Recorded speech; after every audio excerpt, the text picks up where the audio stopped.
Good morning. It is 8:25 on this Friday, October 8th, Jobs Day. Yes, indeed. I'm Julie Hyman. That's Brian Sazi. This is Yahoo Finance Live. We have a countdown clock. I've actually missed the last couple of Jobs Days. Maybe this was a new innovation that we had that I've missed. So now I'm just seeing it for the first time. Very exciting. Ratchets up the excitement here, Brian Sazi. And I know you do not need to be ratcheted up any further. You're already very excited for these numbers. So let's run through the estimates really quickly here for September. So economists predicting a gain of 500,000 jobs during the month of September, but really the estimates are all over the map. There is a very wide dispersion of estimates this time around, with the unpredictability and challenge of predicting this jobs market when we have seen several months of disappointing jobs numbers vis-a-vis estimates. Remember, the prior month saw a gain of 235,000. The unemployment rate predicted to have ticked down to 5.1%, and we'll be watching wages closely as well. That year-over-year number predicted to be 4.6%. So those are the headline numbers we're looking for. And then, of course, Brian and I always have our nuances or our little tidbits we're looking for in the report as well. I know this time around, you're looking at education jobs. Right, Julie. You know who is excited about this report? Our former colleague, Miles Edlin, who I'm sure is watching right now. Usually gets up at 4 a.m. and starts crunching these numbers. I'm looking for some tweets out of him this morning. But yes, to your point, I am locked and loaded on the education sector. Goldman Sachs noting the largest 100 school districts are open for in-person learning. Theoretically, you should see a bump in education jobs because school districts aren't open, but Goldman is tempering what might happen from the education sector in terms of employment. They're noting some janitors and support staff may not be back at work because of that, because many school districts are, in fact, still living in that hybrid world. But again, locked and loaded on the education space. And I would add this, we were talking about this yesterday, Julie. I don't think this is the report where you start to see job loss because of vaccine mandates. Something to watch for, but I think that's more of a thing for October's report. Yeah, that seems right as well. The thing that I'm going to be watching today is how this affects the bond market and taper expectations. It seems like every economist and strategist has their sort of pet number or level below which the Fed might have to start revisiting whether it's going to push off the taper. And that level seems to be pretty low for most folks. Would have to be pretty disappointing vis-a-vis expectations. We got an ADP number earlier in the week that showed strength. So by and large, it looks like there is some optimism going into this report. So that's something to think about as well. And also, when we talk about the month of September and look at these numbers, at one point earlier in the year, September was supposed to be the month that things would really come roaring back. And I think expectations have really been tempered in that regard. The thinking was kids will be back in school. We'll see the supplemental unemployment benefits by state that are going to be rolling off. But I think that view has started to change. So we'll see what this number looks like, Brian. Also worth mentioning, too, Julie, this is the final employment report before the next Fed meeting in early November. Of course, something to be keep an eye on. But I would say this. I think this market needs and would like to see a much better than expected jobs number here to alleviate any concerns about the impact of the Delta variant, to alleviate any concerns that companies are unable to overcome inflation that is proving anything but transitory here. So I think a better than expected headline report here would be well received by this market after a couple weeks here where a lot of concerns have crept into investor attention on a slowdown. Really, I think a slowdown in economic growth. Yes, as we head into earnings season as well. And we've gotten some warnings, but we'll see in particular how the tech sector does and banks, which start to report next week. Just want to do a little bit of my typical tour of the markets here as we head into this number. We're seeing futures little change, slightly to the upside. Not surprising here to see this on a morning when we get a jobs report. We've actually had a few days of strength for the major averages. So that's sort of the backdrop that we've had a little bit of a bounce after some earlier concerns starting to get priced into the markets. And then if we look at the bond market as well, there too, we are not seeing much change. There you see the Dow futures. They've come down, I guess, from the highs here. We're looking at a longer term chart. If you look at what's going on with bonds this morning, we are seeing a little change there, a level of about 1.57% in terms of the yield on that 10-year note. And we're just a couple seconds away now from those jobs numbers for the month of September. and I'm waiting for them to come in. So we've got a number of 194,000. Is that below that threshold? 194,000 jobs added last month. That is versus the 500,000 that were estimated. So much worse than estimated here. The change in private payrolls in particular, 317,000. The unemployment rate, though, ticking down to 4.8%. But is that a function of fewer people out there looking for jobs and in the job market? Average hourly earnings, though, in line with estimates, up 0.6% on a month-over-month basis. That's a little bit better than estimated. On a year-over-year basis, 4.6%. And let's look at that participation rate ticking down 0.2 of a percentage point, 61.6%. So again, to run through these numbers quickly, 194,000 jobs added last month, below the 500,000 that was estimated.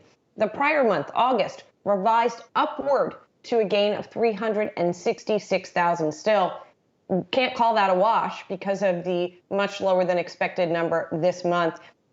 And then going through some of the other numbers quickly, 4.8% unemployment rate, hourly earnings month over month going up 0.6%, year over year, 4.6%, and that labor force participation rate, which is closely watched by many, going to 61.6%. So overall, a number coming in considerably worse than estimated. The big question, of course, is going to be, is this enough to change anything about the Federal Reserve's calculus? Also, this number still raises a lot of questions, Brian Sozzi. We have started to see the Delta variant abate in some areas of the United States.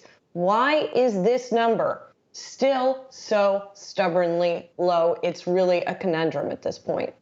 Yeah, this was a brutal report. And as we just mentioned coming into the report, Julie, the market, I think, wanted to see a much better than expected report. Clearly did not get this here. And you saw the futures tick lower after this report initially, something to watch out. Now they're in the red. You see Dow futures now down 28 points here, really on a very disappointing report. And I'm looking at manufacturing. Manufacturing jobs only increased 26,000. Construction employment only up 22,000. And I think this report, by and large, really reinforces this notion that the labor shortage continues. People are waiting it out to find their perfect job. And that's why you continue to see, I think, disappointing reads on the headline here. But again, market not liking this one, and they are right not to like it. I want to just mention some of the individual groups here, the subsectors within jobs. Leisure and hospitality jobs up 74,000 during the month of September. Food services and drinking places in particular changing little for the second consecutive month. Professional business services up 60,000 in September. Retail up by 56,000. Transportation and warehousing, which has been a consistently hot sector because of e-commerce, up 47,000. Information up 32,000. I'm just scanning down here to see if we saw any declines here in the various areas. It looks like local government education.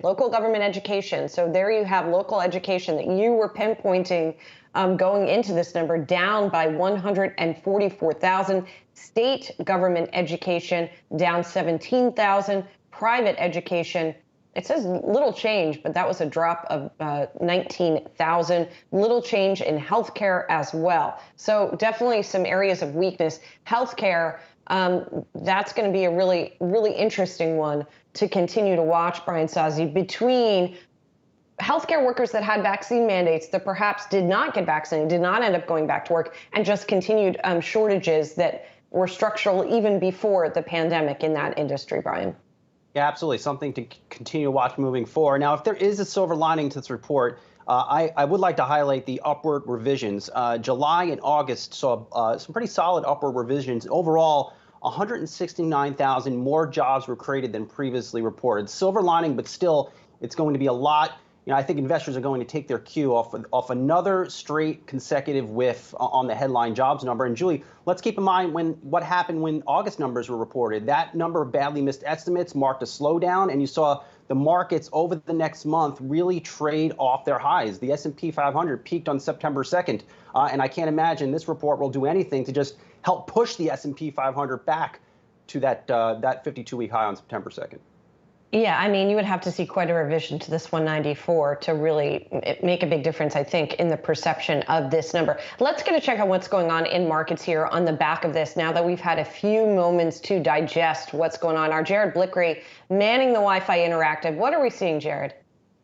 Well, we're seeing a little bit of weakness in stock futures, and let's dial this up here. S&P 500 took a little bit of a step down. This really isn't a big move here in the broader context of things, but let's check out what's going on with the NASDAQ 100 futures, and we can see just a little bit of a movement there. Actually, not really that much off from where we were when the numbers dropped just a few minutes ago. And here are the Dow futures. Those are down just a tiny little bit as well. Looking at the Treasury market, also seeing we got a little bit of a spike here. These are the Treasury futures, so that means that the yields tick down just a tiny little bit. But again, not a big movement that we're seeing just yet. Copper futures, we saw a tiny little spike, then we retreated. And then finally, gold futures, that's where we're seeing a little bit of movement here. Gold futures are ticking up. Maybe the calculus is that the Fed doesn't have to act sooner rather than later. This is a really disappointing number, and the labor force participation rate, that's a key number that I'm honing in on right now. That's ticking down. I think that says that people are leaving the workforce right now, and that's accounting for the disappointing headline number that we're tracking. Also, let's get a check of WTI crude. Doesn't always move on these reports. Sometimes it does. And yeah, we're not seeing a lot of movement in WTI. And then finally, Bitcoin. We did see a nice pop here. Not expecting Bitcoin to move on this, but nevertheless, still hovering around 55,000. Just kind of digging into the report here, and I see government had a drop of 123,000 jobs. So if you were to take that out, we would have a slightly higher number, but really not even clocking in north of 500,000 payrolls. The street has been looking for 1 million payrolls over the last few months. Clearly that hasn't happened. So a little bit of a disappointment here, but you got to think, the Fed is looking at these reports. This is the last payroll report that comes before their early November meeting. And you have to think that they're going to take a look at this and say, well, to taper or not to taper. I think they're going to go ahead and announce it because the other economic data support it. But nevertheless, this could throw a little bit of a monkey in the wrench, guys. Jared, what are you seeing in the bond market here? Because this market has been taking its cue from the moves in 10-year yields really over the past 4 weeks.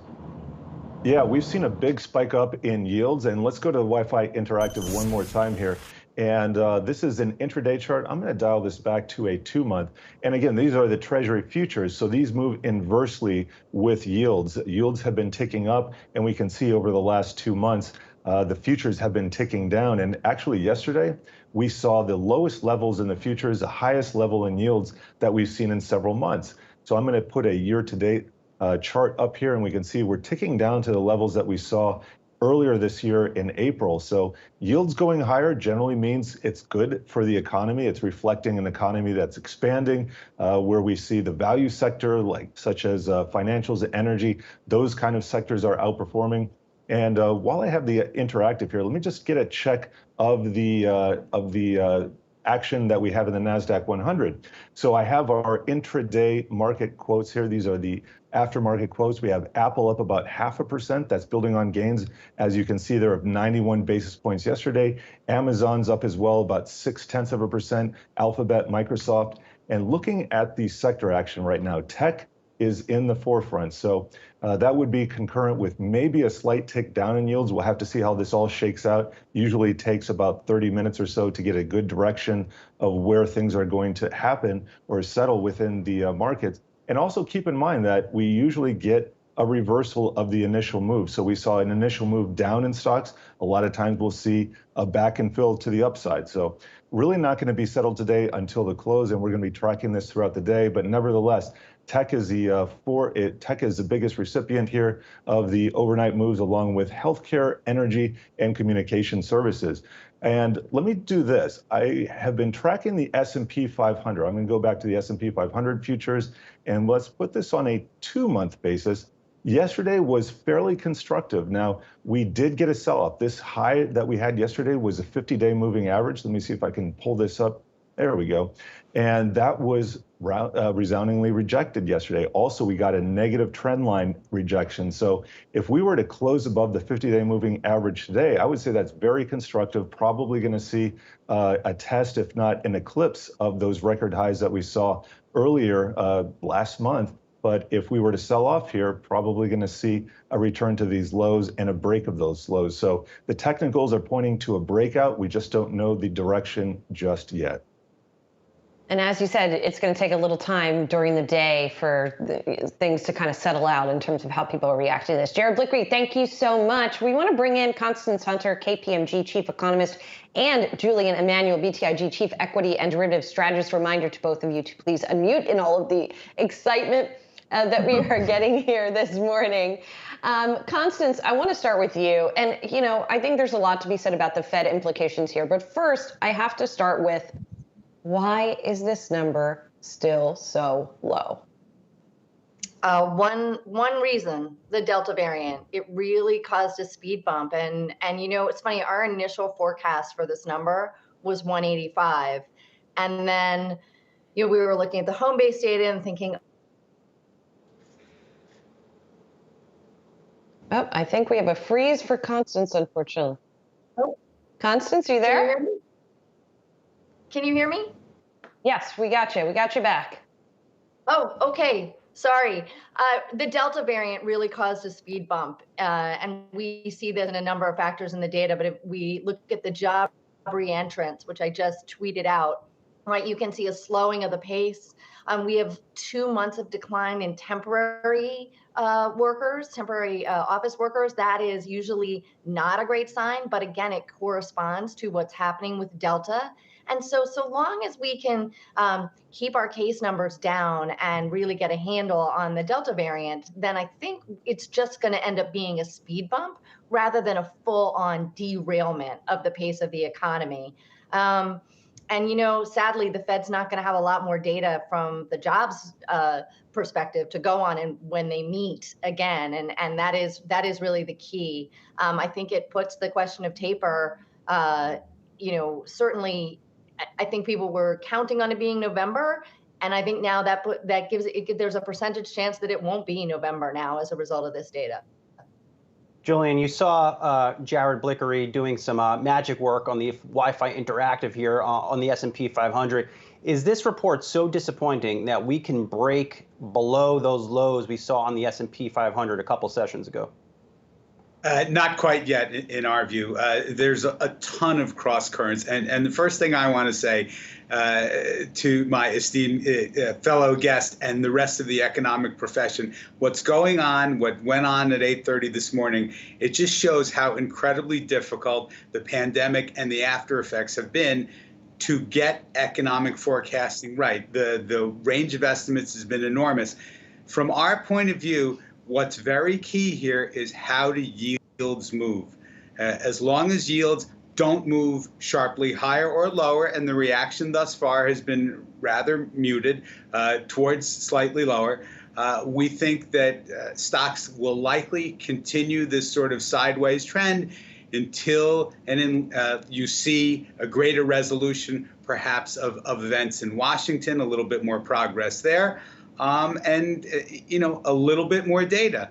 But, and I go back to my thoughts about what the jobs number might have to be to get the Fed to perhaps change the idea of announcing the taper in November. And we put that number, when you asked us, at 150. So you're really quite close. What it says is uncertainty is likely to continue for the foreseeable next few weeks. Constance, Julian brings up a good point. I mean, this is really the second month in a row that headline jobs have badly missed estimates. What are economists not getting right? What are they not modeling for?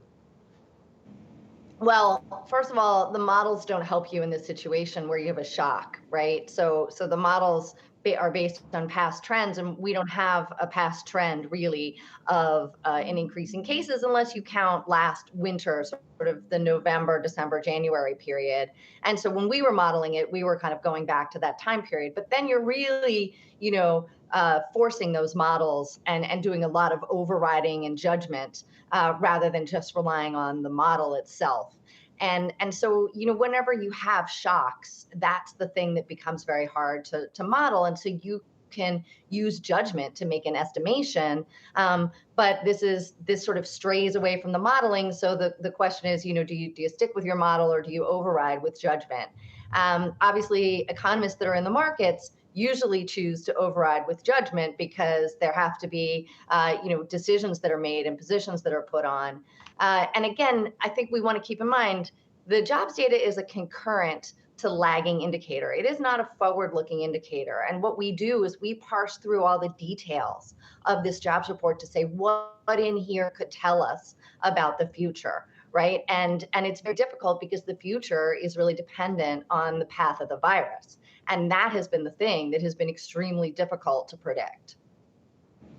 And Julian, it's not like it's been a picnic in the strategy business either, right? I mean, everybody's had a tough time right now trying to figure out what's going to happen next. So, given that, when you're trying to formulate your strategy now, what are you looking at, or how have you changed how you think about things? And do you think we're going to, see a sort of rebound into rally through the end of the year?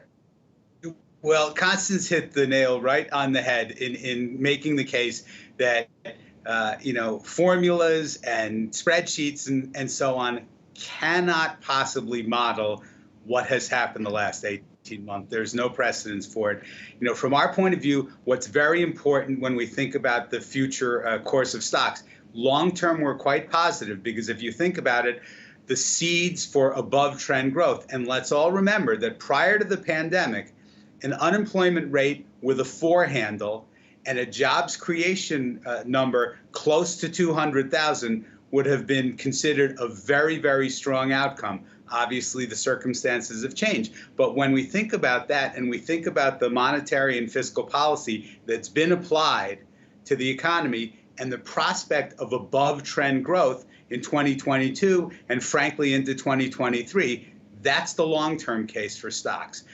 Which we wholeheartedly endorse. Short term, we think that this push-pull around sort of a 5% range in the S&P 500 likely continues because, again, you have a number of uncertainties, chief of which is the fact that if you look at flows from the public, who has been really the buyer of stocks this year, the incremental price setter, they've begun to moderate. And when you combine that with the Fed, which could begin to moderate its own accommodative policy, and earnings estimates, which are also moderating, the case for sort of a moderating, uncertain period in stocks as we get closer to year end, before we expect the seasonal rally, is pretty solid. You guys are going to stick around because we have a lot more to talk about. Constance Hunter, KPMG Chief Economist, and Julian Emanuel, BTIG Chief Equity and Derivatives Strategist. We are going to take a quick break. When we come back, a further breakdown of the jobs numbers and reaction to them. Stay with us.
Today's lackluster jobs report was the last one before the Fed's next meeting that starts on November 2nd. Let's see what it may mean to the Fed's next policy move.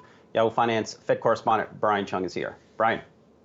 Yeah, well, I've really been digging into the reason for why the unemployment rate came down by 0.4% during the month of September, despite the fact that the headline payrolls number was so far short of the street's estimates. Now, of course, a lot of people will be looking at this report and saying, isn't 4.8% unemployment a good thing? But there's a lot of real noise in this report when it comes to the composition. We have to remember that when we take a look at the headline unemployment rate, it's only taking the amount of people that are not working relative to the amount of people that are actively searching for work. So a reminder that if you're not actively searching for work, if, for example, you were at some point looking for a job, but you sat the last 4 weeks out because you've been a bit discouraged by the inability to maybe find something that's a right fit, you wouldn't be counted as part of the denominator in the unemployment rate. So again, 4.8%, it does show a tick down, but maybe that's because the denominator is actually decreasing because you have people that are no longer as actively searching for work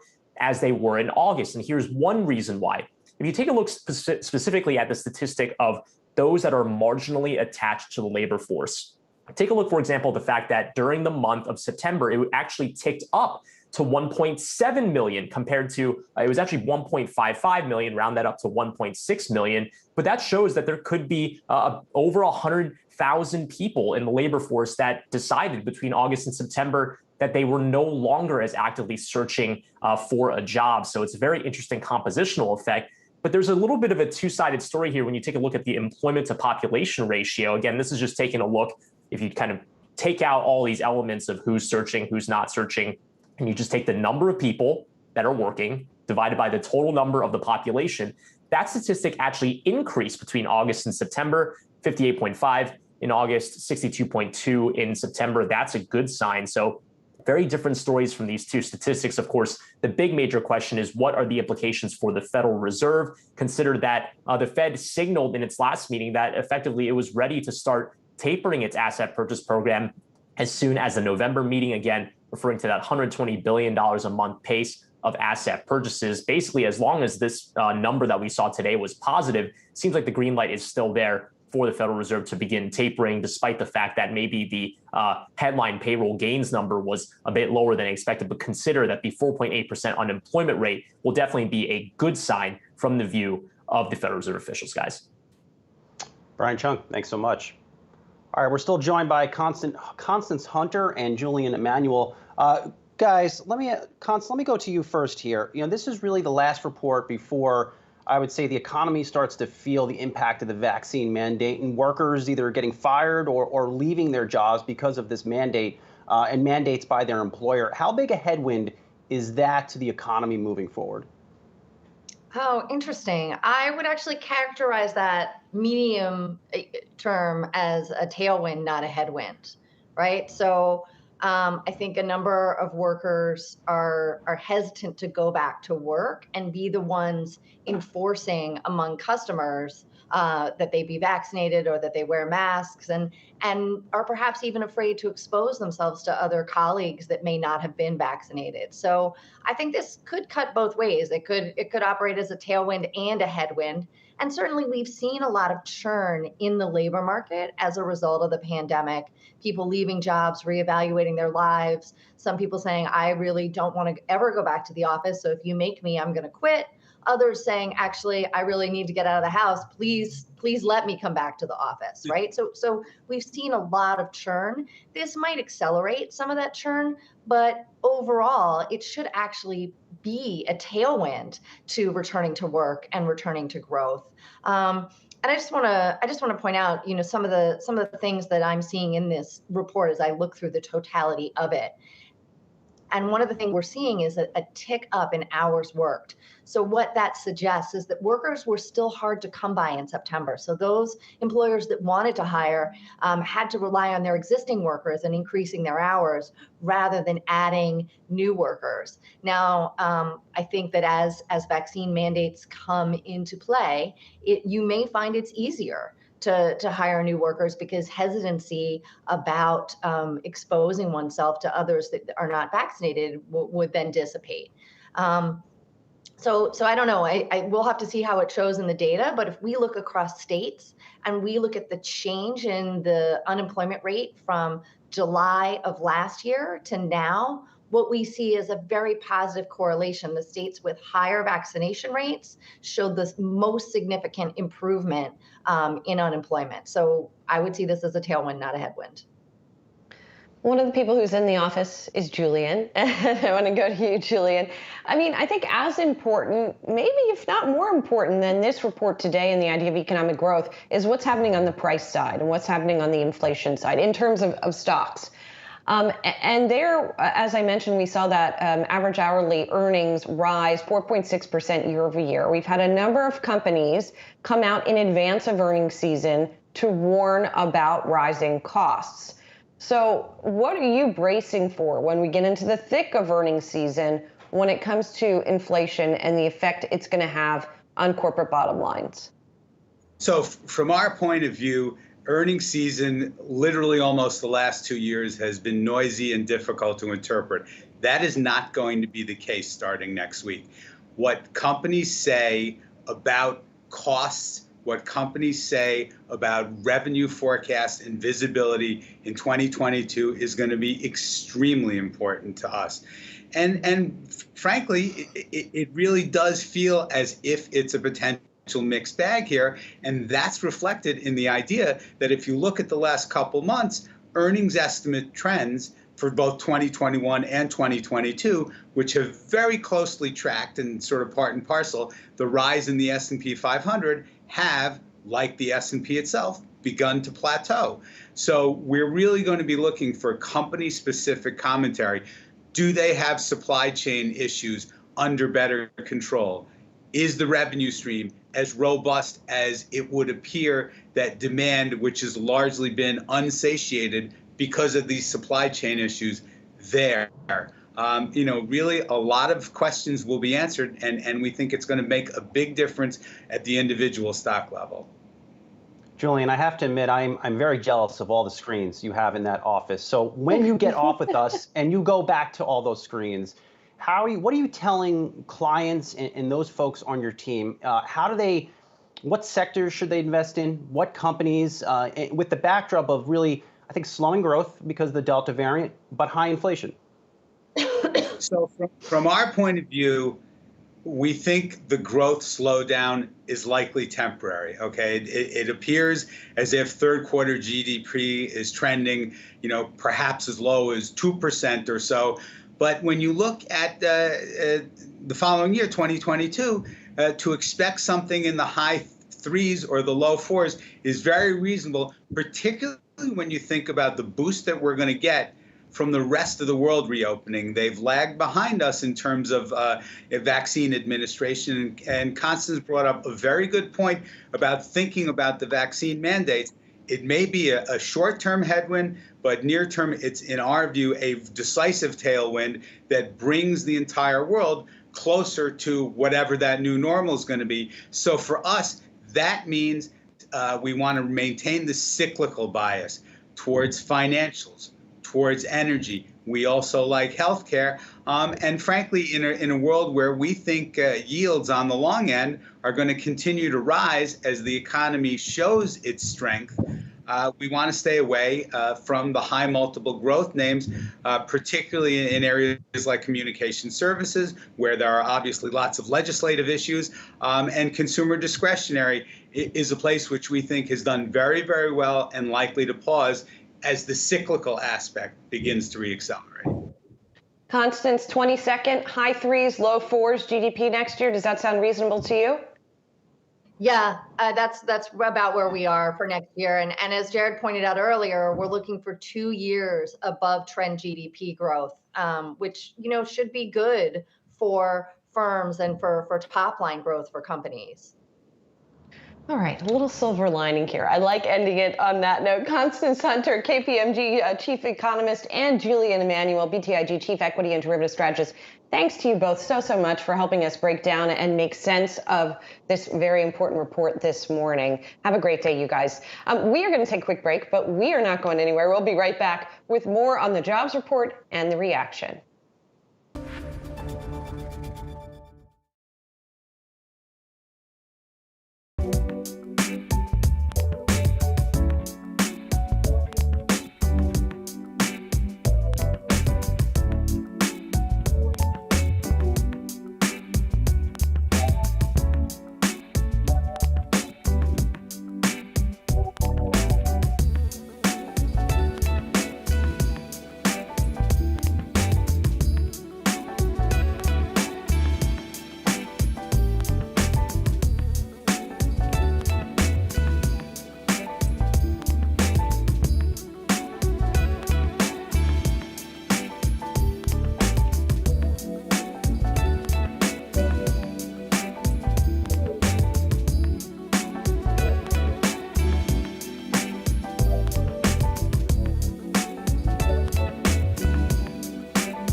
Welcome back to Yahoo Finance Live. We are now at 9:03 after 33 minutes of going through the jobs report and the reaction to it. I'm Julie Hyman. That's Brian Sozzi. Let's take a look at futures here. Again, 33 minutes after we got those numbers on jobs. You can see futures little changed here on the Dow. The S&P indicating a gain of just about 1/5 of 1%. NASDAQ futures up 1/2 of 1%. As our Jared Blickery reminded us earlier, it's going to take people a little while to sort of parse this report, figure out the implications and what it all might mean. And what did we learn in this jobs report? Well, job growth last month was a lot lower than it had been predicted by economists. Just 194,000 jobs added to the U.S. economy versus the 500,000 that was estimated, but we were seeing wide ranges of estimates. 4.8%, the unemployment rate. We're going to get more details on all of this in just a moment.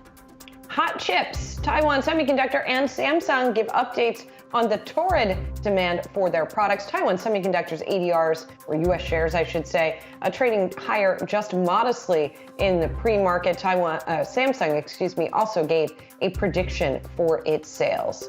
And paying up to pep up why the price of energy drinks could skyrocket.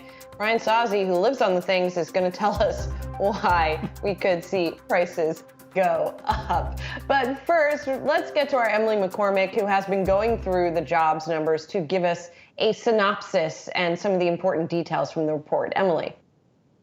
Well, Julie, a second month of disappointing payroll gains in the U.S. economy. Non-farm payrolls rising by only 194,000 in September versus the 500,000 that consensus economists were expecting. We did get some upward revisions to the prior 2 months' payrolls, but again, still a disappointment when we take a look at the latest monthly data. Now, the biggest drag to September payrolls came from government jobs, with public sector payrolls dropping by a net 123,000.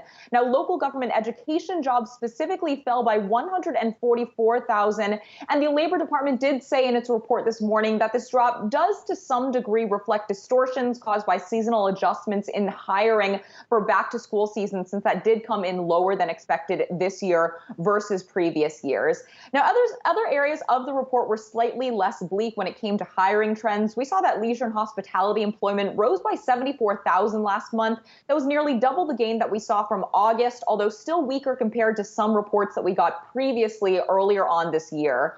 Now, retail as well as transportation and warehousing jobs each rose by about 50,000 each.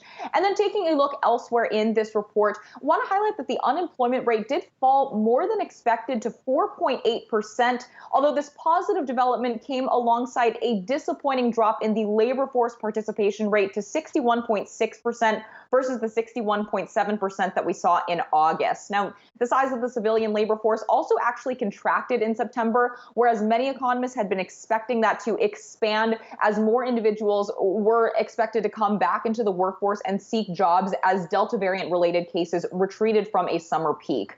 Now, in terms of what this all means for the Fed and monetary policy, of course, that's one big area that market participants were looking for in this report.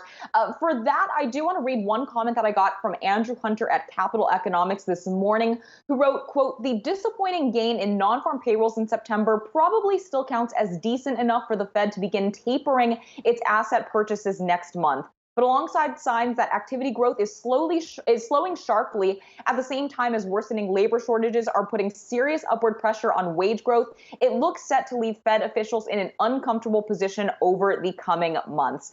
So a lot to digest, guys, in this morning's report, but a disappointing print across several of those big headline numbers, guys. Yeah, most definitely. Thanks so much, Emily. And I really want to call out the disappointment numbers or the weakness in particular sectors. Healthcare, which saw a decrease in jobs, and government education, both in the local, state, and also private education level, all of which saw contractions. As Brian Sozzi told us earlier, that was something that Goldman Sachs had flagged. And that's something to really continue to watch as we're seeing gains in pretty much all of the other areas. So definitely should keep an eye on that. I want to check on markets real quick on the Wi-Fi Interactive now that we've got a little more than a half hour between us and the jobs report.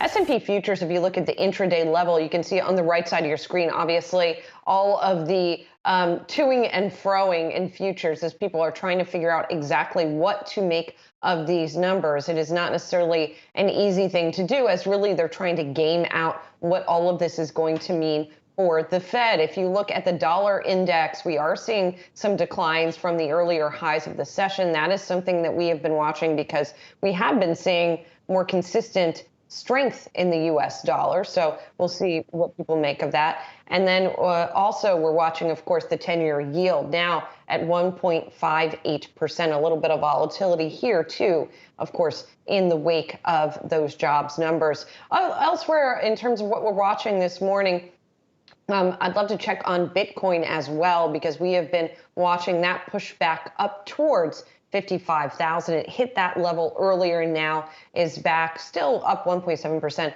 but not quite at that level. So that's kind of the macro level of what we're looking at. Let's throw crude oil futures in here as well. Why not? Up 1.4% on the day. We have been seeing them wane a little bit over the past couple of days, but still, I think what Jared said is really right here, that people are still trying to digest this data. Brian Sozzi, as we watch this here this morning, it's not the only thing that we're watching, of course. We also want to talk about Tesla, because Tesla had that investor meeting yesterday. And as some expected, the biggest announcement seemingly that came out of it is that Tesla is moving to Texas, to Austin, Texas. And maybe this isn't material, but says something sort of culturally about the company and about corporate America more broadly. What stood out to you either about that announcement or just generally about the meeting? One, that I think some of these investor days for Tesla are losing their luster. Well, I mean, let's keep in mind when Tesla had its battery day a couple months ago, this event was super hyped by the street, and the stock came out the next day and really fell through a trap door. I think it fell about 10%. And this another session here. I mean, Tesla shares up a little bit after their investor day yesterday. No really board shakeup. Elon Musk really, I think, reiterating that the chip supply shortage will be a headwind to the business, though revenues he is still projecting for about 50% growth for the foreseeable future. I mean, Tesla stock is not even on the Yahoo Finance trending ticker page right now after this overly hyped investor day. If anything, Julie, what I'm most excited about this event is about the new the Cyber ATV, which I know you're pretty pumped up about, but that will be apparently made alongside the Cyber truck. And now if you're trading shares of Polaris out there, might want to be worried here. I mean, here comes Tesla with ATVs. I mean, not unless you're trading with like a, I don't know, 5 to 10 year time horizon. I mean, when are they making the Cyber truck? As you should always be. As you should always be. Always look for the long term. Stocks always go up or down over the long term. Okay, but my point is, when is this Cyber truck coming? Big question mark. Anyone? Supposed to be early next year. One more thing that did come out of that meeting, by the way, is that Elon Musk is set to make even more money, potentially. The board approved his compensation package so he can get big stock awards based on market cap increases for Tesla and other financial targets. So newsflash, Musk going to get more rich potentially. General Motors, by the way, also had its investor day yesterday, and I know you expressed some early skepticism about its target. Speaking of overhyped, perhaps the company says its EV revenue is going to grow and double, right? Or its revenue overall is going to double in part because of EVs. But look at that target, 10 billion to 90 billion. Is there anything that came out over the course of the day also that we should be paying attention to? Yeah, that's right. GM thinking it's just the single only automaker on a global scale here that's going to be making EVs. Very aggressive target out there by GM. But I will say this. They did win. They appeared to win over some investors here. GM stock is up about 7% so far this week. I think a lot of investors are trying to give GM the benefit of the doubt here, despite really a decade plus of disappointing investors here. GM execs, at least for now, appear to have done their job, get a little re-rating in that stock and a little respect and a little love for all the investments they're putting to EVs. So this week they won the war, but can they win the battle longer term? Can they deliver on these targets here? That is to be determined. Indeed. All right, we're going to take a quick break. When we come back, more on jobs reaction with Seema Shah as we got a number on the headline, the payrolls number well below estimates. We'll be right back.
Welcome back to Yahoo Finance Live. Let's stay on all things jobs report here. Seema Shah is Chief Strategist at Principal Global Investors and joins us now. Seema, always good to see you. So I'm putting this question to everyone today. How should one invest for a slowing economic growth environment, which I think this jobs report fleshes out, but continued high levels of inflation? Hi, thanks for having me on. Yeah, look, it's a tough environment, and I can understand why investors are getting quite confused by this. You know, we have a lot of discussion around this. I think the thing is we need to take a step back and look at the overall economy. It's slowing, but we're still looking at positive, probably above trend growth through next year. So that to us says risk assets should still do well. So really, we still overweight equities. But within this, there, of course, look, there's a lot of concerns building up. One being around inflation, and two, maybe that inflation is starting to impact consumer spending and how people are feeling. So with that in mind, I think we need to be slightly more cautious. This is the time when quality companies really start to outperform. That's where you want to be focused when things are getting a bit tougher. So, you know, the strong companies, the big balance sheets, the companies which will continue to deliver quarter after quarter, even as conditions become a little bit more challenging. Seema, to take a step back for a minute and look at the jobs report from this morning and its implications. I mean, you said in your note to us in reaction to it, this number has thrown expectations for tapering into disarray. So what does that mean? What does that mean? Is the Fed going to now delay tapering?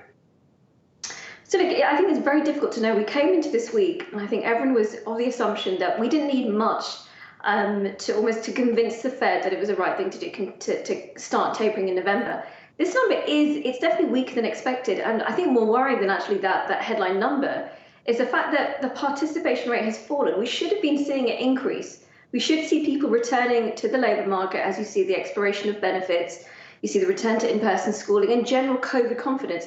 We're not seeing that. So I think it has to be a concern to the Fed. Do I think it's enough to stop them from tapering? Look, I think that's a big question mark, and maybe the way to interpret that is there's a question mark, but if anything, it probably slows down the pace of normalization, which at least it means that interest rate hikes are probably not going to come at the end of next year. You're looking more like 2023. Seema, isn't the real problem here? It's not necessarily when the Fed tapers, do they taper, how do they taper, necessarily when do they raise rates. It's that we're still in the middle of a pandemic. And is it the case really that this jobs report makes more people need to get vaccinated so this economy gets back to normal?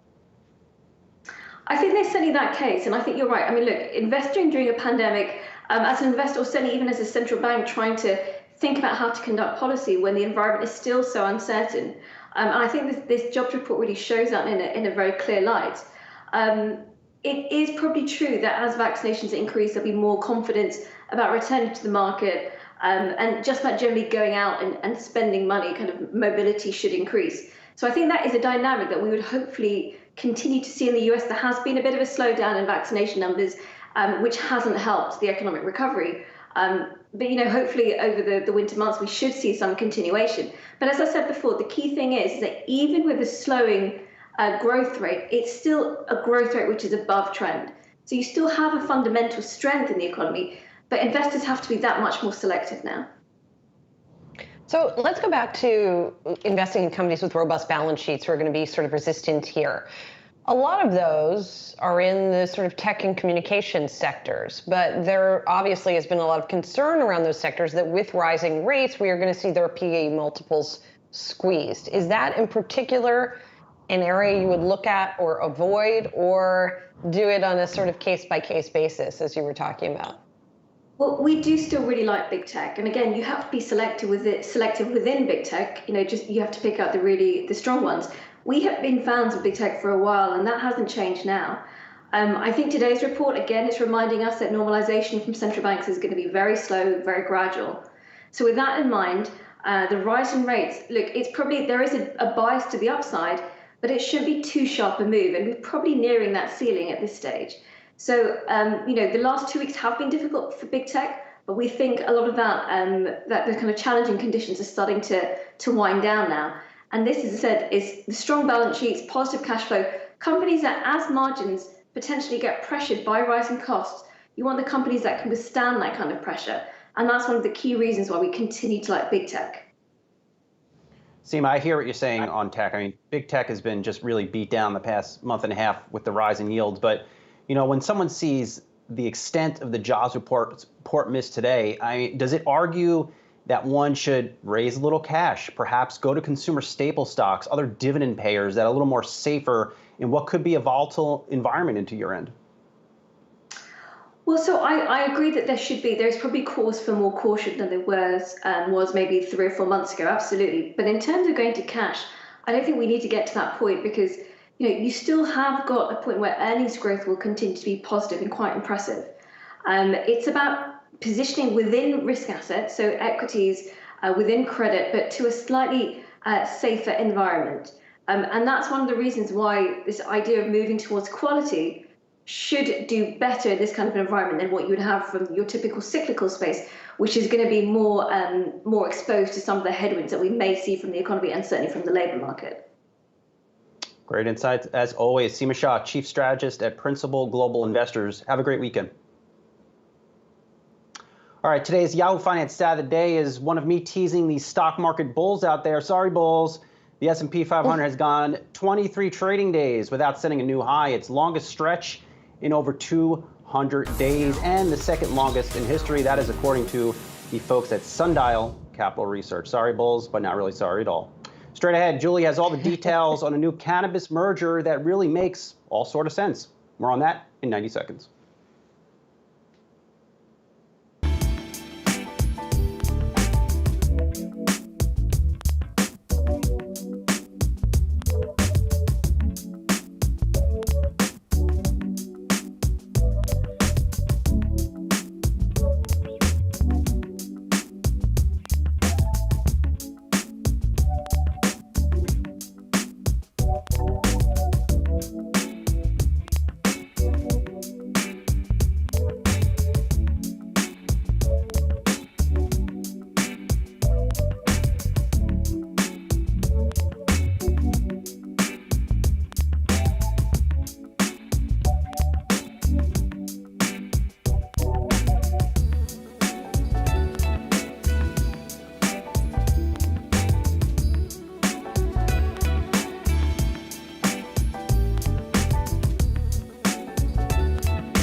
This is Yahoo Finance Live. We are just about, 5.5 minutes until the open here this morning, and we are taking a look at futures in the wake of a jobs report that came in much lower than estimated in terms of non-farm payrolls. 194,000 jobs added last month.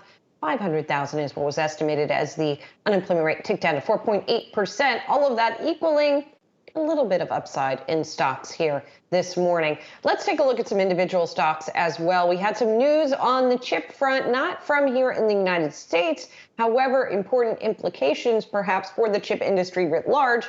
And TSM, Taiwan Semiconductor, does trade here in the United States. The company's quarterly sales jumping to a record. So obviously it is benefiting from the chip shortage and still seeing a decent amount of demand. So again, here the company says revenue in its third quarter going to be the U.S. equivalent of about $14.8 billion. And the company tends to see pre-holiday orders give it a boost in its third quarter. So that seems to be what's going on here. At the same time, we also got numbers from Samsung, another big chip maker. That company's operating profit up more than 25% in its third quarter. Samsung, of course, not just chips, but also makes stuff that has those chips in it, including smartphones. But still, a couple of interesting reads on what is going on in the chip industry, Saz. Yeah, you really get the sense, Julie, that this chip supply shortage is not getting much better. You know, I remember talking to Ford CEO Jim Farley about a week and a half ago. Now, he told me he does see improvement quarter over quarter in the availability of chips, but I mean, this notion that things are going to dramatically improve just because the calendar changes in 2022, I think is just not proving to be correct, and this will continue to plague a lot of industries, perhaps increasingly the PC sector. We saw HP downgraded a couple weeks ago because of concerns about getting chips into PCs and overall PC demand here. So this is a problem, really, it's going to be sticking around for quite some time. Yeah, I mean, I think on an incremental basis, it is getting better, and that's something we heard from the chip makers, that it would start to alleviate into the end of this year and then continue to get better going into next year, while at the same time demand remains robust. So we'll see if that is actually how it plays out. Another stock I'm watching this morning is a perennial one on the meme stock list. It's one that tends to be on trending tickers lists. And I got to be honest with you, for a while there when it came up, I would have to remind myself what it did. Now I remember, it's a cannabis company. It's called Sundial Growers. And as I say, it tends to be on the list whether there's news or not, but there actually is news on this company today. It's making an acquisition. So Sundial Growers is buying Alcanna. Alcanna, not a household name here in the US, it is a liquor and pot retailer in Canada. $276 million is the price on this thing. And so, you know, looking for a new channel through which to sell Sundial product, I guess. You can see here, the stock still trades at less than $1, but it's up by 14% here this morning. So apparently Alcanna has 171 alcohol shops, most of them in Alberta. They're called Liquor Depot.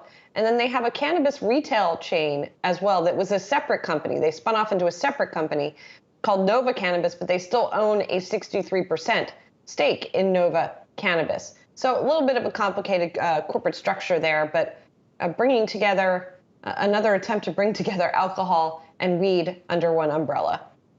Yeah, it sure does seem to make sense, Julie. Light one up, chug a 40. Makes sense. A merger makes sense to me, at least on paper. But it also brings up this thought to me. At one point, does Constellation Brands, they took that stake several years ago in Canopy Growth. I don't think it has worked out to the extent Constellation would have liked. But when you see an acquisition like this, if you're a Constellation, do you just say, you know what, it's finally time to bring Canopy Growth inside of our doors, make them part of us, and run the company accordingly? Yeah, we'll see if that's exactly how it plays out. As we get to the opening bell this morning, we're still about a minute away, but just again wanted to reiterate what we're seeing in terms of the action. And I also, as we're looking at the jobs report this morning, I got to mention a tweet that's getting some attention, or actually sort of a tidbit from the report that's getting attention from a couple of different quarters, because I think it is important here. A couple of folks talking about that the disappointing jobs report driven by women leaving the workforce, continuing to leave the workforce.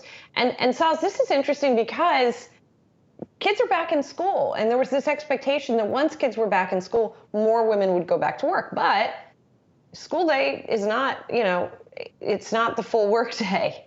So people still need to get childcare after school is done, and maybe that's part of what the disconnect is here. All right, let's pause for the. Yeah, sorry, go ahead, Saz. I was just going to say we got the opening bell. Tricon Residential, which who we spoke to yesterday, Gary Berman, the president and CEO, ringing the opening bell after we talked to him yesterday and after the company listed there on the NYSE. And of course, our opening bell coverage is brought to you by PIMCO.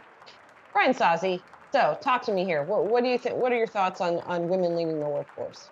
This is a major problem, and I just talked to former PepsiCo Chairman and CEO Indra Nooyi, and her whole entire book really is on this very issue and how to address the problem. I encourage everyone to Google search her name. You'll see my story out there, and I encourage you to give it a read because this is you're continuing to see women leave the workforce for a number of reasons here.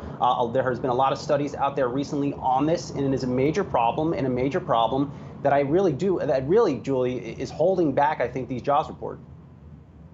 Yeah, most definitely. So we'll continue to look at that and talk about that with our guests. But finally this morning on the movers front, one of your perennial favorites, Oatly, the company moving this morning on an analyst call and moving in a pretty big way. And Oatly has had a tough run of it since it came public, right? The stock has been falling, sliding pretty steadily here.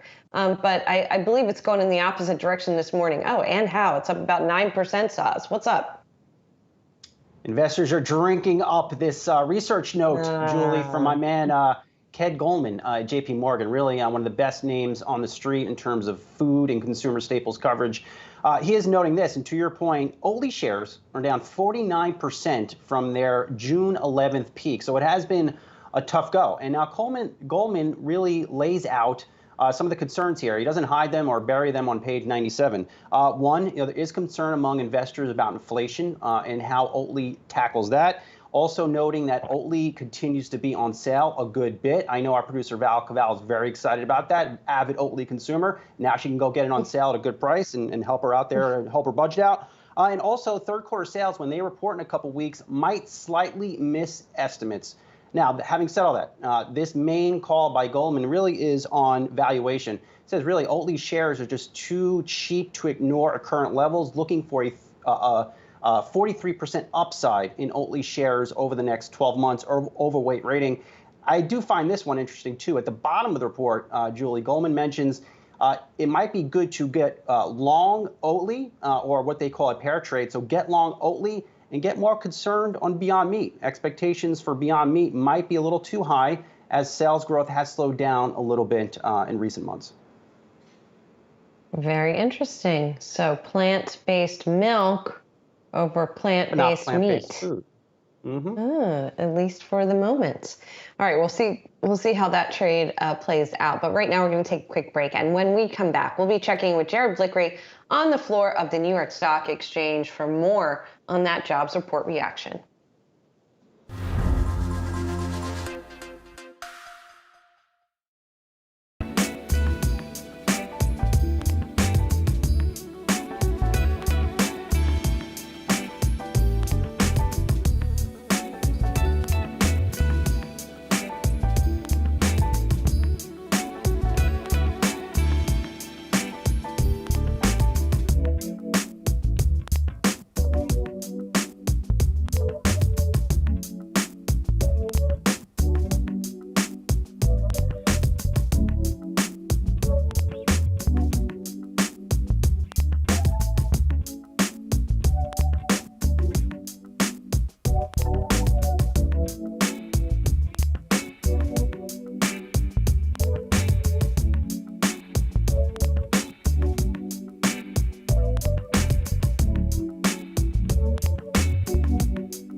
Welcome back to Yahoo Finance Live. Jared Blickery is stationed down at the New York Stock Exchange for us. Jared, what's the mood down there after this really, I would say, very disappointing jobs report?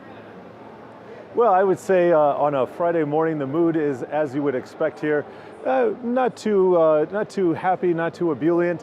I'm looking at the payrolls numbers, and there's a lot to dig into here. Obviously, the headline number missed expectations. There's a precipitous drop in an unexpected drop in the labor force participation rate. We've been discussing offline and back channeling that it's really because of a drop in the females in the workforce. And this kind of jives with a guest that I was interviewing yesterday on Yahoo Finance Live. She came from a payrolls company, and the U.S. Census Bureau released a report last month that said the gender pay gap was narrowing. However, her thesis was it's because of the wrong reasons. It's because women are dropping out of the labor force, and so lower paying jobs, those are not counted, and that's why the gender pay gap is actually narrowing. So you put it all together here, really interesting to see that the labor force participation rate is still reflecting an economy where people are just not going to go back to work anytime soon. Now, you take a look at some of the details inside of the report. Government jobs, I think they dropped about 125,000, so that accounts for a big portion, the largest portion of the disparity that I saw, but really not a big jump in leisure and hospitality. I thought that would have jumped a little bit more. So some disappointment on that front, but still, the consensus on Wall Street versus all the analyst report that I'm seeing trickle in right now, basically saying that the Fed is still on track to taper. Not enough disappointment, not enough excitement to get the Fed to probably sway their view. Of course, that meeting coming in about 1 month from now, early November, so we're not going to get the October numbers by then. There's going to be a lot of other economic reports that could sway the Fed in the meantime, but unless something extreme happens, I don't think that's going to happen. Now, 24 hours ago, I was talking about the technicals in the S&P 500. Brian, you remember our discussion saying that we're kind of at the Rubicon. Either we're going to break to the upside based on current levels or to the downside. And if we break to the upside, probably going to get to new highs. If we get to the downside, probably going to take out recent lows. However, we're still in kind of purgatory here, wait and see mode, because we haven't resolved the situation. We're basically not too far off from where the S&P 500 closed yesterday. Now, looking at the 10-year T-note yield, that is at multi-month highs. Haven't seen this level. Let's take a look here. 10-year, not getting the quote, but I don't think we've seen this level 1.5, 1.56 since March. And so that kind of speaks as to what the value trade should do. And we're looking at energy as a leading sector right now. And let me just get my quote update. So energy, staples, materials, those are the outperformers. In fact, the only sectors in the green. To the downside, we have real estate, discretionary utilities. Not much to make of this. I'm not seeing a lot of decision with respect to this payrolls report, so I think we're going to kind of have to hash it out into the close today. I really can't make any firm conclusions based on the price action so far. Jared, they're not cheering this jobs report down there, are they? They can't be. You just heard the SPAC bill. So every day at about 9:38, if there's a SPAC that's listing on the NYSE here, they do ring the bell, and that's what that's about. So no, they're not cheering the jobs report. They're not cheering our little Yahoo Finance discussion here. It's kind of par for the course for what happens on a daily basis.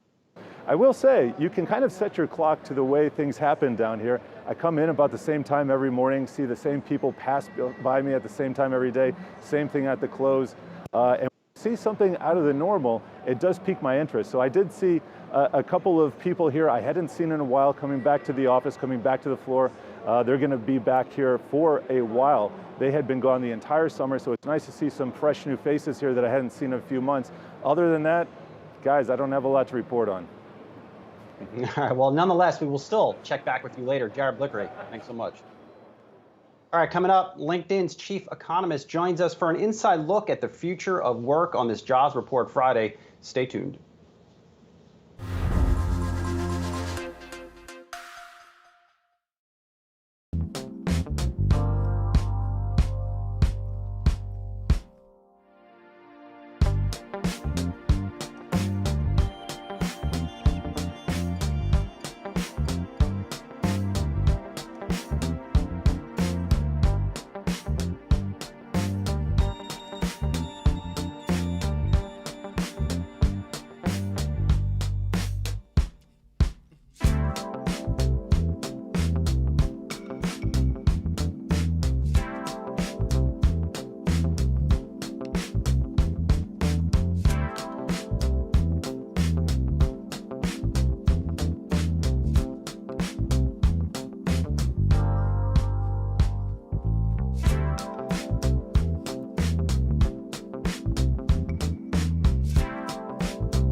This is Yahoo Finance Live. We continue to dig through the jobs report and the reaction to it and the interpretations of it. With us now is Karen Kimbrough, LinkedIn chief economist. Karen, it's good to see you. Thanks for being with us. I would ask, first of all, your reaction to the jobs report, given what you've been seeing in the LinkedIn data, and whether you were surprised by it or it sort of comports with what you've been seeing. So we did expect that the data would come in a little bit under consensus. That is to say, we didn't think we'd get 500,000 in non-farm payrolls. That would be a little shy of that. This is probably a bit more than we were expecting. And what it tells me is largely that we're on this slow but steady pace forward in terms of labor market healing. And I think the emphasis here is on slow, because if we go at this pace, it's 2 more years before we get back all the jobs that we want. So that's the downside. The upside, of course, is that we are seeing, for example, African-American unemployment rates start to improve a little bit faster and pick up in the sense that they're getting better and aligning with white unemployment rates. So that's good news. But it's sort of a mix of good and bad, right? Because the women's labor force participation rates are a little disappointing. And we're seeing also, a sign that maybe we're not bringing back enough jobs in the sectors where there's still a lot of jobs missing. Karen, Julie just brought up a good point earlier on about women leaving the workforce. How big a headwind is that right now to the jobs market recovery? So I think it's actually a pretty big headwind, because until you have consistent childcare, until you have kids that are in school, and you can be pretty sure they're not going to have to get sent home for any particular reason, like a COVID outbreak, women may be reluctant to go ahead and commit to a full-time job. And I think that's a lot of what's holding people back, particularly women. And when you look at people who we call are marginally attached to the workforce, so people who, and this is in the data, people who might have been looking for a job but recently haven't been but would like to work, I think a lot of that captures women who are a little bit caught up with all of the sort of the wake of COVID that's left them holding extra burdens. So I do think that's a bit of a drag, and we've got to fix that in order to get everyone back working. I'm curious, Karen, because it seems like we keep hearing from companies that they are not finding the workers that they need. But at the same time, I wonder how genuine that is. In other words, we know that some companies have cut back and have figured out how to make do with less. So are you guys seeing a decrease in postings or not a decrease, but maybe a decrease in the rate of postings? Talk to me about how you view that question. Well, it's interesting. Actually, what we've seen, and this is pretty consistent since the beginning of the year, is a really strong increase in job postings. So postings have actually right now are double what they were pre-pandemic. So before COVID even hit, we have now twice as many job openings on our platform. So at LinkedIn, this is a very positive sign, of course. Employers are back, they're ready to go. And yes, they are saying that it's really hard to hire. We actually see that the time to hire is shortening, which suggests there's an eagerness by employers to go ahead and seal the deal. And I think by job seekers, they're being choosier. They're looking for exactly what they want. They've had a 1.5 years to sit at home and think about it. And now they're only applying for the jobs that really make their heart sing, so to speak. So I think all in all, there's a lot of signs that actually point to a very tight labor market. There's a lot of seeking by the employers. There's a lot of turnover. We can see in our own data that turnover is much higher than it was a year ago or even 2 years ago. So people are rotating and moving around. That's also a sign of a healthy market. So all in all, really, I don't see this jobs report quite as negatively, I think, as some others do. I think there's still a lot of glimmers of hope. Karen, within the listings, these increased listings you are seeing, what are some of the skills that employers are looking for? And is it just that employers are looking for too much and these pool of workers that are out there just don't have these new skills? There's always an element of skills mismatch that can hold, employment back, where people don't have exactly the right skills for what the employer is looking for. And I think sometimes employers are putting on to the job postings the most aspirational set of skills and experience that they would like to see, Now, what we know at LinkedIn is that often having a kind of a skills first approach where you focus more on what skills you think the employee can bring or what skills the employee potentially can develop are probably it's the easiest way to kind of make the match between employer and employee and get someone hired. And to answer your question, the skills that we see right now most in demand are threefold. One, it's going to be what you might call, excuse me, soft skills. So communication, negotiation, leadership, management, all the things that basically a computer cannot do. Having tough conversations. Two, it's going to be digital skills. And by the way, they can be disruptively digital skills like cloud computing and AI, machine learning, but they can also be very, it's kind of normal digital skills. It could be, I can manipulate a computer to use video conferencing. I can use the chat function on my computer. Those are basic digital skills that also are being sought. And then three, in addition to soft skills and digital skills, they're also looking for sort of analytical skills, a lot of analysis and basically data management. So those are the three categories we see the most demand for. All right, Karen, thank you so much for being here. Really interesting stuff there and useful information for people to know if they are looking for jobs right now. Karen Kimbrough is LinkedIn Chief Economist. Thanks, Karen. We're going to take a quick break. When we come back, Red Bull. If you want some, you might have to pay more. Brian Sozzi will tell us why.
Welcome back to Yahoo Finance Live. A new Yahoo Finance Twitter poll that we put out ahead of the jobs report to our more than 1.1 million followers, I think, Julie, underscores in part why this jobs report was disappointing. I mean, the category, we had 4 categories here. What's your biggest work challenge during the pandemic? Working remotely, not working remotely, finding childcare, finding a new job, and leading the poll so far is finding a new job. So you just get the sense that employees are looking for that that perfect job, and they're willing to wait it out. Yeah, that might be part of it. But I also, again, keep coming to the question of whether companies are being disingenuous when they say they have this huge need for new workers and can't find them. Excuse me. I think that's true to some extent. But I also wonder how many of those postings are just to get the postings out there, and they're not that concerned if they don't fill them, if they've figured out ways to cut costs, to do things with automation and other methods in order to be more efficient and not need as many workers. So I'm still kind of trying to wrap my head around that question. But yes, indeed, finding a new job, if you're somebody who's been working in an industry that you didn't really enjoy, and now you're trying to find something different, maybe that is indeed a challenge. What's also interesting here is that childcare category, Saz, given what we were saying about women leaving the workforce, that it was only 12%. Now, you know, let's acknowledge this sort of self-selecting bias here. This was a Twitter poll. Maybe the women who are staying at home and not getting back to work because they're looking after their kids are not on Twitter. And so therefore not answering this question. But still, it is interesting. I actually tweeted my biggest challenge was not seeing Brian Chung. I mean, he sits right by me in the office. I miss talking to him. We always have some bat around some good ideas. So I know it's been very sad for me not to see Brian there eating his protein meals and talking about the Federal Reserve. Yes, we know that you want to be in the office. I do want to be in the office. I miss seeing you all in person. But from Twitter polls to Red Bull, a topic I know pretty well, Julian. I posted this story yesterday, and it found its way to the Yahoo.com homepage on a potential looming price increase for Red Bull. And Stifel, the team over at Stifel suggested that Red Bull may be about to raise prices in large part because of inflation. Inflation in aluminum. Aluminum prices have gone through the roof over the past year. Sugar prices, of course, a key ingredient in that Red Bull you're seeing on the screen, if you like the sugar kind. If not, no sugar is an option too for you. Sugar prices have gone up, I believe, 33% on the year. Now, you have seen, we talked to PepsiCo's CFO, Hugh Johnston, early in the week. They have taken price increases here on their beverages and also their snacks. So the next shoe to drop here could be price increases on energy drinks. And really, everybody in this industry waits for category leader Red Bull to take that price increase. The team over at Stifel suggesting that price increase might happen soon. And then because of it, Monster, which is the second major player in this industry, they might soon follow with a price increase of their own to protect their profit margins. This will surprise approximately no one probably who watches this show regularly, but I am not an energy drink consumer, so I'm not personally concerned so much about this one. You, however, this is, I don't know, where are you going to be making cuts to be able to still afford your energy drink habit? Well, I just want to make it very clear.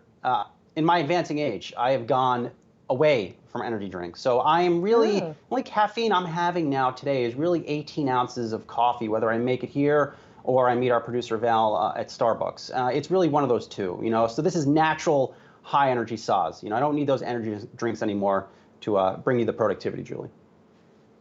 That is amazing. And I did not, I didn't fully recognize that. I guess because you do seem so energized to me a lot of the time. Just saw some interesting news that I think we can mention here, which is a new valuation for SpaceX. $100 billion, Brian Sozzi, after they just had a secondary share sale. This is according to reporting by CNBC. $100 billion, $100.3 billion. Last we knew it was $74 billion in February. So just as we were talking about Elon Musk poised to get even more compensation from Tesla with the new pay package that the board had approved, he's got another little company also that is doing all right from a valuation and fundraising perspective. The rich going to get richer. Another good week for Elon Musk, Julie. But I think the clear play in this space, no pun intended here, is Rocket Lab. And we've seen that continue to be a trending ticker on the Yahoo Finance platform, has caught a few upgrades. It's launching rockets into space. And that appears to be, if you want to play this space, a better play than Virgin Galactic. Having said that, we'll head off to break here. We'll reset the show, dive back into the disappointing jobs report, and talk to the CEO of Zscaler. So do stick around.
Welcome back to Yahoo Finance Live on this Jobs Report Friday. I'm Brian Sozzi, of course, joined by Julie Hyman. Let's say the market is taking the disappointing September jobs report some 30 minutes or so into today's session. A lot of mixed action as investors try to digest this one.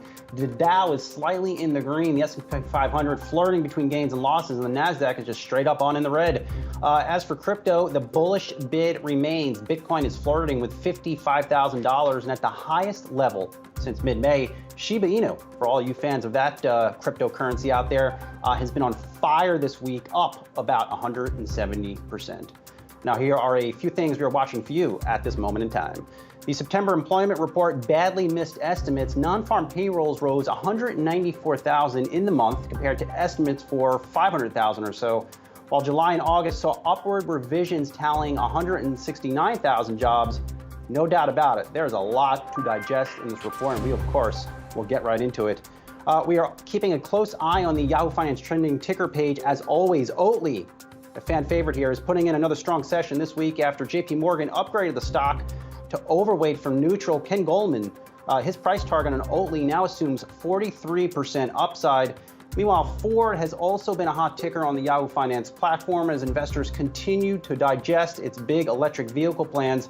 Ford stock is up 5% over the last 5 sessions versus a 2.5% gain for the S&P 500. But of course, we want to get right to the jobs report. Julie, this was another disappointing jobs report. And right now, 30 minutes or so into the session, the market doesn't have a clue on what sectors it should be gravitating to and really what companies can operate in an environment where clearly we're seeing growth slow down in large part because of the Delta variant. Well, is it though? I mean, that's what's so sort of confounding about this report is that the Delta variant numbers are actually starting to improve. Maybe that was too late to sort of help this report. But what I want to point out is that the downside in this report, the declining sectors, not those that were perhaps not rising as much, the declining sectors were almost entirely in just a couple of areas. One of them was in healthcare, which saw a drop in jobs. And the other, in large numbers, was a drop in government education jobs, local education, state education, and private education. So not just government on that side. So it's interesting that that is the big decrease here. And I wonder if that really depressed the headline and maybe is skewing the perception of the numbers to some extent. The other thing that we've been talking consistently about here this morning, once we've sort of digested the numbers, is that women are dropping out of the labor force. And the labor force participation rate ticked down.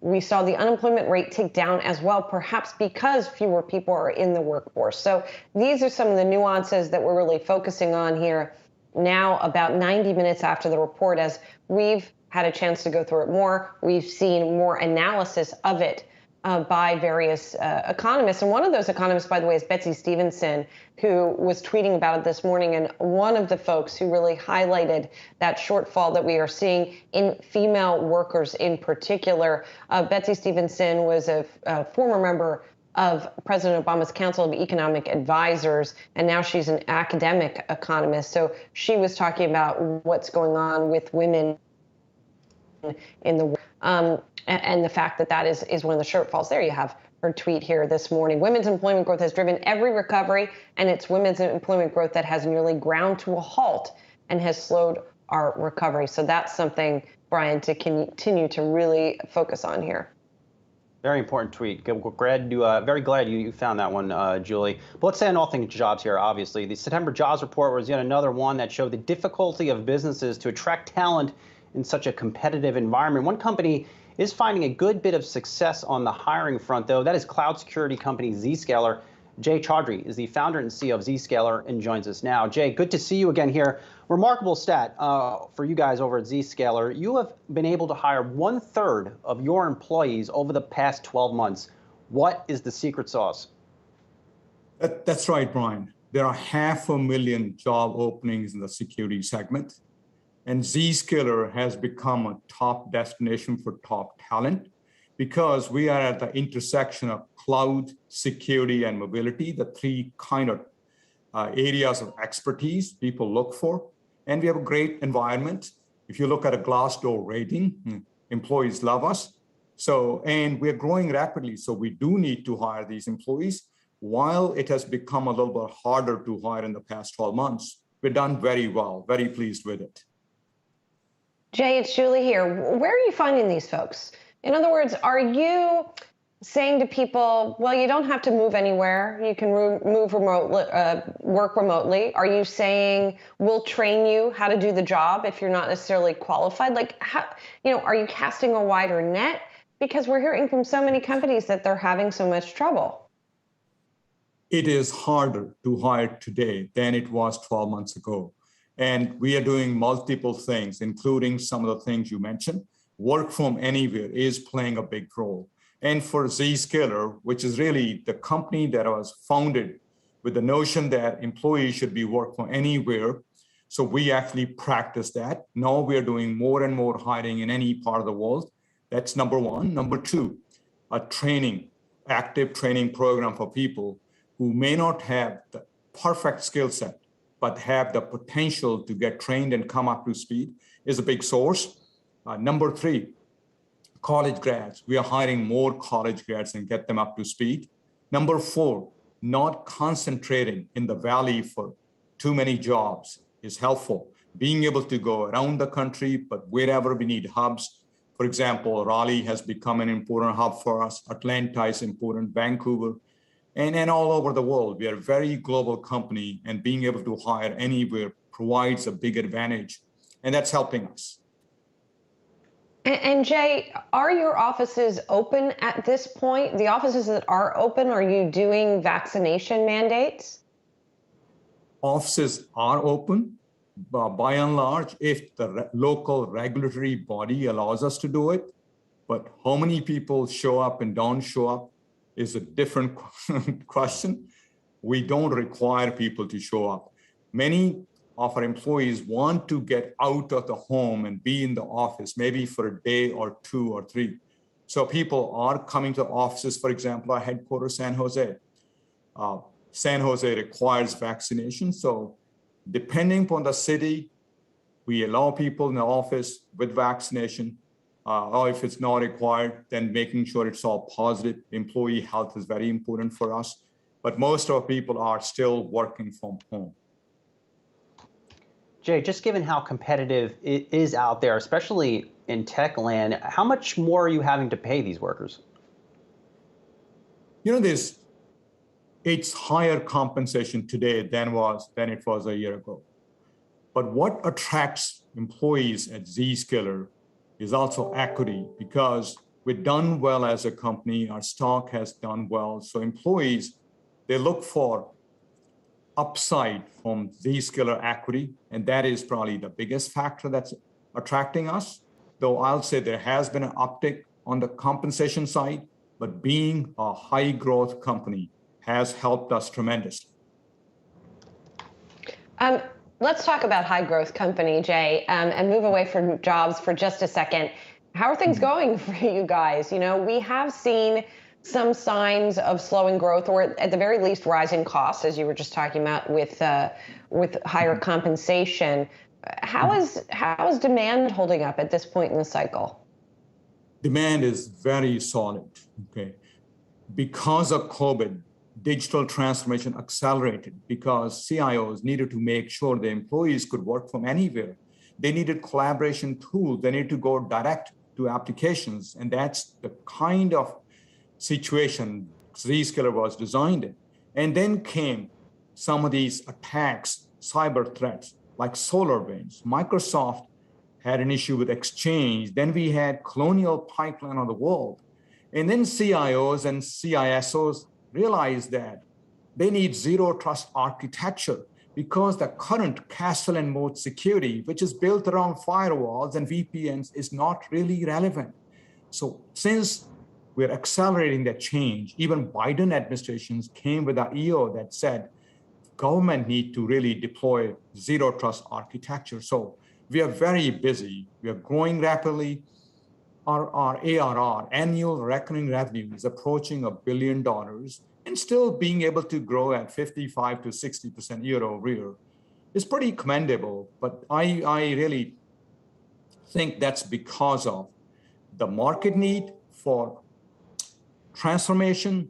We have good employees, great teams and great architecture, and we're solving some of the most critical problems that can't be solved by legacy security companies. We'll leave it there. Jay Chaudhry, founder and CEO of Zscaler, always good to see you. Have a great weekend. All right, on the other side of the break, we're live with Labor Secretary Marty Walsh for his take on the jobs report and the job market at large. Don't go away.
Welcome back to Yahoo Finance Live. I'm Julie Hyman. We had a jobs report that came in below estimates, just 194,000 jobs added last month. Joining us now is Labor Secretary Marty Walsh to react to this report in a what sounds like busy Washington there.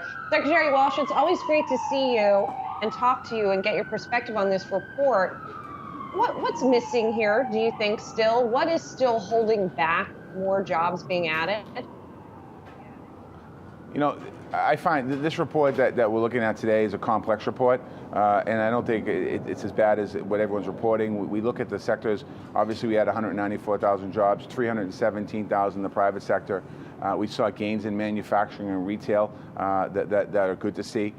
In some other areas, the hospitality number, we about 74,000 job gain there. Unfortunately, it's under what people projected, and there's a direct correlation to the rise in the Delta variant.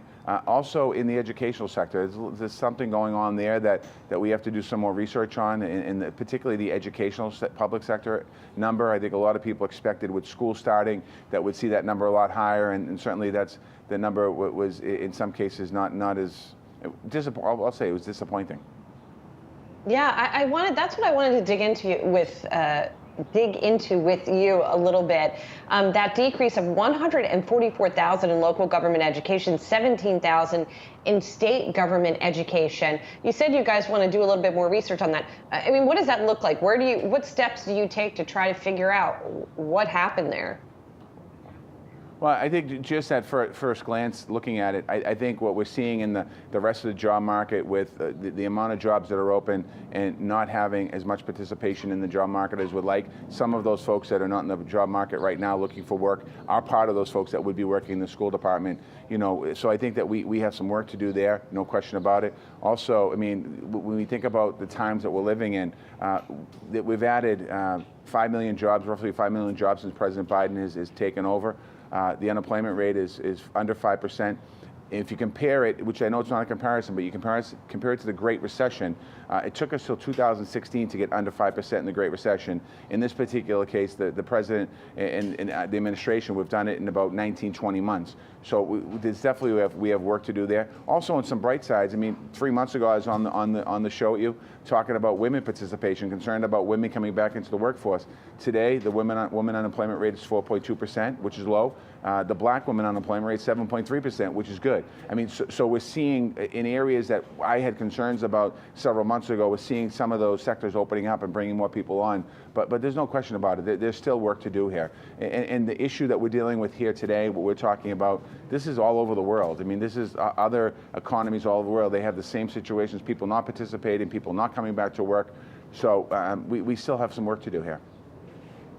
Mr. Secretary, you mentioned the women in the workforce. I mean, women continue to leave the workforce for a number of reasons. We've been talking about it all morning long. What could the administration do to help alleviate these pressures?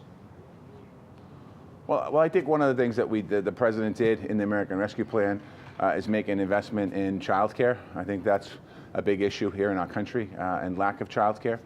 Secondly, I think the fact that schools opened last month, I think that helps people as well. And schools are in person; they're not hybrid this year. I think that's another help here. I think in some cases the higher wages are helping us as well, getting more and more people back into particularly women into the workforce. And then longer term, the Build Back Better agenda, the bipartisan, the Build Back Better bill that's being discussed right now and negotiated and debated right now. In that, there's investments in the cares economy, getting more and more people skills and job training to get in the cares economy. That's one number this month that we saw also, and actually last month, lose people was the area of healthcare in hospitals and nursing, and also in assisted living facilities and nursing homes. That's concerning long term. Actually, it's concerning short term. We have people that need those facilities, and we're losing workers in those areas. So that's something that we all have to collectively get on. Let's pick up on that, Secretary Welch, because we have heard on an anecdotal basis that some workers are leaving professions where they're required to be vaccinated. I know my co-anchor Brian Sozzi knows some folks who are healthcare workers where that has happened. I'm not suggesting that there should not be vaccination mandates, particularly when we're talking about healthcare, but what do you do about that if there are those people who just don't want to get vaccinated in order to have those jobs? I don't think that sector is just about vaccination. I mean, the vaccination, when I'm hearing the number of people that do not want to get vaccinated in that medical industry, we're talking 1 to 2%.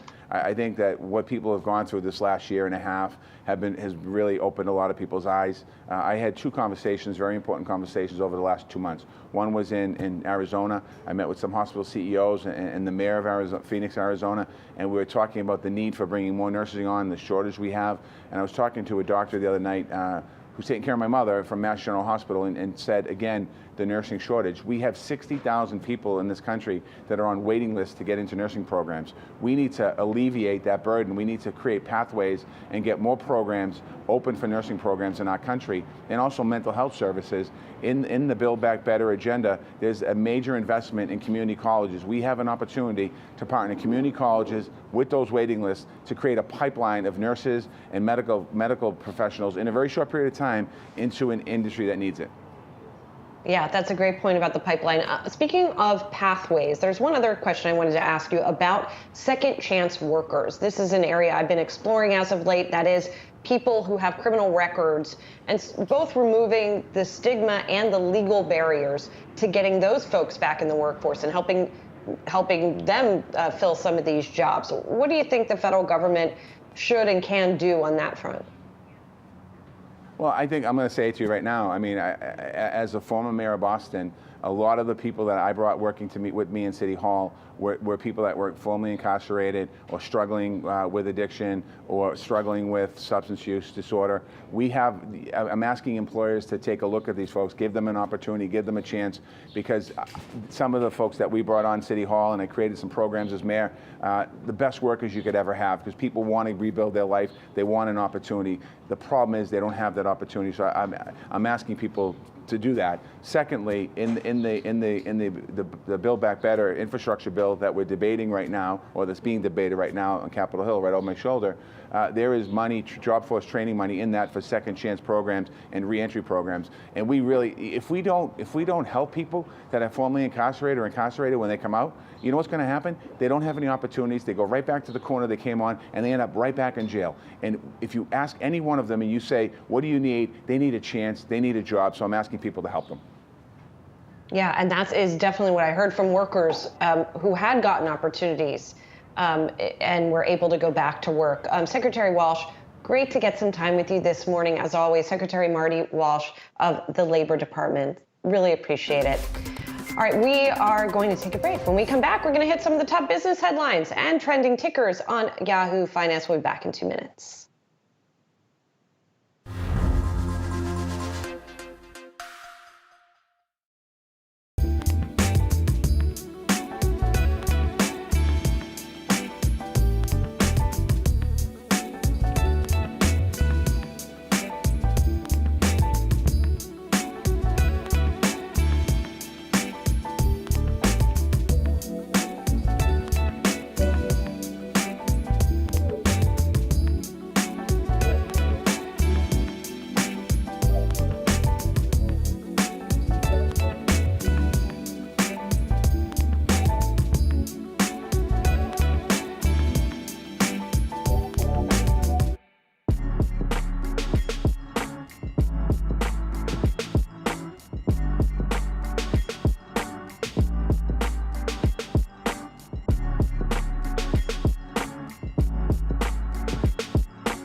The country of Ireland has long been known as a haven for companies seeking low taxes. That may soon change, however. The country, which had been a holdout, now says it will join the effort to push for a global agreement to set a minimum 15% corporate tax rate.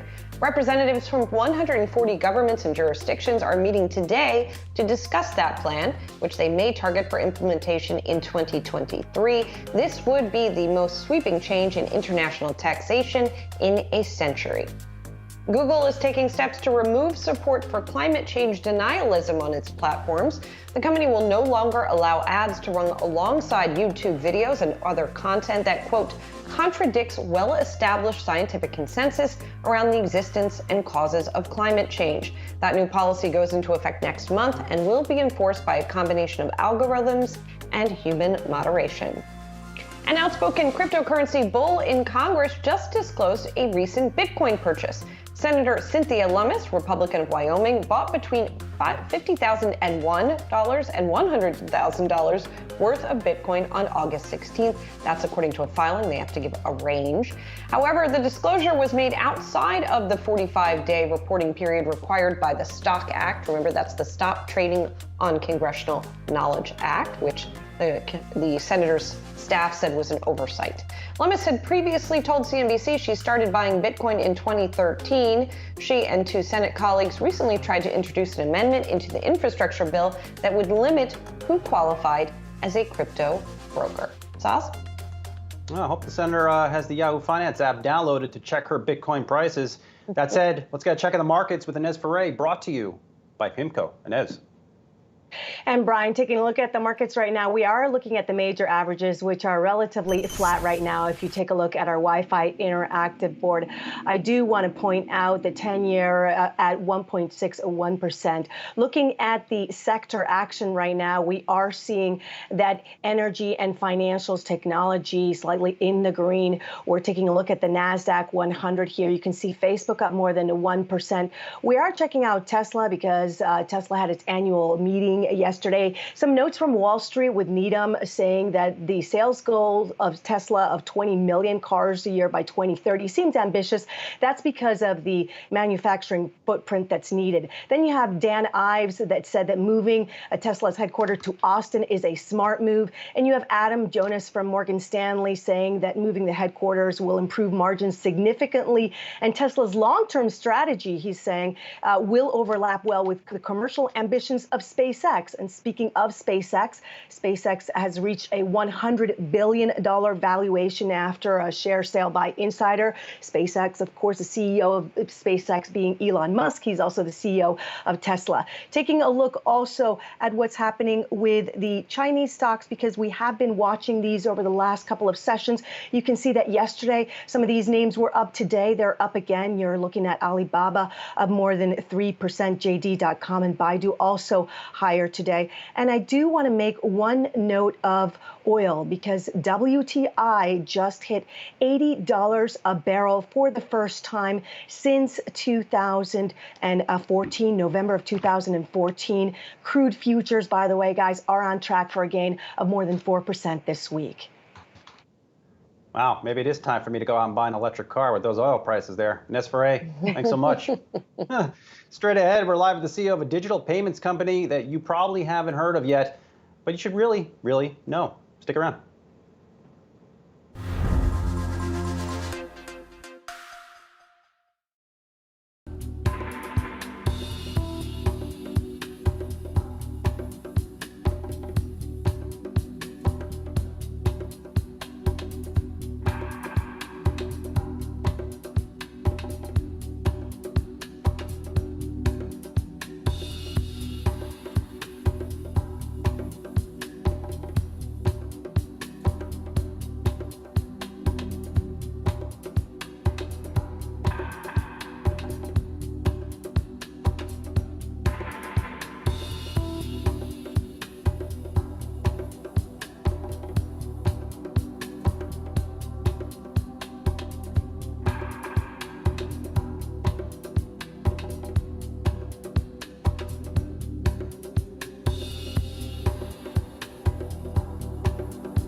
Canada-based payments company Nuvei has filed for an IPO in the United States about a year after its debut over on the Toronto Stock Exchange. The company is weaving its way into growth markets such as sports betting and crypto to complement its core payments business.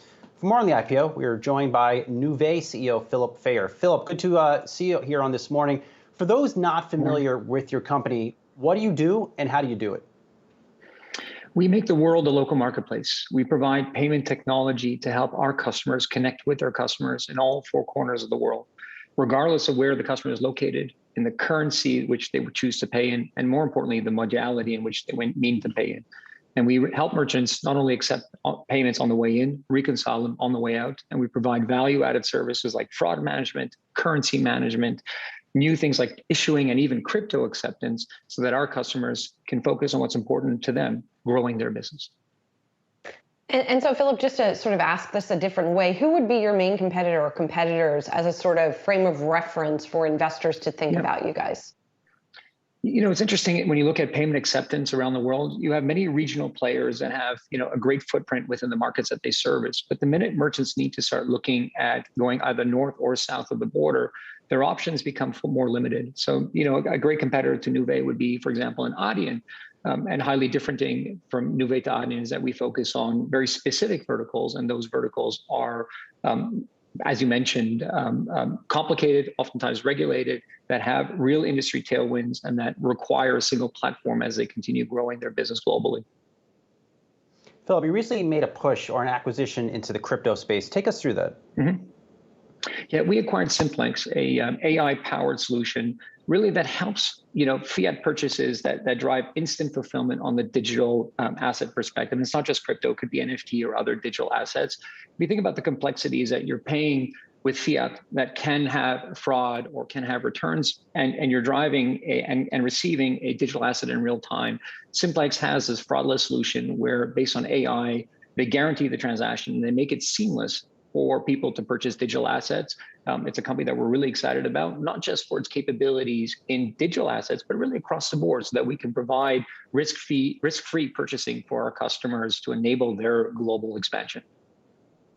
And Philip, you guys are also into sports betting. You've been expanding that business as well. Just like crypto, where you have to sort of navigate a lot of different regulations in different municipalities, sports betting is similar. So what are the sort of challenges and opportunities in that business? We started with the really hard stuff, right? So we started with sports betting and online gaming in Europe. We've powered it across from the UK into mainland Europe, into Eastern Europe. And certainly today, it's a dawn of a new era when you think about the new TAM coming online for many of these gaming operators with respect to what's happening in the United States, what's happening now recently in Canada, what's also happening in South America. And each of these markets has their own unique requirements, meaning how do people want to pay in those markets? What's relevant, for example, in Canada is not necessarily relevant in what we're seeing in the United States. So in the US, for example, we offer the broadest level of acceptance from credit, from debit, from ACH products, from direct bank payments, fully reconciled on the way out. And then more importantly, we help merchants with real-time payouts to their customers as well, so that they have the entire cycle. Customers are able to experience real-time deposits on their winnings, and the merchants can focus on scaling their business. And that's really just some of the intricacies that you see within the United States that are different from what we see from other markets. Phil, we were just talking to the CEO of Zscaler, and he was saying how he's been able to hire a good number of employees just to boost his business here. But the jobs report today out in the U.S. was disappointing. Have you had trouble finding the workers you need to support your growth? Our philosophy, obviously, when you look at payments, when you look at, how intellectually interesting and how challenging global payments is, I think that's one thing that we bring to the table, folks that are within the payment ecosystem when they're looking for a different challenge from kind of what's been a sleepy industry for the past 30 years from a regional perspective. The second thing we're really proud of is our culture, our family first focus, the fact that we put employees first, and I think make a very fun environment as we're in high growth period. And then lastly, it's the compensation. It's the opportunity to join the company on the ground floor and continue growing with us.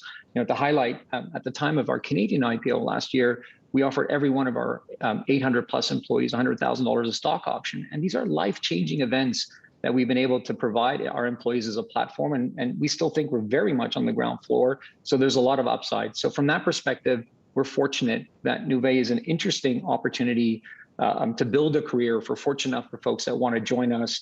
We offer a platform for growth. It's fun, it's exciting, it's new. And so we have not seen that as a major hurdle so far. How many employees do you guys have, Philip? Just shy of 1,300 today. Okay, so 100,000 of stock options for new folks that's not a bad perk. I wanted to finally ask you about the U.S. IPO, which, as you said, was this week. What prompted it? What motivated it? And how are you going to use the proceeds? Just an amazing milestone. I want to thank NASDAQ for the partnership and really the overall experience. Just as a side note, we haven't seen our folks in 18 months, right? So to get together in New York and to get together and celebrate the listing was super emotional, and really proud to have been able to get together with our folks. From the Canadian listing, we found a few challenges and a few opportunities. Canada is a more difficult stock to trade. So for, our global workforce, a US listing made more sense, as well as the pool of investors of having access to a US listed company was deeper. And it was a right time because we moved from small cap to mid cap. So we're re-engaging with our investors, potentially different portfolio managers as we continue growing. And then lastly, naturally, having a US stock allows for more flexibility around M&A should that happen. We have been very acquisitive. We think this strengthens our balance sheet. This gives us optionality. And certainly as opportunities present themselves, we have today the balance sheet, both with cash on the balance sheet and leverage capacity to execute some pretty meaningful opportunities. Welcome to U.S. Markets. Nuvei CEO Philip Fayer. Look forward to following your public company journey. Thanks for joining us. All right, a Feel Good Friday story for you coming right up. The Susan G. Komen organization and ETF provider Simplify have teamed up to launch a new active healthcare ETF. We'll have more on this with the CEOs of both organizations straight ahead.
The first fully pro bono ETF is being introduced today. 100% of the profits from this ETF will go to the Susan G. Komen organization and their quest to find a cure for breast cancer. The ticker on this new healthcare ETF, PINK, appropriately enough for anyone who's familiar with the ribbons and the theme of that organization. We are joined now by the CEO of the Susan G. Komen organization, Paula Schneider, as well as Paul Kim, who is co-founder and CEO of Simplify ETFs, which is partnering with Komen on this effort. Thank you both for being here. So really interesting concept here. And we have seen more of sort of themed ETFs, but obviously this is a milestone here. Paula, how did this come about?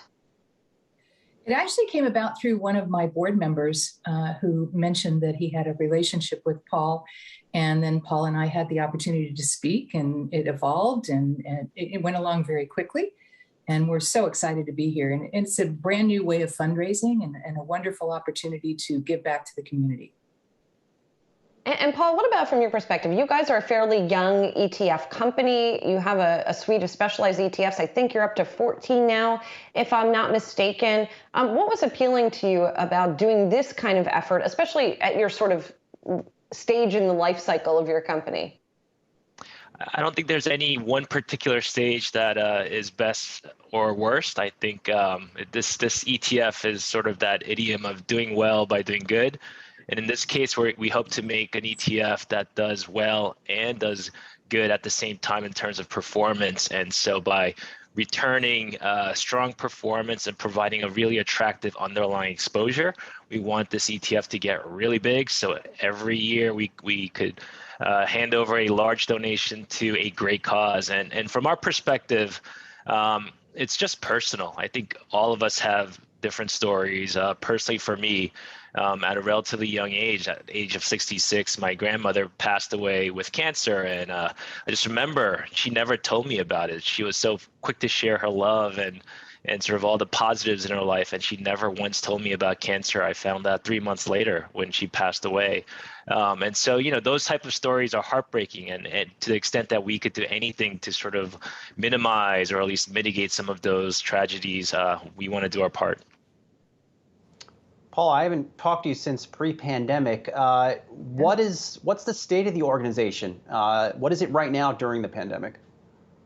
Well, it's been a difficult time during the pandemic for any organization that's trying to raise money, especially when a lot of our funds came from raising money from inviting 10,000 of your friends to join together at one time.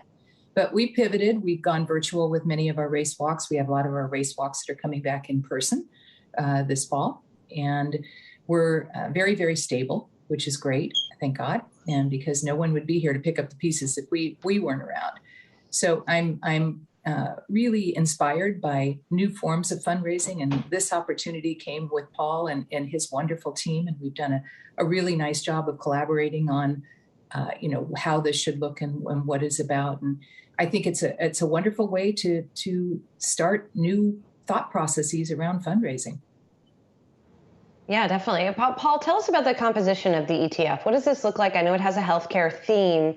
And what have your conversations been like as you've been trying to get the word out to people and get them interested in buying it? Sure. So it's brand new today. It's an IPO. But if you think of this as more like a actively managed hedge fund, it's run by a longtime hedge fund portfolio manager named Michael Taylor, who's run money, a significant amount of money for two large hedge funds like Millennium and Citadel. So this is essentially a healthcare hedge fund inside of an ETF.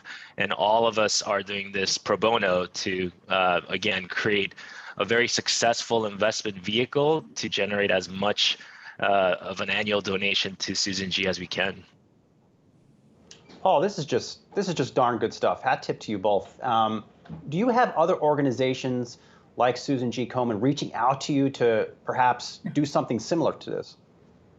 Not yet, and we're not in a rush. We want to get this check as big as possible, and then I think it's sort of pick your battles. We're a small shop. We're not a large number of people, and I think we start with the charities and causes that are near and dear.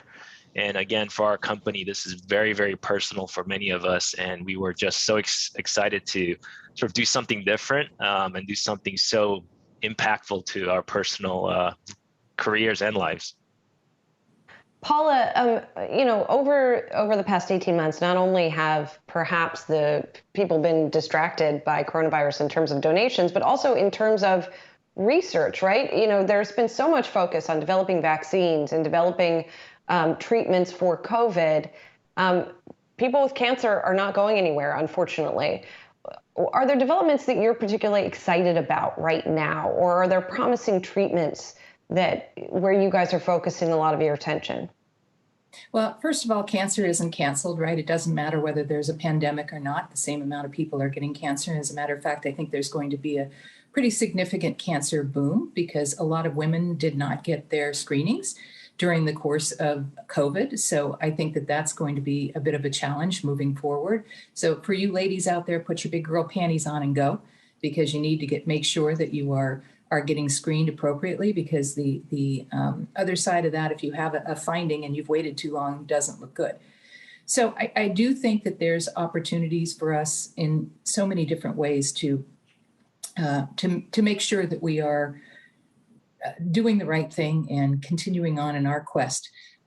I don't know that that completely answered your question, but it's the best I can do right now. I got my screening, I will say, and I will also chime in and encourage others to do the same as they're, supposed to on an annual basis.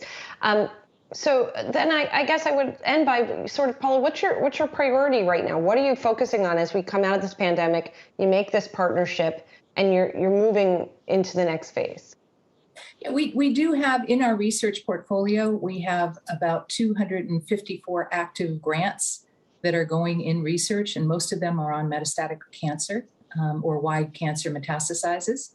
And so I do think that that's a very important step in finding the cure. There are many positive opportunities going forward as far as the research and the velocity of research. So I'm very hopeful, especially when you have funds that are coming in from alternative sources like our friends at Simplify, that we can use those funds to do the best work that we can. And I realize our names are so similar that you might have said Paul right in the middle of that, but Paul and Paula, that's what I heard. We're happy. It doesn't matter. I did say Paula. And we're gonna both celebrate at the closing bell at the NYSC, and this really has been a team effort, and not just across our two organizations, but organizations like the NYSC and our market makers and all sorts of parts of the financial service market have come together, and many of them are also doing things pro bono to help out. So behind the scenes, there's a lot of people that really, really find this personally important and have made this all possible. So we're just thrilled, and we're going to go celebrate with the closing bell today, post-celebration dinner, and then let's do the hard work of raising a lot of money for cancer. We will see you at that time. We won't hear from you, but we will indeed be showing the closing bell and both of you ringing it right here on Yahoo Finance Live. Pink is the name of the ETF. Remember it. Paula Schneider, CEO of the Susan G. Komen Organization, and Paul Kim, Simplify CEO and co-founder. Thank you both so much for being here. Really appreciate it. Coming up next, we are going to talk once again, put a pin in it in terms of our jobs coverage here today, and talk about another aspect of the quest to fill those open positions.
Well, as we look at those jobs numbers again here this morning and the shortfall that we continue to see in the jobs market, there have been so many reasons that we've talked about behind this, right? Lack of childcare, women leaving the workforce, maybe people just don't want to do the same jobs they once did. Maybe they don't have the right skills to do them. There is one area of the workforce, though, that could potentially help, and that is the formerly incarcerated or people with a criminal record. And Brian, this is something that first sort of came to our attention again after we talked to Peter Quigley, the CEO of Kelly Services, which recently introduced a program targeting these kinds of workers. One of the leading companies in this area is Toyota. We did a project with them. It's still ongoing in Kentucky. And Toyota took a second chance initiative and was able to increase its talent pool by 20%, increase its diversity by almost 10%, and improved its retention by 70%. Because, Julie, these second chance workers are thankful, they're reliable, and they're loyal. And I had the chance, by the way, to speak to some Kelly Services employees who had criminal records. And indeed, they were enthusiastic. Some of them longtime workers were enthusiastic about their employment there. The latest figure that's available, Brian, from 2018 is that the unemployment rate among formerly incarcerated people is 27%. So, you know, some of that has to do just with companies needing to sort of broaden their horizons, if you will, as to who they would hire. Yeah, no, it makes sense. You have these workers out there. They're capable of doing it. Why not give them a shot? And really, look, we just had the labor secretary on, Julie, and clearly this is an issue that is very passionate for him, and he's very much invested in. Yeah. As a former mayor of Boston, a lot of the people that I brought working to meet with me in City Hall were people that were formerly incarcerated or struggling with addiction or struggling with substance use disorder. I'm asking employers to take a look at these folks, give them an opportunity, give them a chance, because some of the folks that we brought on City Hall, and I created some programs as mayor, the best workers you could ever have, because people want to rebuild their life, they want an opportunity. The problem is they don't have that opportunity, so I'm asking people to do that. And there is now actually a second chance business coalition that's led by the head of JP Morgan, obviously Jamie Dimon, as well as the head of Eaton Corporation. So there are more companies that are coming on board with these kinds of efforts. Yeah, long overdue, I would say, Julie, because clearly this would be helpful to start getting some better than expected jobs report. I mean, today was just really another disappointing report and another, I would say, slap in the face to the stock market bulls. Yes, although if you look at the markets today, things seem okay, right? We're not seeing much change in markets right now. If you look at stocks, we've got a mixed picture here. The Nasdaq's down a bit, but we have the Dow and the S&P 500 on the rise. So there does not seem to be a clear conclusion that is being drawn by the markets in this report. If you look at yields, though, they're going a little bit higher. I think the last I saw, we were around 1.6%.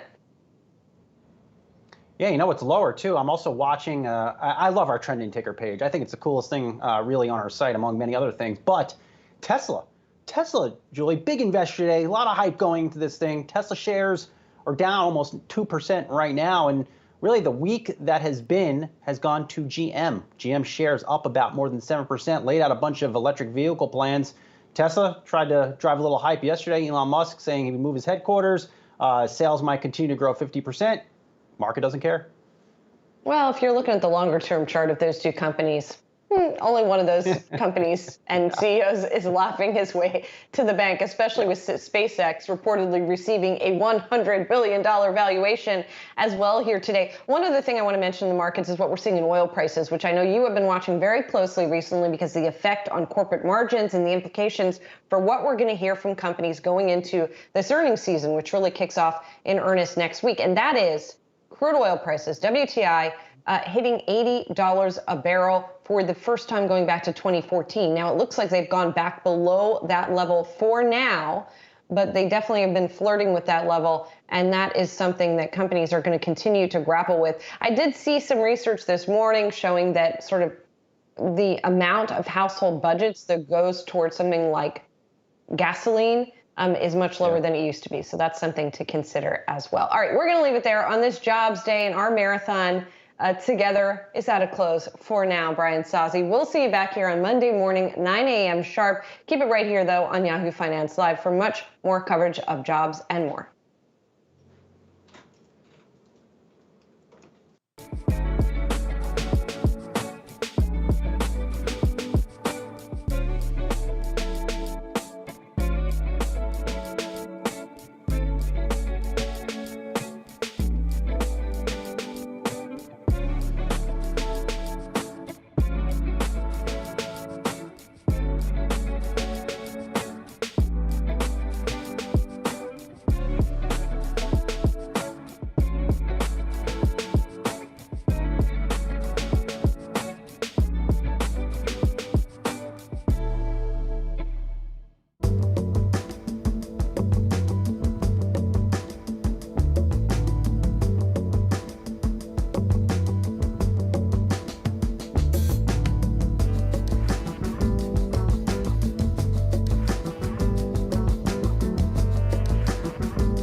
Welcome to Yahoo Finance Live. I'm Akiko Fujita along with Zach Guzman on this Friday. Disappointing jobs data weighing on investors on this last trading day of the week. A bit of a mixed picture right now. We've got the Nasdaq, the only one in the red, down about 18 points. The Dow up 18, the S&P 500 trading pretty flat right now, even as the unemployment picture improves. We're going to get to that data in just a bit.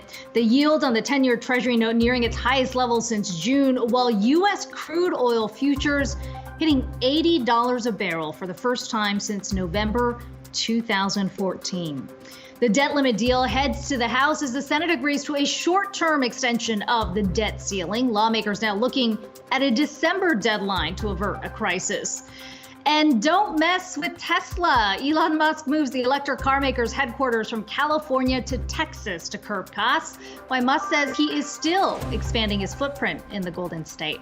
We begin this hour, though, with the all-important jobs data, pointing to a mixed picture for the labor market. Non-farm payrolls increased by just 194,000 in September. That is the smallest gain we've seen so far this year. The unemployment rate, though, coming in better than expected. Let's bring in Yahoo Finance's Emily McCormick to break down the numbers. So, Emily, a bit of good news and bad news in this latest report.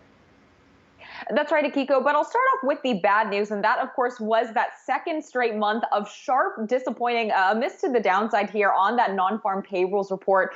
We saw those rising by just 194,000 last month versus the 500,000 expected, although we did get some upward revisions to the prior 2 months payroll gains. Now, the biggest drag to September payrolls came from government jobs. And we saw public sector payrolls dropping by a net 123,000, and local government education jobs specifically fell by 144,000 during the month. Now, the Labor Department said in its report this morning that this drop does to some degree reflect distortions caused by seasonal adjustments, since hiring for the back-to-school season was lower than usual this year. Now, other areas of the report were slightly less bleak. We saw that leisure and hospitality employment rose by 74,000 last month, or nearly double the gain that we saw from August, although this was still weaker compared to some of the other reports we got earlier this year. Now, retail as well as transportation and warehousing jobs also each rose by about 50,000 each, so some strong points by sector breakdown as well. Now, looking elsewhere in this report, the unemployment rate did fall more than expected to reach 4.8%, although this positive development came alongside a disappointing drop in the labor force participation rate to 61.6%, versus the 61.7% in August. We also saw the size of the civilian labor force actually contract in September, whereas many economists had expected to see more individuals come back into the workforce as new coronavirus cases moderated and those federal enhanced unemployment benefits expired at the beginning of the month. And then finally, guys, I do want to highlight a couple of comments that I got in terms of what this means for the Federal Reserve and monetary policy. Many economists saying here that even with this disappointing payrolls number, likely doesn't move the needle here for the Fed in terms of its tapering timing. Specifically, Andrew Hunter at Capital Economics said in a note this morning, quote, "The disappointing gain in non-farm payrolls in September probably still counts as decent enough for the Fed to begin tapering its asset purchases next month. But alongside the signs that activity growth is slowing sharply, at the same time as worsening labor shortages are putting serious upward pressure on wage growth, it looks set to leave Fed officials in an uncomfortable position over the coming months," end quote. So a lot to digest in this morning's report, guys. But again, a disappointing print across several of those main headline numbers. All right, Emily, thanks so much for that. Let's bring in Michael Darda. He is MKM Partners Chief Economist and Macro Strategist. And Michael, let's start with that disappointing headline number. What do you think happened in the month? Yeah, I think we could still be looking at some disturbances from the Delta variant here in the headline figures. But I'd really like to emphasize the fact that for the second month in a row, there were actually quite a few hot aspects to the data. As was just discussed, the headline number 194, that was a big miss, and we had a disappointment on the labor force participation rate. So we saw the labor force decline. So those were the negatives, but we had a list of positives, a pretty substantial upward revision to the prior 2 months of 169K. That was good. We had pretty hot wage growth, this pretty significant 0.6 month over month. We also had a pretty hot increase in aggregate hours worked. So those two together, hours worked and wages paid, basically are a proxy for labor market incomes, which are growing quite rapidly and will support strong spending growth going forward. In addition, the unemployment rate is actually calculated from a separate survey. And for the second month in a row, that separate survey, the household survey, showed substantially stronger job gains, over 500K for September, second month in a row that happened. And so the drop in the unemployment rate to 4.8% was only partially driven by labor force dropouts. We also had pretty strong household employment growth. And so I think all in, this is a hotter labor market than the headline figures would suggest. Yeah, and I guess, as Emily was kind of hitting there at the end of her report, it kind of stems back to whether or not it's going to be enough here to keep the Fed in their path of tapering. I mean, when you look at it and think back to what we heard from them at the last policy meeting, I mean, you expect nothing to change there in terms of seeing it happen in a month time. Yeah, I don't think that this is going to impact the taper timing whatsoever. In fact, I think you could make a fairly strong case that the Fed is considerably further behind the curve this time than when they pulled the trigger on the taper in the last cycle in January 2014, which very well arguably could have been too early.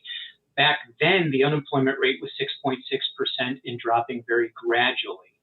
Today, we're at 4.8% for last month and collapsing. And so if you just take the year-to-date monthly average rate of descent in the unemployment rate, we will be in a labor market configuration by the middle of next year before the Fed is even done adding to the balance sheet, right? The taper just means smaller incremental additions, where the unemployment rate will be in the 2s and below 2 by the end of next year if these trends persist.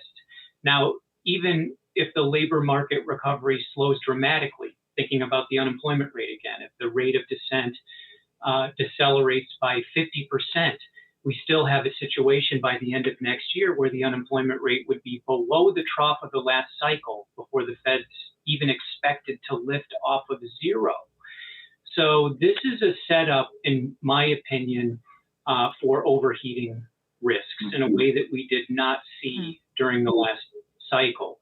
And so I don't think the weaker headline figures are really going to deter the Fed on the tapering path at all here. Michael, you mentioned the federal enhanced unemployment benefits expiring in September. I know we're not looking at this entire period that this report is for, but that was long the argument for many people who said those benefits are keeping people from coming back to the workforce. Now we're talking about a labor participation rate that actually ticked down. I mean, is this just a matter of sort of the time, giving a little more lag time here for people to return to the workforce, or does that suggest that that's not necessarily what kept people away? I think we're going to have to look at a few more months of data, but most certainly the longer it goes on that the labor force is not picking up as we move through the pandemic and as some of these policies that were purported to disincentivize people from reentering lapse, then the argument certainly gets weaker. All of that said, I think we know we still had some distortions from the Delta variant taking place in September.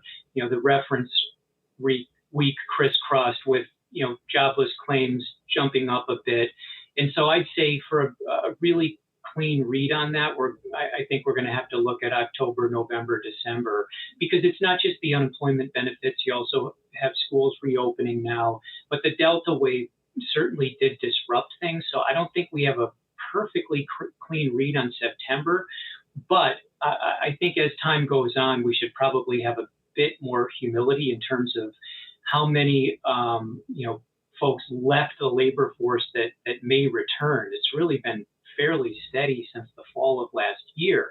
So there may not be the reserve army of unemployed that are hidden out there. And if that's the case, then we're up against much stiffer capacity constraints. It's actually an inflationary argument, not a deflationary one. So, yeah, that's a good point you brought up. I think we're going to need a few more months of data, but the labor force pickup, really, it's been predicted, but it's not unfolding, at least not yet. Yeah, don't want to make too much of just 1 month of reporting there. But Michael, it's always good to get your perspective. Michael Darda, MKM Partners Chief Economist and Macro Strategist.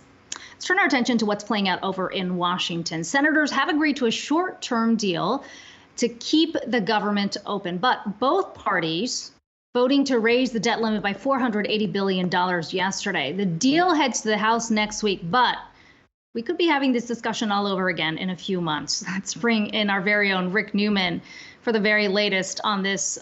Rick, this feels like a familiar story. Afraid so. It's a kick the can strategy. So we don't have to worry about this probably until December and possibly until January. But the Senate last night passed a bill that would raise the debt ceiling by $480 billion. The House is going to come back in session next week and probably pass that on Tuesday, and President Biden will sign it. So the government will be funded until then, but it's going to come back around. And in the meanwhile, the drama in Washington is basically going to surround this question of whether the Democrats can pass the bipartisan infrastructure bill that has already passed the Senate but got bogged down in the House. And then, of course, the bigger spending bill the Democrats are having major arguments among themselves about. So there's going to be a lot going on in Washington. These things are all intertwined. And then the other, I guess you could call it the fourth thing that's on the calendar for later this year is the government is going to run out of funding again in early December. So these things could all get connected and intertwined once again, or Democrats could find a way to break them up, perhaps pass some of the infrastructure legislation, let's say, before they have to get to this question of the debt ceiling and funding for the government. So we can forget about it for a little while. Markets will carry on, but it's coming back, as you pointed out, Akiko. So, Rick, what do those 2 months buy? I mean, is it like you said about the conversations that need to happen within the Democratic Party on a number of pieces of legislation? Or is this just sort of, we can't come to an agreement now, let's revisit in December?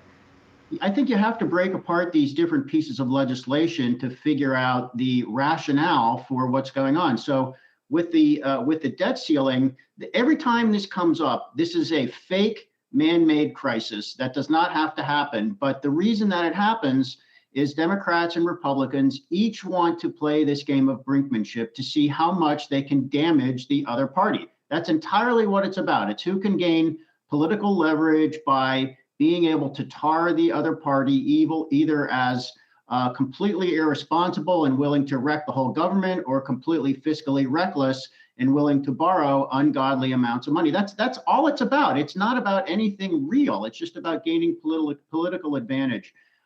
It would probably be a relief for everybody who's following these issues if the Democrats could pass the infrastructure bill, which does have some bipartisan support, and then whatever they're going to do with this other spending bill, just get to the finish line on that. But of course, that is a big battle of its own between progressives in the Democratic Party who want tons of spending and a kind of a transformation of the government's role in the economy, obviously a bigger role, and conservatives in the party, who we've been talking about for the last several months, who say that's too much and voters don't want a revolution, they just want some incremental improvements. So that argument's going to continue, and it's just going to be one sort of maelstrom kicking up again in Washington, D.C., starting around the middle of November, let's say. Yeah, we all got that to look forward to here, Rick. We'll be waiting to see what happens out there. But Rick Newman bringing us the latest there out of DC. Appreciate that. I want to check stock we are watching in today's session. That would be Oatly, seeing a more than 4% pop after JP Morgan upgraded the stock to overweight from neutral. The stock is off by about 50% since a June peak earlier this year and about 20% below where it IPO'd at $17 a share. Analysts at JP Morgan saying the upside potential is much greater than the downside risk now, with their $21 price target suggesting about a 40% upside there. Analysts also noting that they like the odds the plant-based dairy space in general will continue to outpace other varieties of milk. So take that, cows. Oatly seeing a pop today. Plant-based dairy space just doesn't sound appetizing, Zach. But every time we talk about Oatly, I hear that song over and over from the Super Bowl ad. No I don't know if you remember it, but no cow. Yeah, we don't need to, I guess, revisit that. A lot of people didn't like that ad. All right, coming up, the outlook for the retail sector. Employment rose for the first time in a few months, but how much of those gains can be sustained? We'll be joined by Deborah Weinswig from Coresight Research on the other side.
employment in retail sector rose by 56,000 in the month of September. Those gains coming after a few changes for 2 straight months. So is the recovery in this sector finally going to accelerate? Let's bring in Deborah Weinswig, Coresight Research founder and CEO. Deborah, good to talk to you today. What do the numbers tell you about the recovery or the pace of recovery we're seeing in the sector right now? So I'm a glass half full kind of person, and it's definitely great to see the positive 56,000 after 2 months of losses. But the employment and transportation and warehousing increased about 47,000, which is in line with prior months. And if you think about what we're seeing in supply chain, that's where we really need to see stronger numbers. And with about a 400% turnover rate in DCs and warehouses, we've got some, what I would say are real concerns. Yeah, I mean, Deborah, I guess, so much changed in the pandemic, right? And we talk about the rise of e-commerce and just kind of the expectations that eventually we're going to get back to this so-called normal of what things looked like before the pandemic. But I wonder if maybe the expectation that all those jobs are going to come back in retail, or whether or not kind of the changes are just everlasting. I mean, how do you kind of look at maybe what it did change? It's interesting in terms of how we also define retail, right? You have this whole new instant commerce market that has really just kind of taken the US by storm. And so you've got companies, like GoPuff and others who are, really kind of transforming how we think about, kind of shopping and really consumerism overall. And if we look at July, which is the most recent data, there are 1.1 million job openings in retail. That's a big number, and so it's a lot of zeros. And and you also have this kind of this whole new kind of instant commerce market growing exponentially.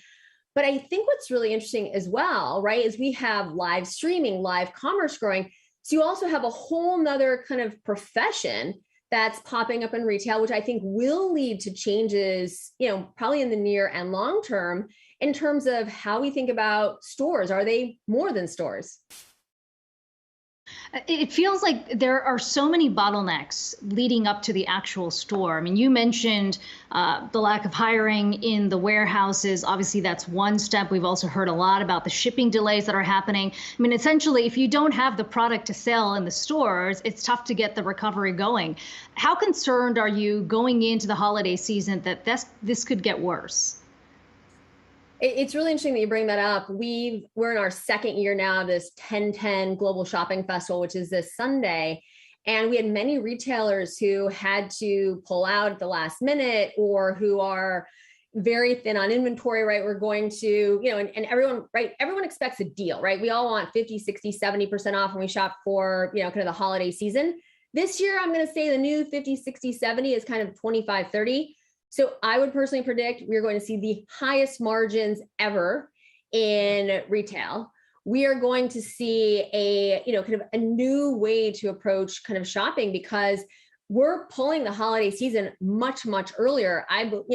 We've already got, according to our data, about 25% of holiday shopping has been done, where that's typically 10 to 12%. And then lastly, another really interesting phenomenon is that, we're starting to see this idea of more dark stores, So this dark store idea being one that a consumer can't shop, Your kind of shopper, if you will, They shop for you and bring it to your home. We're now also starting to hear, which is just kind of mind blowing to me, this idea of dark malls. And if you think about it, industrial space, kind of warehouses and DCs are much more valuable than kind of retail. And so there are so many challenges, and the supply chain is just one of them. And one thing I think we have to mention, everyone's like, first quarter of 22, we're going to be in great shape, Let's look at the math. It's 40 days to get a container from, kind of APAC to the US, and 40 days for it to get back. And we have a complete container misalignment right now. So that's 80 days. We're talking, in our opinion, we're probably looking at 1Q 2023 before all of those containers get back and realigned. So this is not just a holiday challenge, which it is acute, probably the worst I've ever seen. I think that this continues, and that is where, we're going to see innovation and new jobs created, but we're still really short right now. How does that, so walk me through how you get to the highest margins ever, because my ears perked up when you talk about that. I mean, it does seem like there's a lot of problems when you lay out kind of, shipping, logistics. Company we heard from Nike talking about just straight up, production getting hit in the pandemic. I mean, is it pricing pressure right now? So that's a great point. So what we're seeing is very few markdowns, very few deals. And so they're really holding tight on the gross margin line. On the SG&A side, definitely higher expenses, but we're starting to see, going back to this idea of innovation, is retailers starting to look at how they think about buying goods not for resale. And so there is, that opportunity, which is about $250 billion, can also offset, which I think we're looking at like a $263 billion addition from some of these supply chain costs. So we're starting to see a lot more innovation, pen to paper, and I would say, kind of technology overlays. But yes, I think from a margin perspective, right there, from a labor perspective, everyone's learning how to do things in new ways, which is ultimately saving money. I think they really prefer to have the labor in the store, but it is what it is. And then secondly, we're starting to look at other pockets of expenses, which have more, right, they're very siloed. And retailers are now, through technology and really just kind of working together in the organization, trying to figure out some of these complex problems together. Deborah Weinswig, Coresight Research founder and CEO. Good to get your insights today. Appreciate the time. Let's do a quick market check brought to you by PIMCO. You see the NASDAQ, the only one in the red right now, though we're seeing trading pretty flat today on the back of that jobs data we got this morning. One sector we're watching really closely here, energy. It is leading the gain sector by sector, and Brent crude futures trading at $83 a barrel now. That is the highest level that we have seen since November 2014, something we are keeping a close watch on today. We'll be right back.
Let's do a quick check of shares of Tesla today. We did see it moving lower in the session on the back of that annual shareholders meeting yesterday. And Zach, the big announcement coming out of this, Tesla is moving its headquarters from Palo Alto in California to Austin, Texas, with Elon Musk saying that they've now approached the limits of its capacity in its current headquarters. They just don't have enough room to grow. And here's a photo he put out yesterday. I think this is kind of interesting or kind of funny, actually. Get it? Don't mess with T, as in Tesla, of course, playing on what we've all heard from Texans, don't mess with Texas. Some interesting details coming out, though. Yes, they are moving their headquarters to Austin, but they're also increasing the output at the Fremont factory by 50%.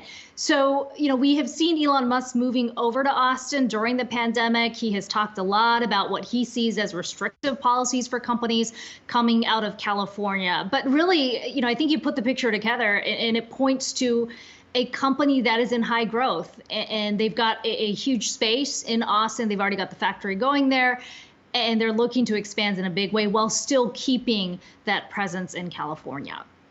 Yeah, and we've talked about it too, right? It's not only Tesla and SpaceX there, Elon Musk that's been doing this. Hewlett Packard, Oracle. We've seen other companies relocate from California to Texas. There's a lot of reasons as to why, and Elon Musk kind of walking through those just in terms of housing costs, cost of living differences between the great state of Texas and California. And I think that that's a piece of it. Although, not to say that the company is completely leaving California either, because he did note that production was expected to rise there in their Fremont factory. So, it is kind of an ongoing flux there, but interesting to see the company really doubling down there to make that move.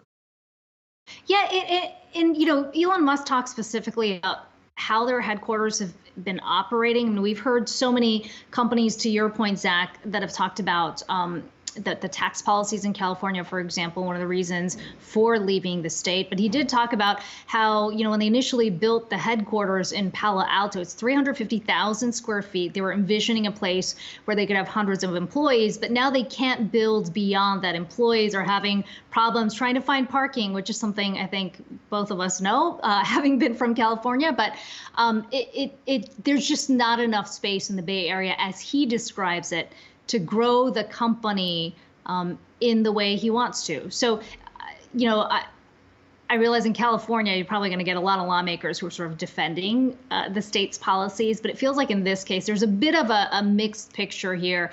It's not just about the legislation and the tax policies in place, but it's just the reality of being in Palo Alto and not having enough real estate to grow in the way you want. It's also kind of a funny pairing, too, if you think about Tesla and an electric car company, the biggest, the one that we focus in on, moving to a state like Texas that has so long been dependent on oil and a big energy state, for them to go over there. It is kind of, I guess it's worth reflecting on that in terms of where we're at in the energy discussion. Of course, Tesla, has been, solar leader as well, and Texas has really invested in a lot of renewables. And the other thing, too, Akiko, that we were talking about yesterday was Elon Musk's brother, Kimball Musk, seemingly keeping his board seat in that vote. At least the preliminary vote tally seems to be pointing that direction. So Kimball Musk getting to stay on. James Murdoch, one of the other board members as well, one of those that was potentially targeted for some changes at the board level there. Also, preliminary vote looking like he's going to keep it. So some of the changes that came out of this really maybe aren't the ones that some investors were pushing for. And then you got the Texas news here. So I don't want to say uneventful. So I'll say eventful in terms of the shareholder meeting this time around. I want to know if they're actually selling this belt buckle, Zach. You seem to be Can a real you imagine? big fan of that I think belt people buckle. would jump on it. I think they will. Tesla, they sold the shorts too, right? Tesla's actually pretty good with their swag. Yeah, not bad. Not a bad move there. We are still awaiting a live press conference here from President Biden responding to the jobs data that came out today. Just 194,000 jobs added in September. We're going to bring you those comments live as soon as we see the president step up to the podium. But we're going to take a quick break here. We'll be right back.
our worldview today, more than 100 people are dead or wounded after a suicide bomb tore through a mosque in northeastern Afghanistan. No group has claimed responsibility for the attacks so far that targeted worshippers from the minority Shiite Muslim community in Kunduz. The explosion follows a string of attacks that have rocked the country since the Taliban took over. Last weekend, suicide bombers targeted a memorial service for the mother of a Taliban spokesperson in Kabul. At least 5 people were killed in that attack. A global push to establish a minimum corporate tax rate is one step closer to reality. The deal is set to be finalized at an OECD meeting today after key holdouts, including Ireland and Estonia, agreed to the terms. The framework establishes a global minimum tax rate of 15%. That's much higher than the 12.5% rate Ireland currently has in place. The new rules would also require multinational companies like Apple to pay taxes in countries where their goods or services are sold. Details still need to be hammered out on when to enact the new rate and how to enforce the new rules. And the Nobel Peace Prize has been awarded to 2 journalists for the first time in more than 80 years. The Nobel Committee recognized Maria Ressa and Dmitry Muratov for their courageous fight for freedom of expression. Ressa is the first Nobel Prize winner from the Philippines. She co-founded the news website Rappler. It's been targeted repeatedly by President Rodrigo Duterte for reports that are critical of his violent war on drugs. Muratov is the first Russian to win the Peace Prize since former Soviet leader Mikhail Gorbachev, who, by the way, helped fund Muratov's independent newspaper, Novaya Gazeta. He dedicated the award to 6 contributors to the paper who've been murdered over the years for their work exposing human rights violations and corruption. Well, Kiko, let's talk about one story I'm sure you're going to like here. We've talked a lot about moderation when it comes to advertisements and the like and content on Facebook, but what about Alphabet? That company out with a new stance when it comes to advertisements and content from contributors and YouTubers around climate change deniers and misinformation around climate change. The company saying that it's going to prohibit advertisements on content that contradicts the science there. And another example, I suppose, of moderation around some of this content, and I guess, you know, a larger role that these tech companies want to play there. Well, the ban goes into effect next month. And Zach, the timing of this is no coincidence. We, of course, have COP26, which is the UN Climate Change Conference, kicking off in Glasgow on November 1st. And no question, well, there's going to be a lot of focus on the contributions, or the nationally determined contributions, as they call it, from countries, how much they're committing to reducing their carbon footprint. There's also going to be a huge spotlight on companies and what specifically they're doing to ease this green transition. So it's interesting that Google's getting out ahead of this. Specifically, they said they're responding to what they've heard from advertisers who say they just don't want to advertise next to content they know is false. And so this essentially means anybody who pushes false content around the climate discussion just can't earn any ad revenue from Google. An interesting move here from Google, but I imagine a lot of companies are going to have some big announcements over the next several weeks going into that meeting.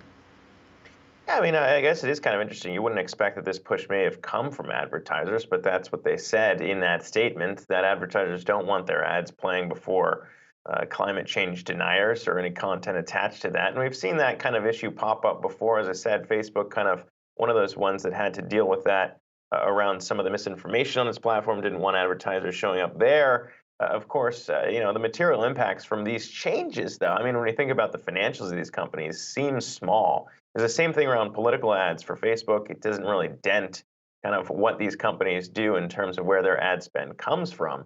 But important, I guess, to really, as you said, kind of along the timeline of when this is going to be top of mind, to really show that the company does care and wants to kind of play a larger role in terms of, I guess, taking some of that content off its site. So interesting to see the trend continuing. It always comes up whenever we talk to analysts about these platforms, and some point to Snapchat and Pinterest and some of the others that don't necessarily run into the same kind of content moderation problems. So that's always one caveat to include. Yeah, and it's been a big source of discussion during the pandemic, especially with some of these conspiracy theories around the vaccine being pushed on these platforms. So YouTube at least making a move on disinformation around the climate discussion. We'll see if the other companies, there's some of their rivals, follow. Coming up on the other side, we're talking about the road to recovery for restaurants. A new survey pointing to potential roadblocks ahead. We'll have that discussion after the break.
A recent survey from the National Restaurant Association reveals continued struggles for the country's restaurants. A majority of owners now say that they're worse off than they were 3 months ago. Let's bring in Yahoo Finance's Karina Mitchell, who spoke to one restaurant owner. And Karina, we've talked so much about these challenges, whether it's the struggles with getting workers to fill some of these positions, but also food prices. Those have been going up, I imagine.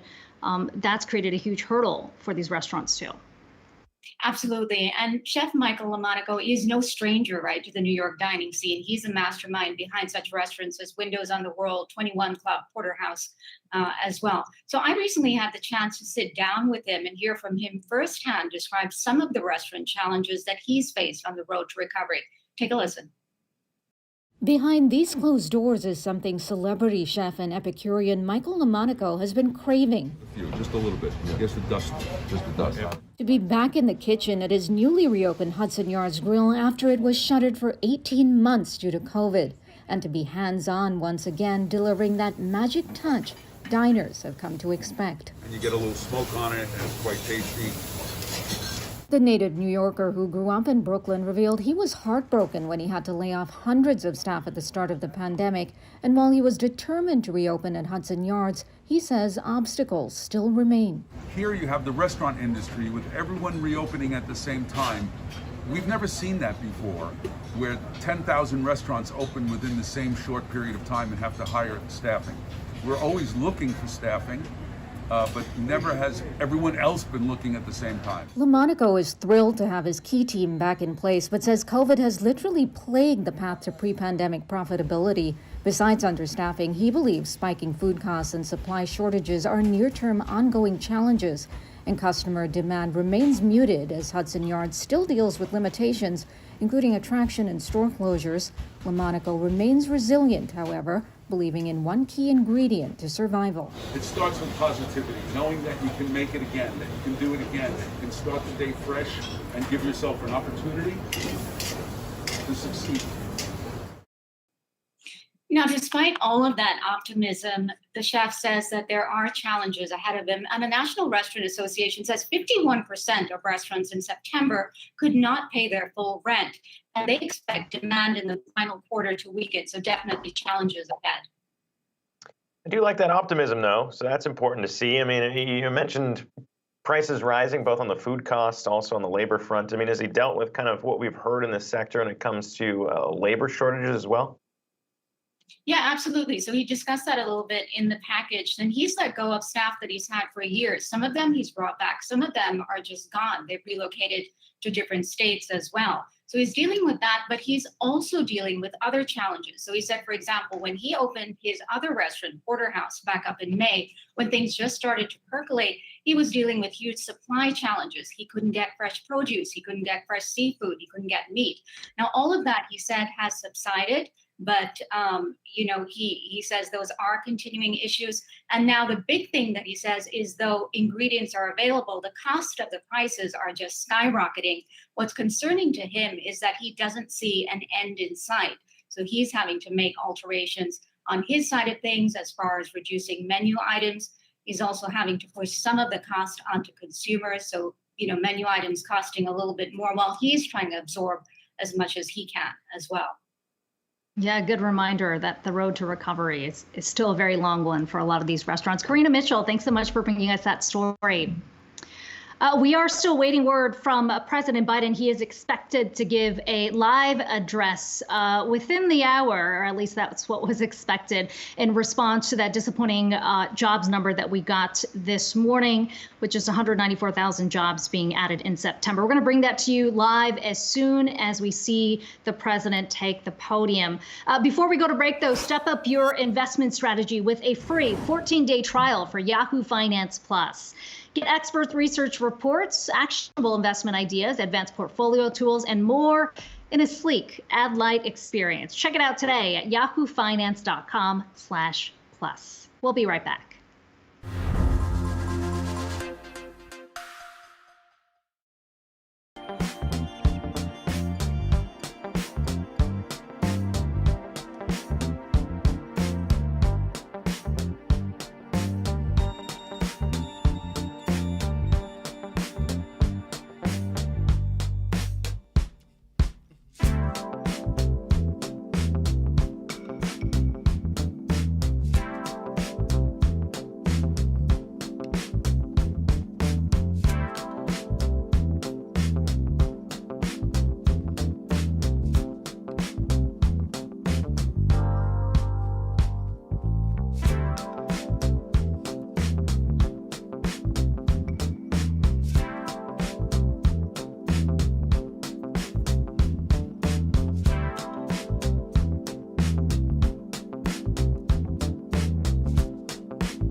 Welcome back to Yahoo Finance Live. We are seeing a bit of a mixed picture in the markets today. The Dow, the only one in the green, although Zach, trading's been pretty flat across the board here as investors continue to process or digest the jobs data that we got this morning. The headline number, 194,000 jobs, non-farm payrolls increased in September. A huge miss in terms of what was expected here. The positive is that the unemployment rate did come down to 4.8%. We are awaiting word from President Biden, who's expected to speak live at the White House. So within the hour, could potentially spill into the next hour. But Zach, it feels like there's a bit of a good news, bad news in this report. It's going to be interesting to see how the president sells it, of course, in connection with additional legislation that he's trying to get passed right now.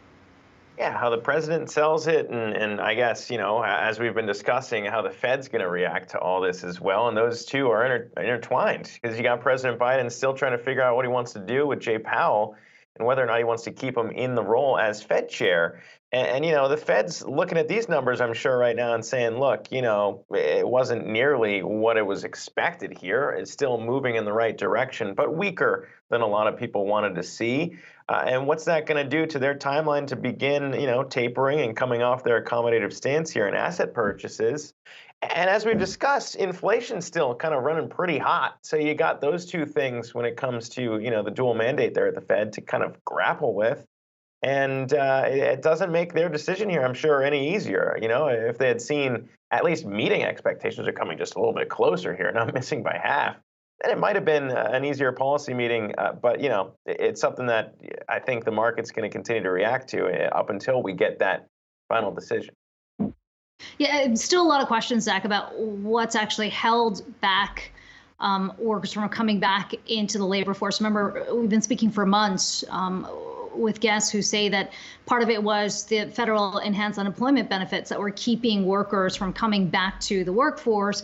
Well, we saw that expire in September, and still we saw the labor participation rate tick lower. Michael Zarda earlier in the show saying, look, this is too short of a period to really assess whether in fact that was the reason why we haven't seen the same number of people sort of return to the workforce. But that's going to be interesting to see moving forward within the next month, potentially maybe 2 months that need to be monitored to see whether that leads to a faster growth pace. But, you know, the other thing I think worth noting here is the declines that we saw in the public sector, especially in schools in the month. Yeah, and that's, you know, kind of a bit of a head scratcher as we kind of get back into, you know, everyone getting back into classes. And we talked about maybe teacher shortages and the fact that a lot of them may have just quit earlier. I know a few, actually. One I'm going to be seeing this weekend that just quit because she didn't want to do it anymore. And you talk about, you know, what else we've seen. Come back a bit on the leisure and hospitality side, 74,000 jobs getting added this month that we're looking at here, still 1.6 million below where we were pre-pandemic. So a long way to go still at this point in the pandemic. And I think, you know, as Delta kind of showed, even when you think you're out of it, there's still the risk of a variant popping up or all kinds of things here that could knock you off that pace of recovery. And we saw that in this report, the weakest of the year in terms of jobs added. Yeah, and obviously, you know, we don't want to make too much of 1 month, but you mentioned the Delta variant. That's also been one of the question marks here about, you know, how big of an impact is that having on the workforce. So, you know, we'll be waiting for the president as soon as he takes the podium and bring that to you live. But interesting to see how the White House is going to try to slice this report, given that the headline number was so disappointing. Yeah, not a lot to cheer there, but I'm sure we're going to find nuggets that President Biden's going to try and tease out here to get some applause on. Of course, we're still waiting for that. We'll bring it to you when he steps up. But in the next hour, a profile with the company behind powering the wallet there in El Salvador, the Chivo wallet that has empowered people in the country to get, trade, sell, in some instances, their Bitcoin that was provided by the government. We'll highlight more with the CEO of BitGo. Mike Belshie will join us in the next hour to discuss how that experiment's going, what snags the country may have hit the next hour. Stay with us. We're back in 2 minutes.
Welcome in to Yahoo Finance Live as we approach the noon Eastern Time hour here in New York City. I'm Zach Guzman alongside Akiko Fujita. Happy Friday, everybody. Right now, got a mixed picture. When we look at the major indices, the Dow, the lone index in the green, up by about 6 points right at the break-even mark as the NASDAQ is off by about a third of 1%. Investors digesting the latest jobs report as a big miss happens in September. The fewest amount of jobs we saw added to the overall economy on the year.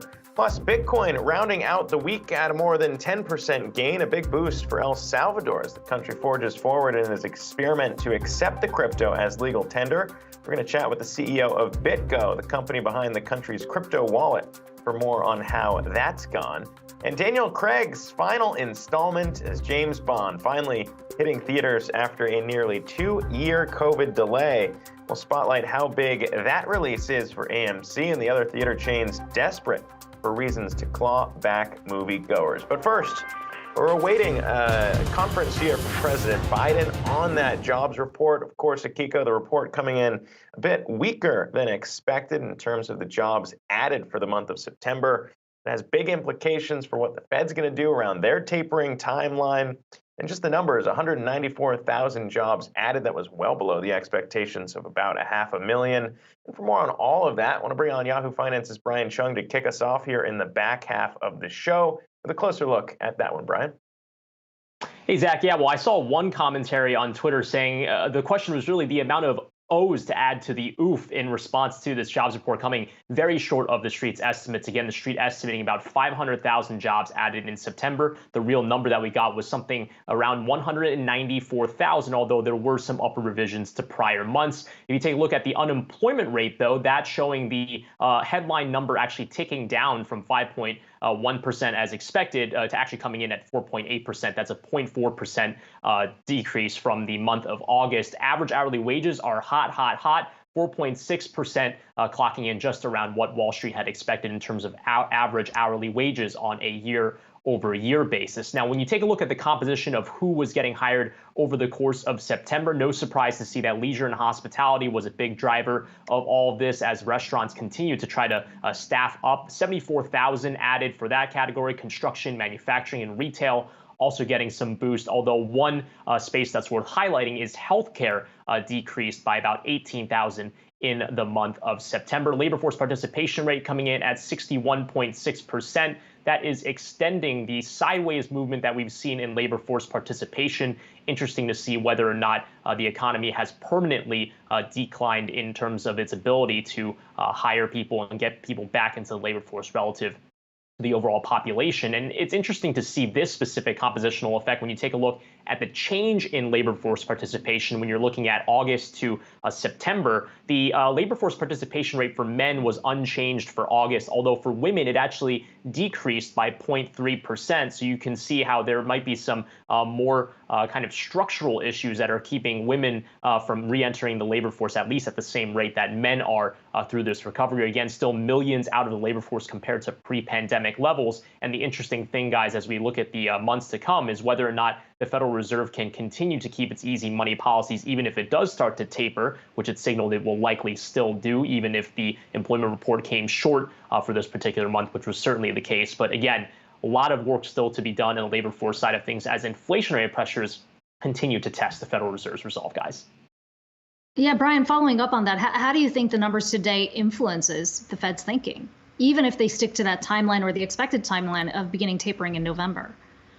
Yeah, well, at least for the immediate action for what the Federal Reserve will do in its next policy setting meeting, which, as a reminder, will be the first month of November, this likely doesn't move the needle for them. That's because the Federal Reserve had so strongly signaled in its last meeting in the end of September that it was going to likely begin the tapering process later this year. Now, of course, that could leave on the table the possibility of December as well, but the signaling has been so strong, not just from Fed Chairman Jay Powell, but from the other chorus of FOMC members on that policy setting committee that it would likely happen in the next meeting. And I think one big reason why they can do that, despite the fact that the September jobs report, at least on the headline payrolls number, came in so soft, is because of the insistence that even after the Fed starts to slow its asset purchase program, program. Right now, it's about $120 billion a month. It's still going to be buying purchases, or still, it's still rather going to be buying assets. It's just at a slower purchase rate, which means their monetary policy will still be largely accommodative. They're still holding interest rates at near zero, and the signal is that it's likely going to do so at least in the first half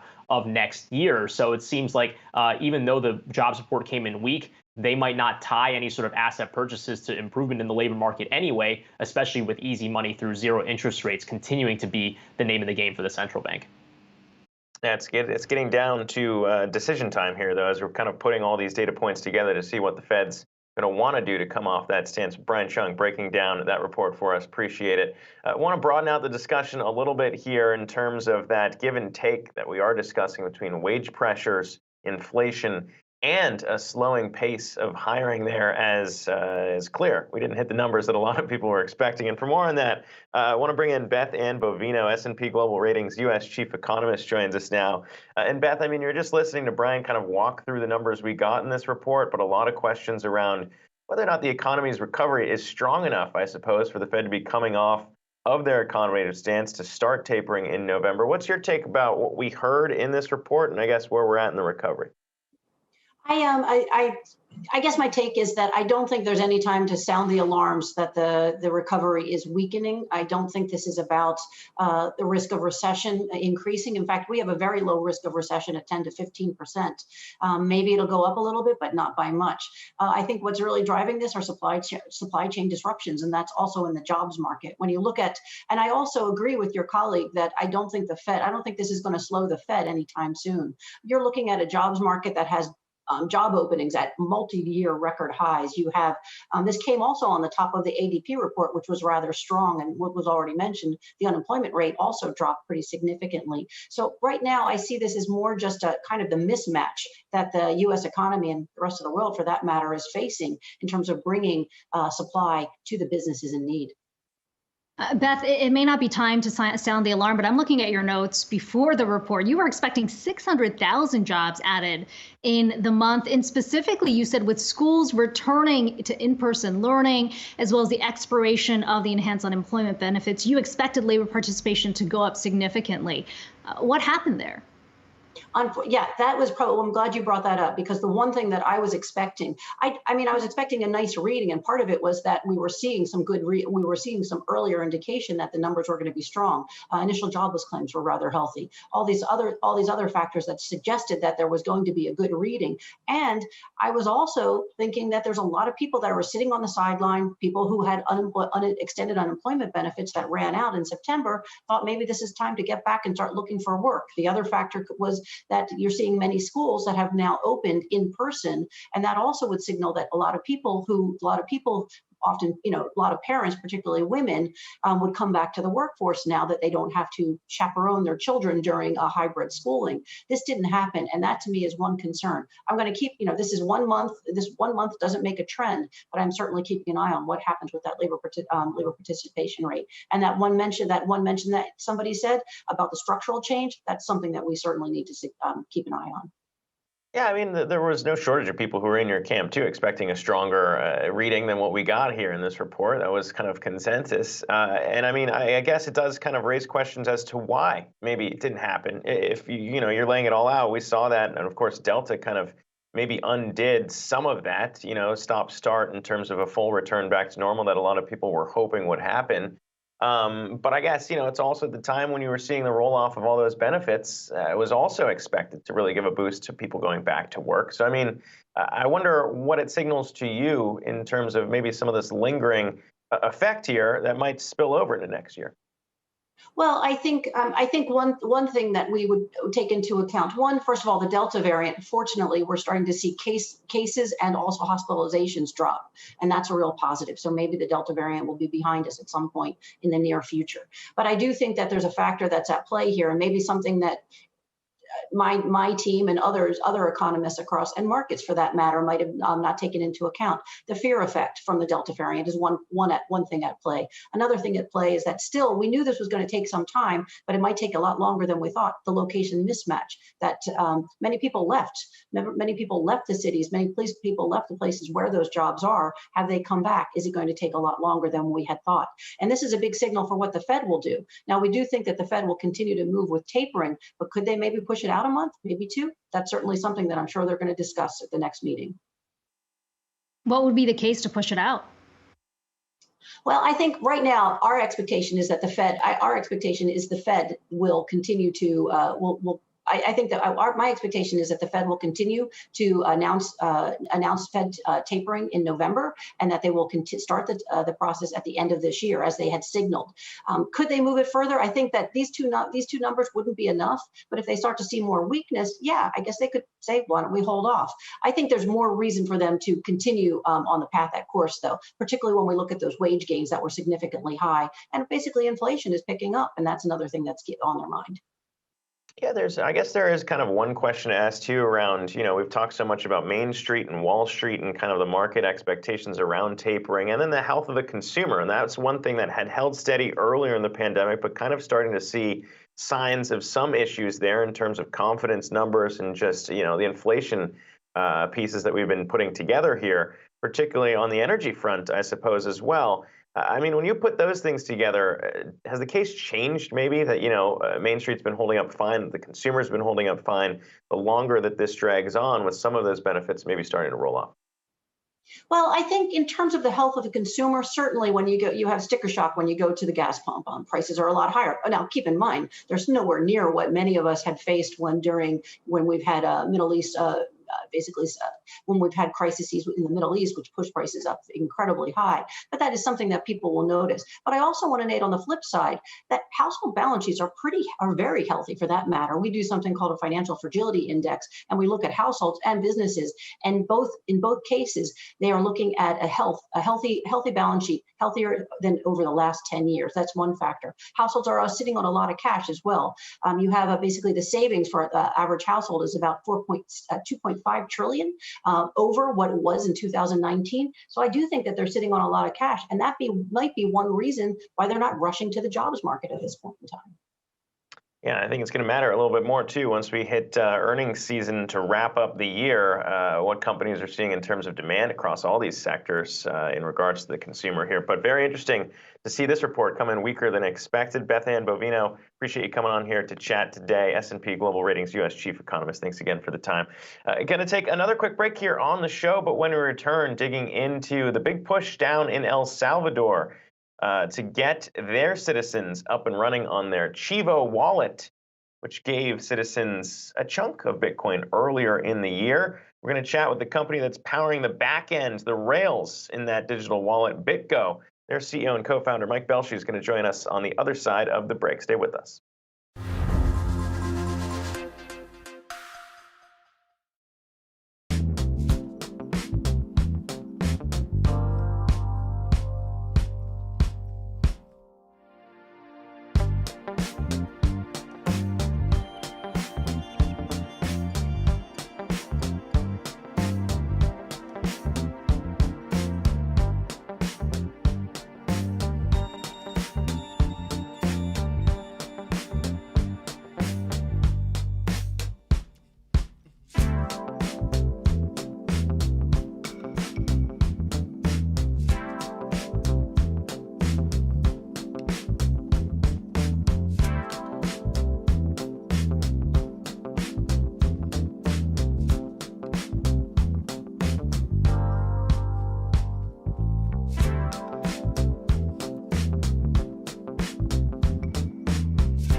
Welcome back to Yahoo Finance Live. In today's Crypto Corner, we are taking a closer look at the experiment that caught the world's attention when El Salvador announced that they were going to be making the big step to accept Bitcoin as legal tender.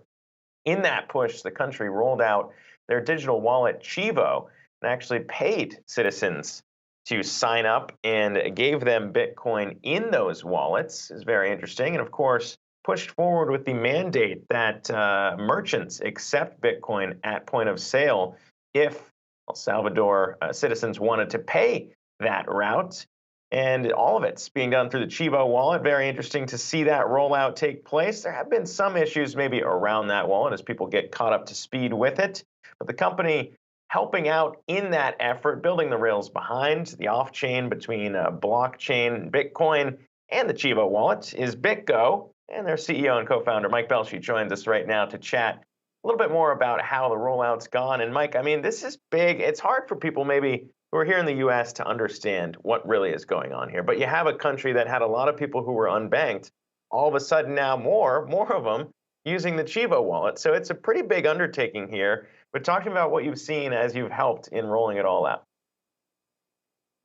Sure. Well, we're really honored to have been selected by Salvadorian government to participate in what they're doing there. It's an historic moment for the world where for the first time we've got a sovereign nation that's taking on digital assets, Bitcoin, in a way that's never been done before.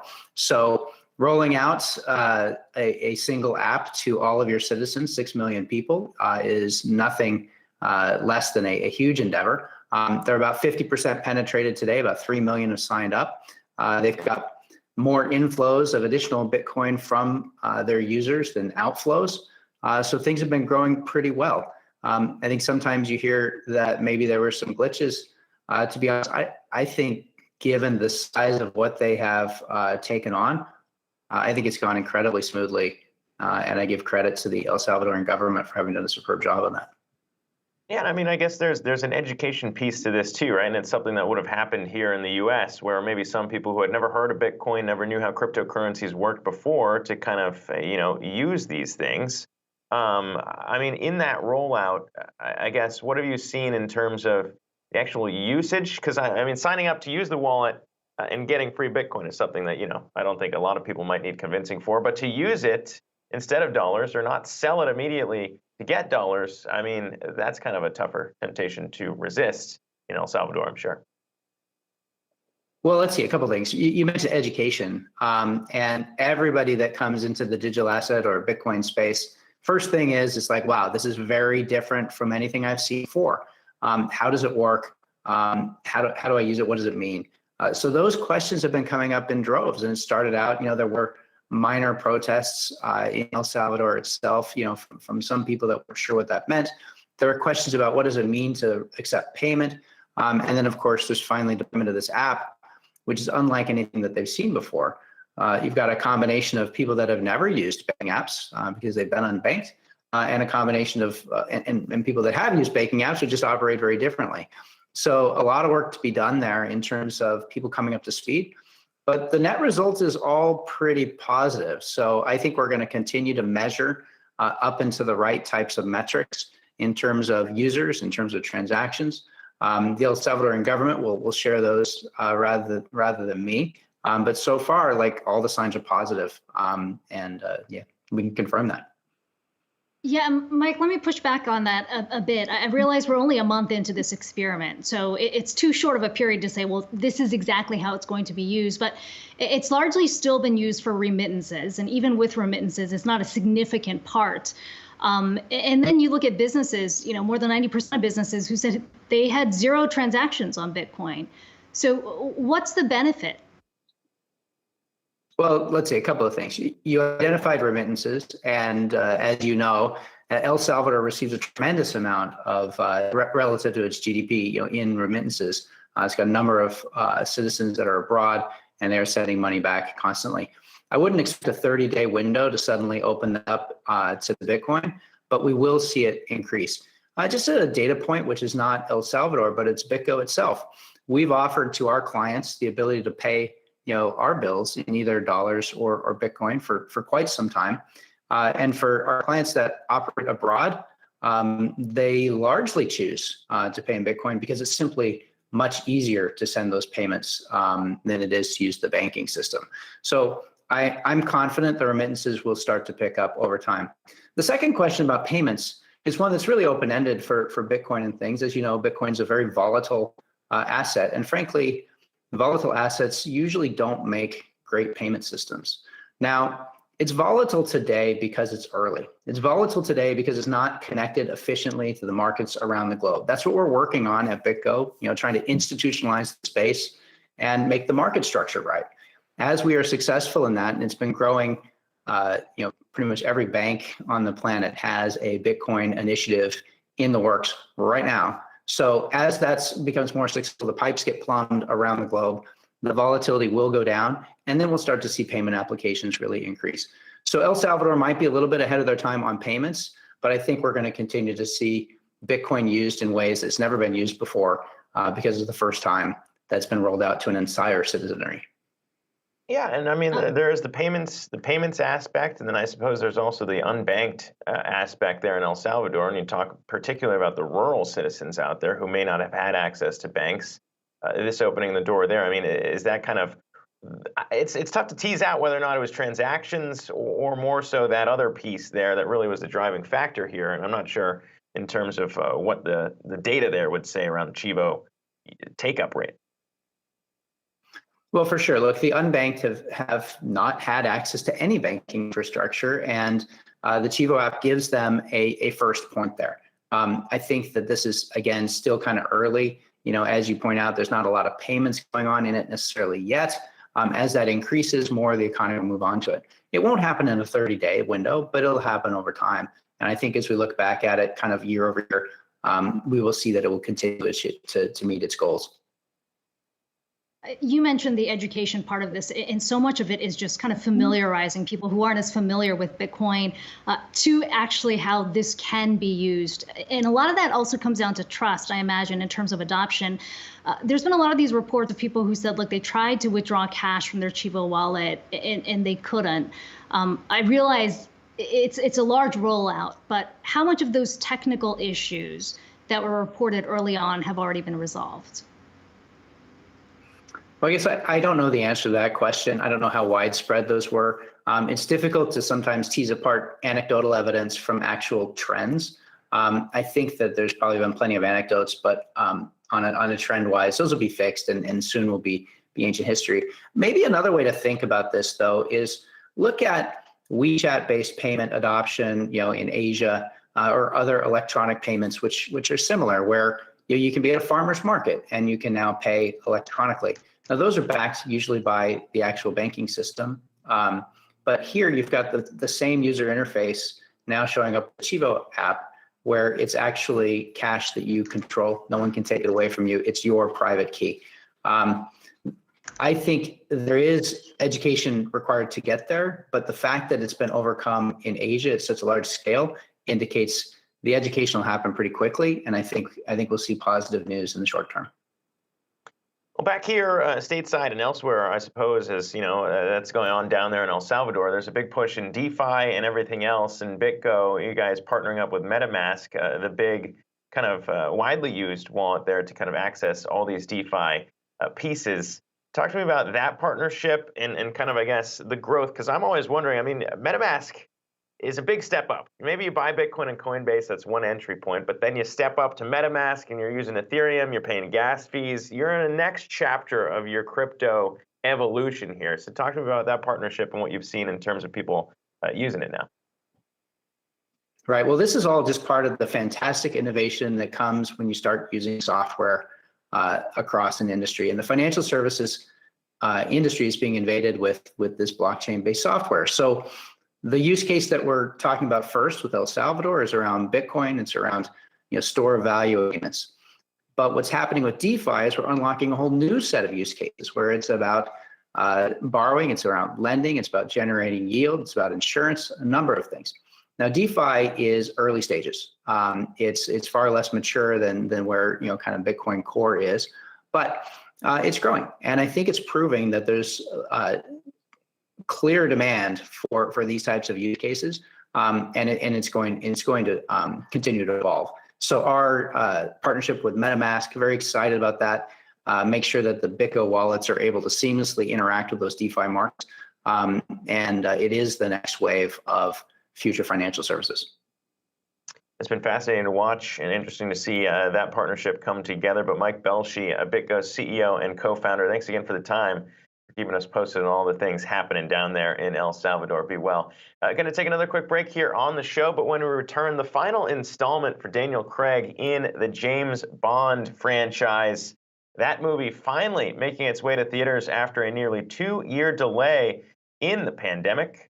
How big of a deal it is for theaters. On the other side, stay with us.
past isn't dead.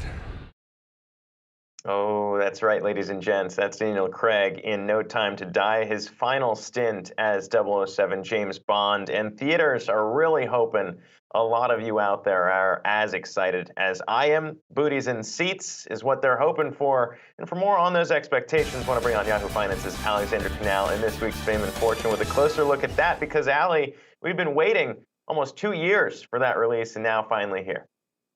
It's insane, Zach. 3 theatrical delays over a year and a half of will we actually get to see this movie or won't we? No Time to Die has officially arrived in theaters. And the expectations here are crazy, crazy high, especially after the success of Venom last week. That film grossing over $90 million in its domestic debut. That makes it the highest opening weekend of this pandemic era. So because of how well that film did, in addition to the fact that advanced ticket sales for No Time to Die are outpacing expectations and even outpacing some previous Bond films at the same point of the sales cycle. Analysts are thinking, okay, this film is going to gross 100 million or maybe even more in that domestic debut. However, there are still a few risks here. I did get the chance to speak with Box Office Pro analyst Sean Robbins, and he walked me through some of the risks that could derail James Bond from attaining that super, super high opening weekend number. One is the fact that this has an older target demographic, people aged 35, 40, maybe even older than that. And those have been the group, they've been a little more hesitant to return to theaters. So in order for James Bond to reach that $100 million number, we're going to have to see something that hasn't really happened yet. And that is that demographic returning to the theater in waves. Another risk is the fact that this film is 3 hours long. That could convince some people that have been spoiled sitting on our couches to say, okay, I don't want to be next to someone for that long. I don't want to be away from home for that long. It could also have an impact on showtime. So all of those things could be a detriment to the film in that opening weekend slot. However, he did say the number is very possible. I think those pre-sale tickets are super, super important. The fact that they are doing so well, especially since this is a Bond film and not necessarily a big Marvel movie. It has that more casual audience. And if we see a blockbuster success here, it's certainly going to bode well for theater chains like AMC and IMAX that have really been hard hit by this pandemic. And especially as we get deeper and deeper into that fall slate, a strong performance by Bond, which is a theatrical only release, is only going to help with that box office optimism moving forward. Yeah, and a lot of people. I mean, I'm on that list. I'm probably going to have to sign up to see it here this weekend. But Alexander Canal bringing us the latest there on No Time to Die. Appreciate that. I'm going to take another quick break here on the show. But when we return, you heard a lot about NFTs, the technology taking a new step forward here in the music industry. We'll break down what exactly is going on there. A special interview with EDM artist Justin Blau on the other side of the break. Stay with us.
Welcome back to Yahoo Finance Live. We are digging into the progress being made in use cases for NFTs, non-fungible tokens, originally dedicated mostly to digital art, now advancing when it comes to music, opening the door for people like you, average investors out there, to start investing in music from their favorite artists. And of course, one EDM DJ, Blau as the kids call him, Justin Blau, has been at the forefront of that, and our own Jennifer Schonberger here was able to sit down with him and learn a little bit more about what he's trying to do with that technology. And Jennifer, I mean, it sounds exciting for anybody to get involved in maybe the upside from some of their favorite artists.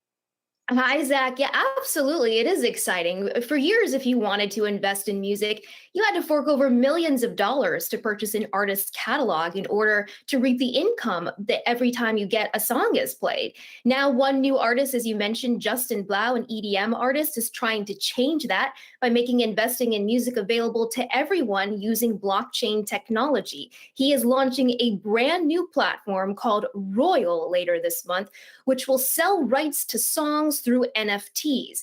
And ahead of that platform launch, Blau is actually dropping a brand new song today called Worst Case, where he will offer 50% of those royalties through NFTs. And a Yahoo Finance exclusive, I spoke with Blau. Take a listen. Yeah, so with Royal, we specifically let fans participate in the streaming revenue rights for songs specifically. And for me, I've always thought it was really interesting if fans could co-own music with their favorite artists. Ultimately, fans are the ones responsible for making an artist popular. They're the ones that go to the shows, that share the music with their friends. So why not enable fans to participate in the upside of an artist's career as they grow? And that was really the inspiration behind Royal. So what made you think that this would be a smart business opportunity? Do you think that NFTs are the future of the music industry? Are you looking to disrupt the music industry perhaps in the same way that Spotify did? Yeah, absolutely. I think I've been exploring NFTs since 2017, 2018. And back then it was very new, and a lot of people didn't really believe in the potential power of the technology. Fast forward to this past year when, tokenization of all types of creative content is more widely accepted and the public is starting to really understand and grasp what that means conceptually. Utilizing NFTs and all types of blockchain technology to disseminate ownership and to kind of disintermediate all of the middlemen in the music industry is incredibly powerful and inevitably going to happen in the future. It's something that I believe for the past 4 years. So I think that the biggest disruption to music will probably happen from a Web3 lens. And more specifically, at Royal, we're really excited to build a layer on top of the existing music industry, right? So I think, and I believe that, giving fans ownership is just something that hasn't happened before. And that can interplay with all aspects of the more legacy music infrastructure. So, with Royal, we really look to work with both established artists and newcoming artists to help them, monetize their creativity in a new way. Yeah, it sounds like you're really democratizing music right here and investing in music, in that beforehand it was almost prohibitive. You had labels, you had accredited investors, you had hedge funds that had the financial wherewithal, right, to really purchase a music catalog, which was how you had to do it. Now it sounds like you're offering the ability to invest in a particular song, and from there, even fractionalizing that, just as you can buy fractionalized shares of stock like Google, here you can buy a portion of a song's copyrights through an NFT. Is that right? Yeah, I guess a better way of explaining it versus fractionalization, which is not quite exactly what we're doing, but imagine you buy a vinyl. There are only 100 vinyls of an album, and you buy one of those vinyls, and every month, in owning that piece of art, that kind of tangible piece of art, you also happen to participate in the upside of the royalties of the song, right? So we like to call it like a rights assignment for buying art as opposed to fractionalization. That's kind of the technical background of what we do at Royal. But in theory, yes, thousands of people can own a piece of the actual music that an artist comes out with.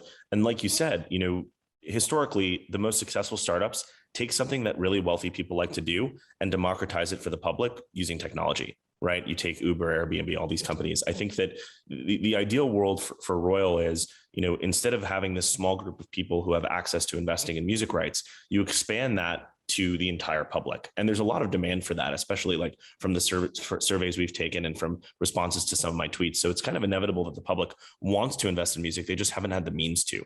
So in developing Royal, that's kind of our primary goal, is how do we democratize access to investing in a new asset class? And then the idea is perhaps you can invest in an artist in their infancy, perhaps it's an emerging artist, and then grow with the artist as the artist grows and participate in the revenue share. Is that the idea? 100%. If I look back at my history as an artist, even there are artist friends of mine that I would have invested in 5-6 years ago. The Chainsmokers and Millennium are two artists that have exploded in popularity, who actually opened for me on tour back in the day, right? And I believed in them as artists. I would have totally invested in them if I had the capacity to, right? So it's not just for fans to be able to invest. It's kind of also for artists to be able to invest in other artists, for TikTokers and social media influencers to invest in musicians as well. If they use their music, they can see an actual benefit in their holdings or in their investment in that artist, right? So there's kind of infinite potential with where this can go. So Justin, we know if we go to Royal's platform, we can invest in your music, but what other sorts of artists can folks invest in? We talked about sort of the emerging side, but are established artists also going to be offered on your platform? Like, is this, hey, I can also invest in Taylor Swift here, or it's again more of that independent artist? So I guess the way we think about it is it can be all artists, and we do have a number of really, really big artists that are going to use the platform in the future. In the short term, our first experiment is me giving away ownership in a song, but in the future, the means by which you would invest in an artist is actually in buying their music as art, as limited edition art, and then of course we assign IP based on your purchase. So in the case of a Taylor Swift or a larger artist like The Weeknd, you could actually own a piece of their songs, and that's your means of investing, right? But it's not exclusive to independent artists. It can be, any type of artist, and any artist can basically resell the ownership that they own to their fans. And you're dropping a brand new song today, right? It's called Worst Case, and you're offering 50% of those royalties through NFTs. Absolutely. So one of our first experiments with Royal is not necessarily a sale, but actually, a concept that we like to call investing with your attention. So the 333 top Royal accounts who've made referrals to the platform, they will each, receive or collectively receive 50% ownership in my new song, Worst Case, that drops today. And as that song succeeds, those people who were very instrumental to the growth of Royal because they made all these referrals, they will actually get royalties associated with the song. So that's all happening today, which is really exciting. It's the first time any artist, to my knowledge, has actually given away ownership in a song to their fans. And it's going to be kind of like a first iteration of this experiment to show that, there's a lot of power in aligning incentives between fans and artists. Do we know when the actual date is that Royal is launching? Oh, so Royal is live, at least for signups today. The first sale will happen within a month, but the first assets will be minted towards the end of this month. So for those who actually won the contest, the top 333 accounts will receive their worst case NFTs by the end of October.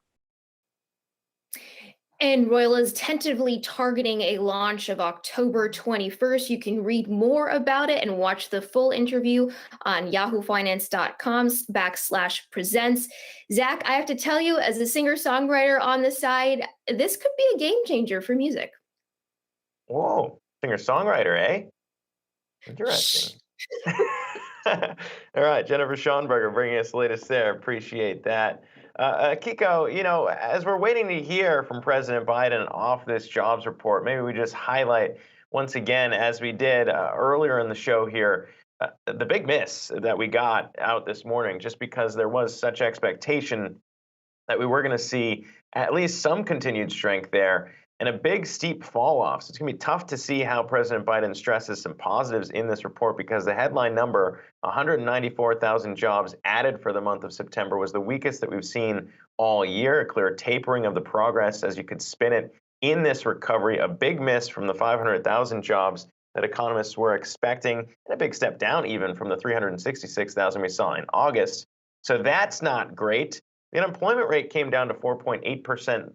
compared to 5.1% expectation. So maybe perhaps some strength to be stressed there. And lastly, just the number that we've been talking about, leisure and hospitality jobs increasing by 74,000, of course, one of those hardest hit sectors in the pandemic. So I suppose maybe those we're going to hear more about. Yeah, I mean, the reality is that the message for the president, I imagine, wouldn't necessarily change. He has said this is kind of a long road to recovery. But I would point to this backdrop here. I mean, he's been pushing the Build Back Better plan here, which is the larger package, the reconciliation package. And in the package, there are additional provisions, for example, for childcare. And you could argue that if you look at the numbers today that came out from the Labor Department, specifically on women, for example, we saw that in terms of employment for women, that ticked lower. And the argument for long has been that there are a lot of challenges. We've talked a lot about how women, so many women have dropped out of the workforce, but there's a lot of provisions within the Build Back Better plan that the president has said could add to this recovery. And so you're certainly right. When you look at the headline number, 194,000, that may not look good when you consider the expectation was so high going into this report. But the White House has a lot of things that they can push forward on this plan to say, look, this is why this plan is needed. This is why we need the infrastructure bill along with the Build Back Better plan. And you can expect the president to spin it in that direction. Yeah, no opportunity wasted to be pushing some of those plans here, especially as you see growth falling off. If that's the case, why not use it to sell the public on maybe increasing investment here in some of those sectors that he wants to see real investment tossed into. Of course, we've talked about renewables and that being a big piece of the larger package here that has been elusive there in terms of gaining support from some moderate Democrats. We're continuing to watch that podium there to see when the president is going to step forward. Neither one of those gentlemen there on your screen are, of course, Joe Biden, but we're going to bring you the latest there when he does indeed step out. And of course, I mean, the other thing here too, Akiko, as we talked about, beyond leisure and hospitality, I suppose the interesting piece from that jobs report was the drop in education employment, 180,000 fewer in the month of September. And that's a little interesting because we were expecting such a big bounce back as the back to school season finally was supposed to move past all this virtual learning. And some of that was supposed to alleviate maybe the drain on people getting back to work because of childcare issues. Yeah, although I guess if you take the counter argument, Zach, you know, there could have been a bit of a pull forward in previous months because of the timeline of individual school starting. But that's certainly a big concern, if you want to put it that way. The Delta variant, I would argue, and yes, we don't want to blame everything on the Delta variant, but in that particular case, that could have been some of the issues too, because there was this expectation of everything returning to in-person learning, and things haven't necessarily gone as smoothly as expected, largely because of the disruptions coming from some of those infections in areas that have had high rates. So, you know, that's one thing that you can point to on that front too. I mean, to me, what's going to be interesting moving forward is what we talked about earlier on in the show, and that's the retail sector. Certainly, things did look better in this report when you consider sort of the drop off that we saw in the previous months, but you know, we're sort of coming up on what is typically the busiest months for retail. We see a lot of hiring, staffing up going into the holiday season.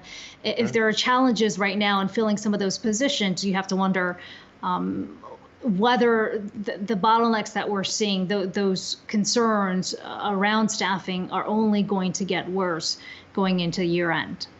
Yeah, and we've talked already about how many issues there are in terms of making sure that some of those store shelves are indeed stocked for the holiday season, given all the disruptions tied back to the pandemic. We're going to continue to monitor that podium there to see when the president steps forward, and when he does, we'll bring you that live. But meantime, we've had investor reactions around all of this. Right now, the Dow is the only index in the green after that jobs disappointment. And interestingly, when you look at the sectors here, I'm not sure if Yahoo Finance's Jared Blickery is hanging out watching these big movers here right now. Of course he is. There he is, always on tap. I'm always here. And Jared, and we were looking at it earlier in the session, you know, because we had finally crude prices, WTI, topping $80 a barrel for the first time since 2014. And that's juice in the energy sector right now. That caught my eye. I'm not sure if it's the same case for you. Yeah, definitely. And let's just check out the Wi-Fi Interactive here as we await the podium. infamous weight here. Crude oil has just been on an absolute tear. You can see it's up 66% year to date. This is let's take a shorter term view here. This is going to be a 2-month chart, and you can see just poking above the $80 level. Now it's settled back down to 79.11. But we know the factors that have been involved here. From the supply side, we got OPEC Plus, which is pretty much on autopilot here. They're slowly ramping up production, but it's really not meeting the needs of the market right now. We have been in deficit for most, if not all of the year. And then on the demand front, we're seeing as the Delta variant fades, more industrial usage pick up, and also more travel as well. So crude oil is really the market to watch. An old adage that I remember from back in the day is when crude oil prices double, that's when we tend to get a recession. And that's because the Fed is usually behind the 8 ball at that point. Now, doubling, what does that mean? Well, let's just take the average price for 2019, about $65 per barrel. You double that, that's $130. That's still $50 away. But if we look at a very long-term basis here, you can see back in 2007, we hit $150 per barrel. So we've been here before. And by the way, since I have this chart up, let me just make a negative trend line here. This is a big breakout. Basically, crude oil spent 10 years or so, actually 13 years, in this consolidation pattern. And when you break out from this, you tend to get a lot of upside momentum. We've had yesterday, JP Morgan saying that $200 per barrel is not out of the question. So really incredible to think about that. But let's take a look at some of the other markets that are moving today. 10-year T-note yield, and we'll go back to a year-to-date chart. This is the highest level in the 10 years since June. You'd have to go all the way back here. And this is really spurring the value trade. And we're seeing that evidenced by the sector action. Let's skip over to the sectors, and we can see energy and financials in the green here. Those are the only two sectors. And then to the downside, we have materials, healthcare, real estate, and utilities. Those are mired in the red here. So a little bit of a risk-off day, but not seeing a lot in the markets. Let me just pull up a chart of the Dow, which is just barely positive. I'd say this is the definition of chop here. So really not a big reaction in stocks to this jobs report, but we are seeing it in the bond market. And when yields head higher, guess what? The NASDAQ tends to suffer because the mega caps don't like higher yields. And we're seeing that a little bit today. Most of these mega caps here are not really moving that much. Just like the general markets, you can see Apple down just a hair, Tesla down about 0.9%, but really not seeing a lot of upside other than Facebook, which is about 0.8% here. Want to get a check on the travel sector here, kind of mixed, but seeing more red than green when it comes to the airlines and cruise lines. Carnival Cruise Lines down nearly 2%, Delta Airlines down about 1% here. But I'll tell you, one stock that has been on an absolute tear is Avis Budget Group. I believe this is a record high for them, if not very close to it. And this is a stock that has just been on fire all year long. Also want to check out the pharmaceutical sector here as we are keeping track of the COVID response. Some of the vax stocks have had some really outsized reactions lately, not seeing a lot today. You can see Amarin in the upper left, that's the biggest gainer, up about 1.4%. To the downside, we do have Bristol Myers Squibb, that's down 3.5%. Checking in on the banking sector, because that is the leading sector right now. We do have Bank of America up about 0.75%, Morgan Stanley up over 1%, and JP Morgan still flirting with its record highs. That's up just a hair, but you can see year to date up 34%.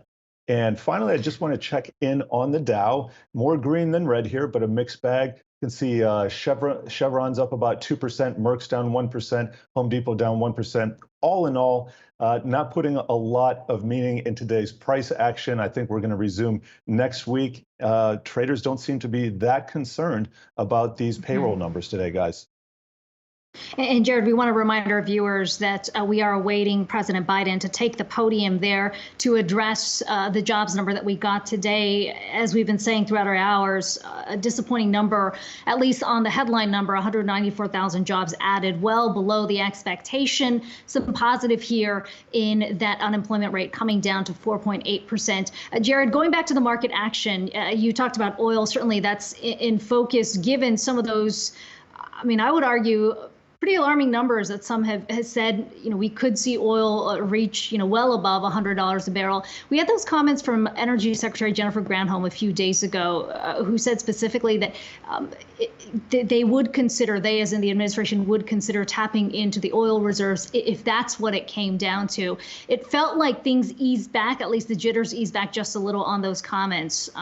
What's the sense right now, you think, in terms of where the market or where the moves are on the expectation of that, and how much of that could ease some of the concerns around supply?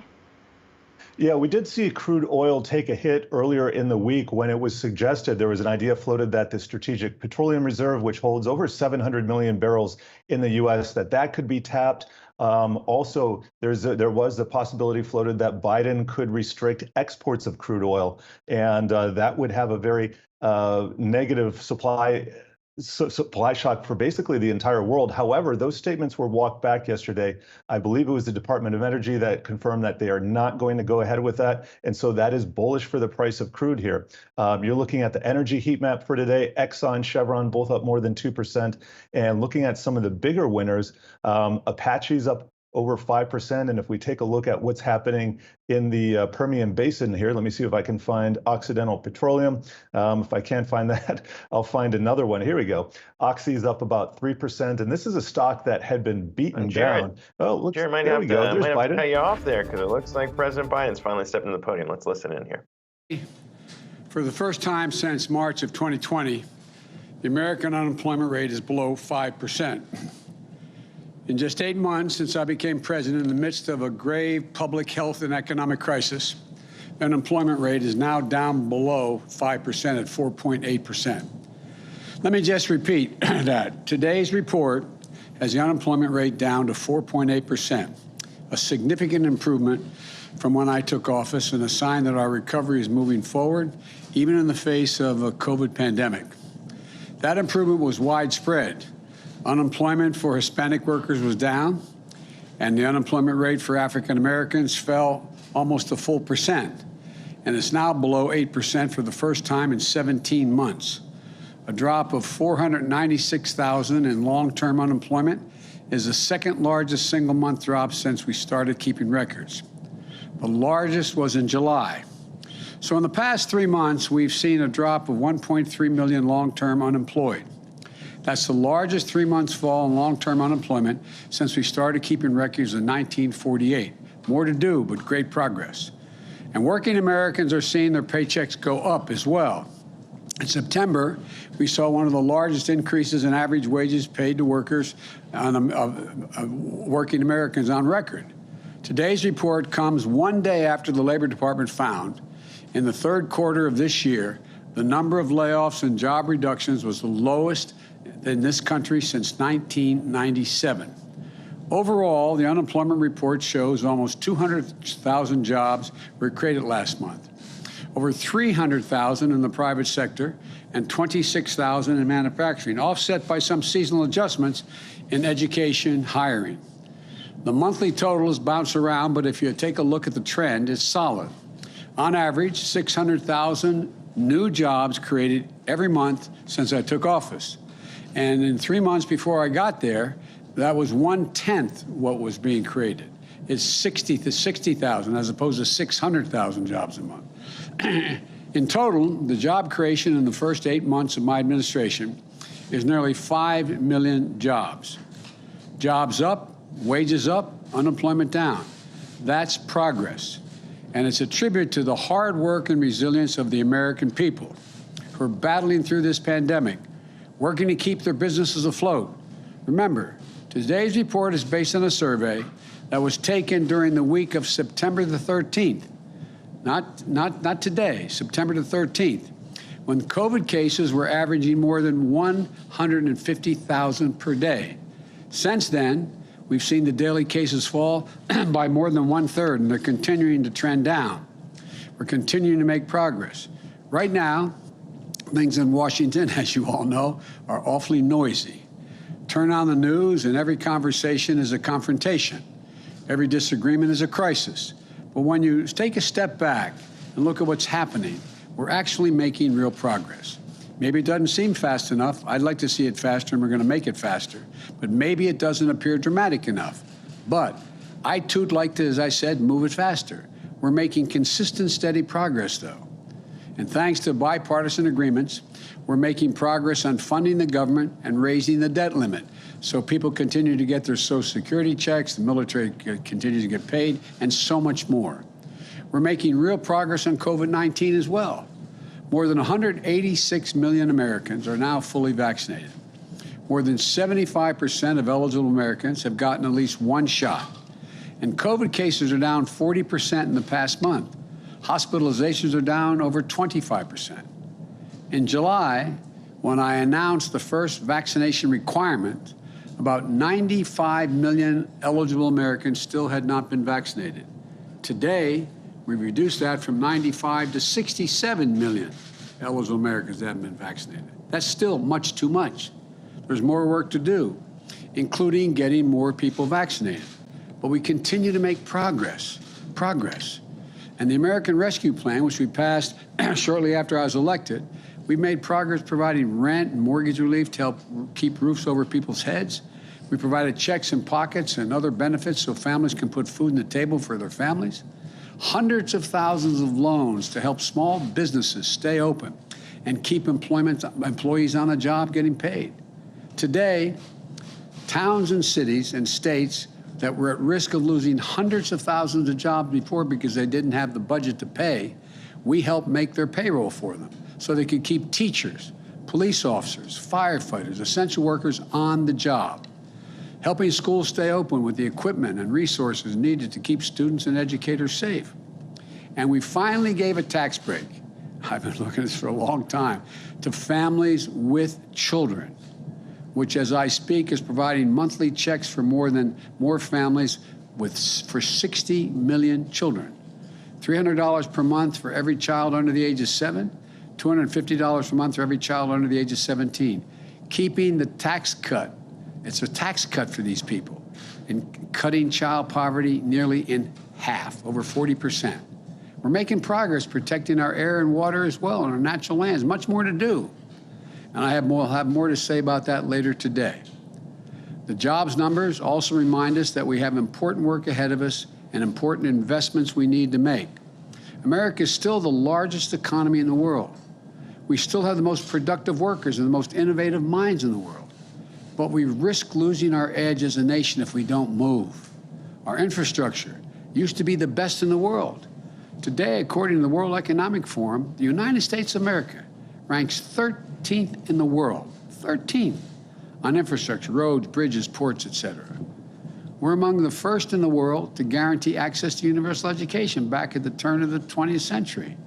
Now, the Organization of Economic Cooperation and Development, catch this, ranks America 35 out of 37 major economies when it comes to investing in early childhood education as a percent of GDP. 35 out of 37. On all these investments that fuel a strong economy, we've taken our foot off the gas. And the world has taken notice, including our adversaries. And now they're closing the gap. Look, so it's essential that we have to regain the momentum we lost. As my wife says all the time, a professor she is, any country that out-educates us is going to out-compete us.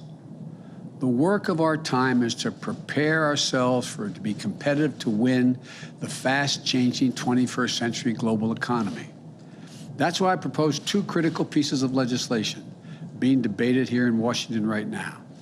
One focus on the investments we need to make in the physical infrastructure of America, roads, bridges, ports, etc. The second focus on the investments we need to make in the American people to make us more competitive. I know this is my legislation, and I feel strongly about it, but the people who have the most at stake are the American people. So we need to stay focused on what these bills will mean to the people who are just looking for a little bit of breathing room, a fair chance to build a decent middle-class life, to succeed and thrive instead of just hanging on by their fingernails. We need to keep an eye on what's fundamentally at stake for our country. The ability to compete and win the race of the 21st century as we did the 20th century. a race that other countries are doing everything they can to win. In recent years, China has spent around 3 times as much on infrastructure, 3 times as much as a share of its economy than the United States has. Our infrastructure bill makes investments we need to rebuild the arteries of our economy, the roads, the highways, the bridges, the ports, the airports, the rails. And we're going to allow us to replace lead water pipes, which are poisoning our children and families. It's ridiculous. Build a modern energy grid that can withstand storms and carry renewable energy across America. Make high-speed internet affordable and available to everywhere in America. And create good union jobs in the process of putting that together. We're going to make the largest investment in public transit in American history. And we're going to make the most important investments on our rail since the creation of Amtrak 50 years ago. But it isn't enough just to invest in our physical infrastructure. We're going to lead the world like we used to. If we're going to do that, we also have to invest in our people. That's what my second bill does, the Build Back Better plan. That's what it does. Today, only about half of the 3- and 4-year-olds in America are enrolled in early childhood education. In Germany, France, the UK, Latvia, that number is more than 90%. We're falling behind. It's not just early education. According to one study, America ranks, catch this, America ranks 33rd out of the 44 advanced economies when it comes to the percentage of our young people who have attained a post-high school degree.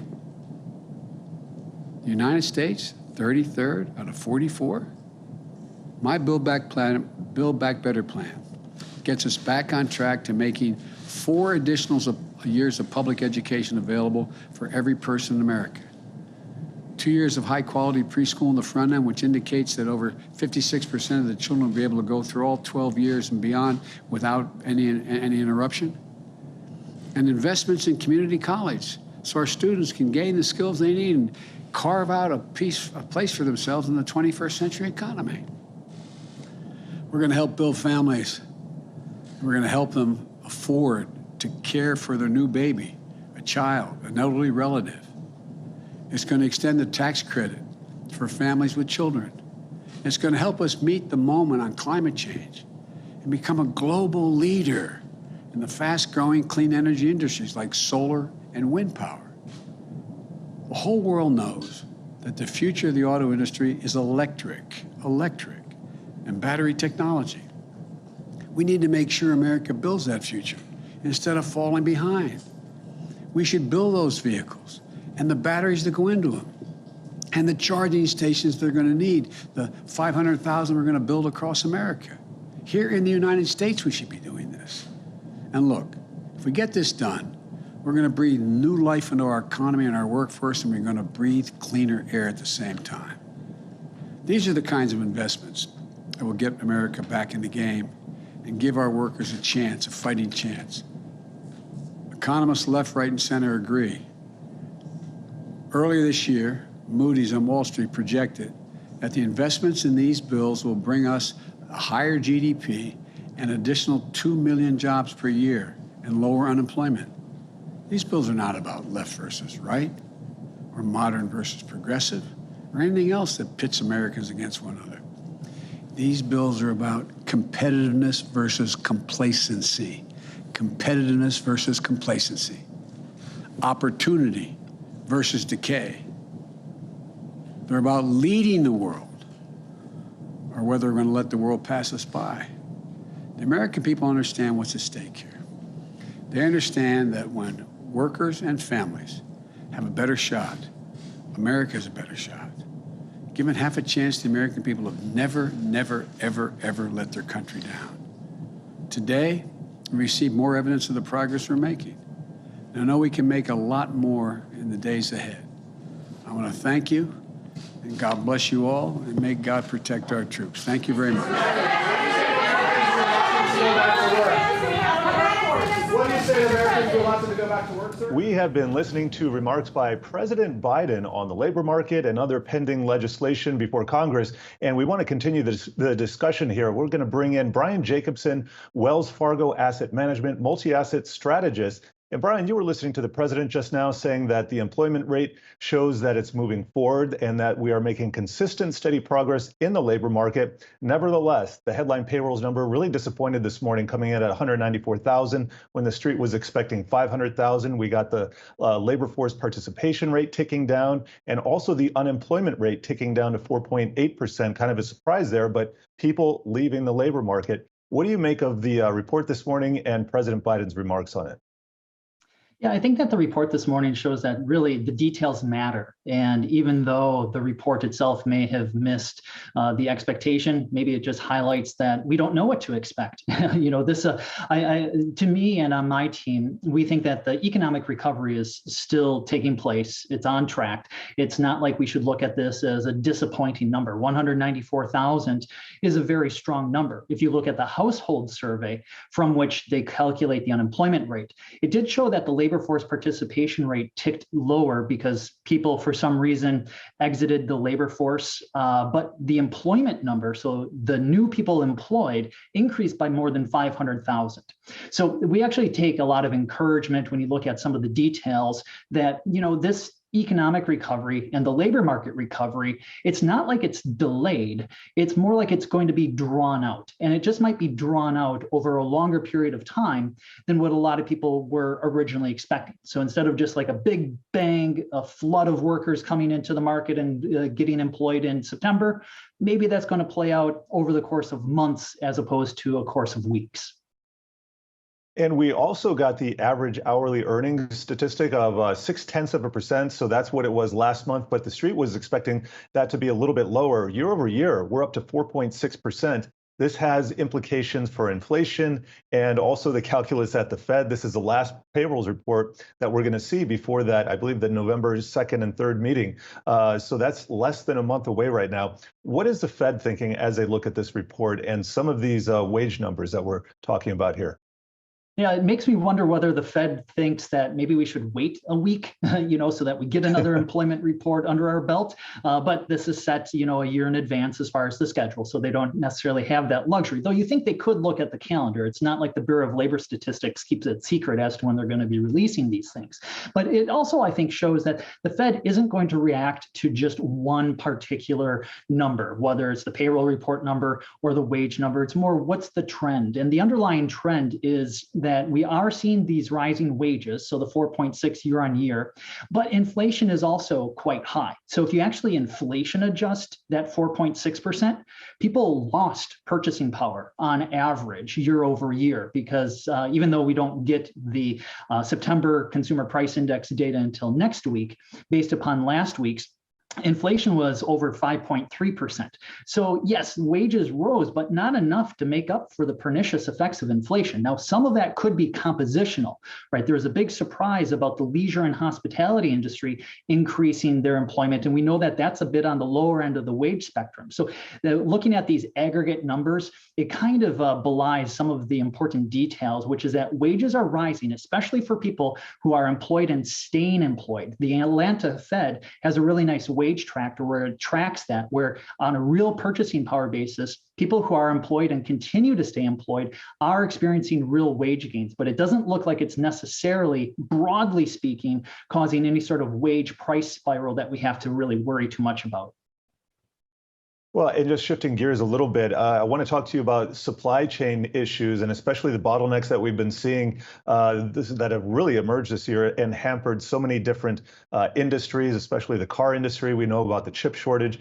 What's the progress on this in restoring some of these supply chains? Very slow, and unfortunately not just sluggish, but almost agonizingly so.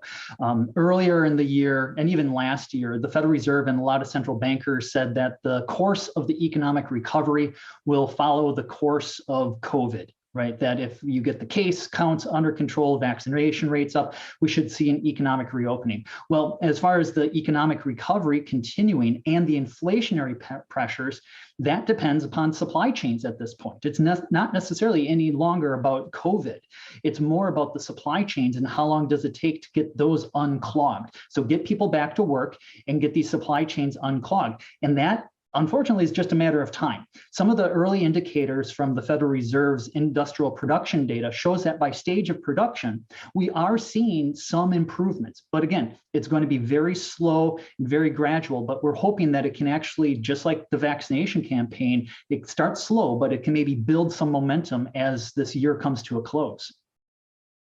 Well, and we're seeing the 10-year T-note yield surge to a 4-month high here. That means bonds are selling off. And so if people are dumping bonds, what do you think they should be buying here? Yeah, so the way we're positioning portfolios is to be a little bit more risk on. So with the equity exposure, with the higher yields, that does tend to favor more value-oriented names. So if you think about growth versus value, so imagine like financials, that's an area that we like, or energy, that's an area that we like with the higher energy prices that should accrue to the bottom line for a lot of these companies. So those are typically also known as the more cyclical areas. So growth stocks like technology, they tend to do really well when yields are falling and when growth is slowing. But if we have an environment where maybe growth can begin to accelerate again and yields can continue to rise, in our view, that really tilts things more in favor of value as opposed to growth. And just kind of digging in a little bit further there, I've heard from a number of analysts, strategists, portfolio managers that it's really about the balance sheet and the strength of the balance sheet as interest rates rise, because companies have to fund their growth with debt. A lot of these companies do. And I think something like a quarter of the Russell 2000 stocks, they don't make enough money. They don't have enough profits to cover their interest payments. So if we're thinking about higher yields here and you like value, what do you think about the balance sheet argument? I think that's a very valid argument. And in my mind, that actually just makes the argument for don't take a scattershot approach, be a lot more selective, probably work with a manager or analysts who are actively selecting the securities to focus on balance sheet strength. Early on in economic recovery, people don't care about quality. But as the rates rise and maybe those interest rates get to be a little bit more of a drag on the cash flows that are available for a business to distribute to shareholders, quality begins to matter once again. And so if rates do continue to rise, now we think that this big pop that we had isn't likely to continue. It's likely to slow a little. But if we end the year at, say, close to 2% on the 10-year Treasury, that can have a negative effect on poor, lower quality businesses on their cash flows that are available for shareholders. So we think that that quality argument is very valid, which is one of the reasons why we like working with more active pickers in this type of environment as opposed to just taking a passive approach. Yeah, a stock picker's market. I've heard that various times over the last decade, and I really think it's about time for that. Brian Jacobson, thanks for joining us here today from Wells Fargo Asset Management. Coming up after the break, pop open a root beer float or serve yourself one. We got the president, the CEO of A&W Restaurants joining us.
Welcome back to Yahoo Finance Live. I'm Jared Blickery.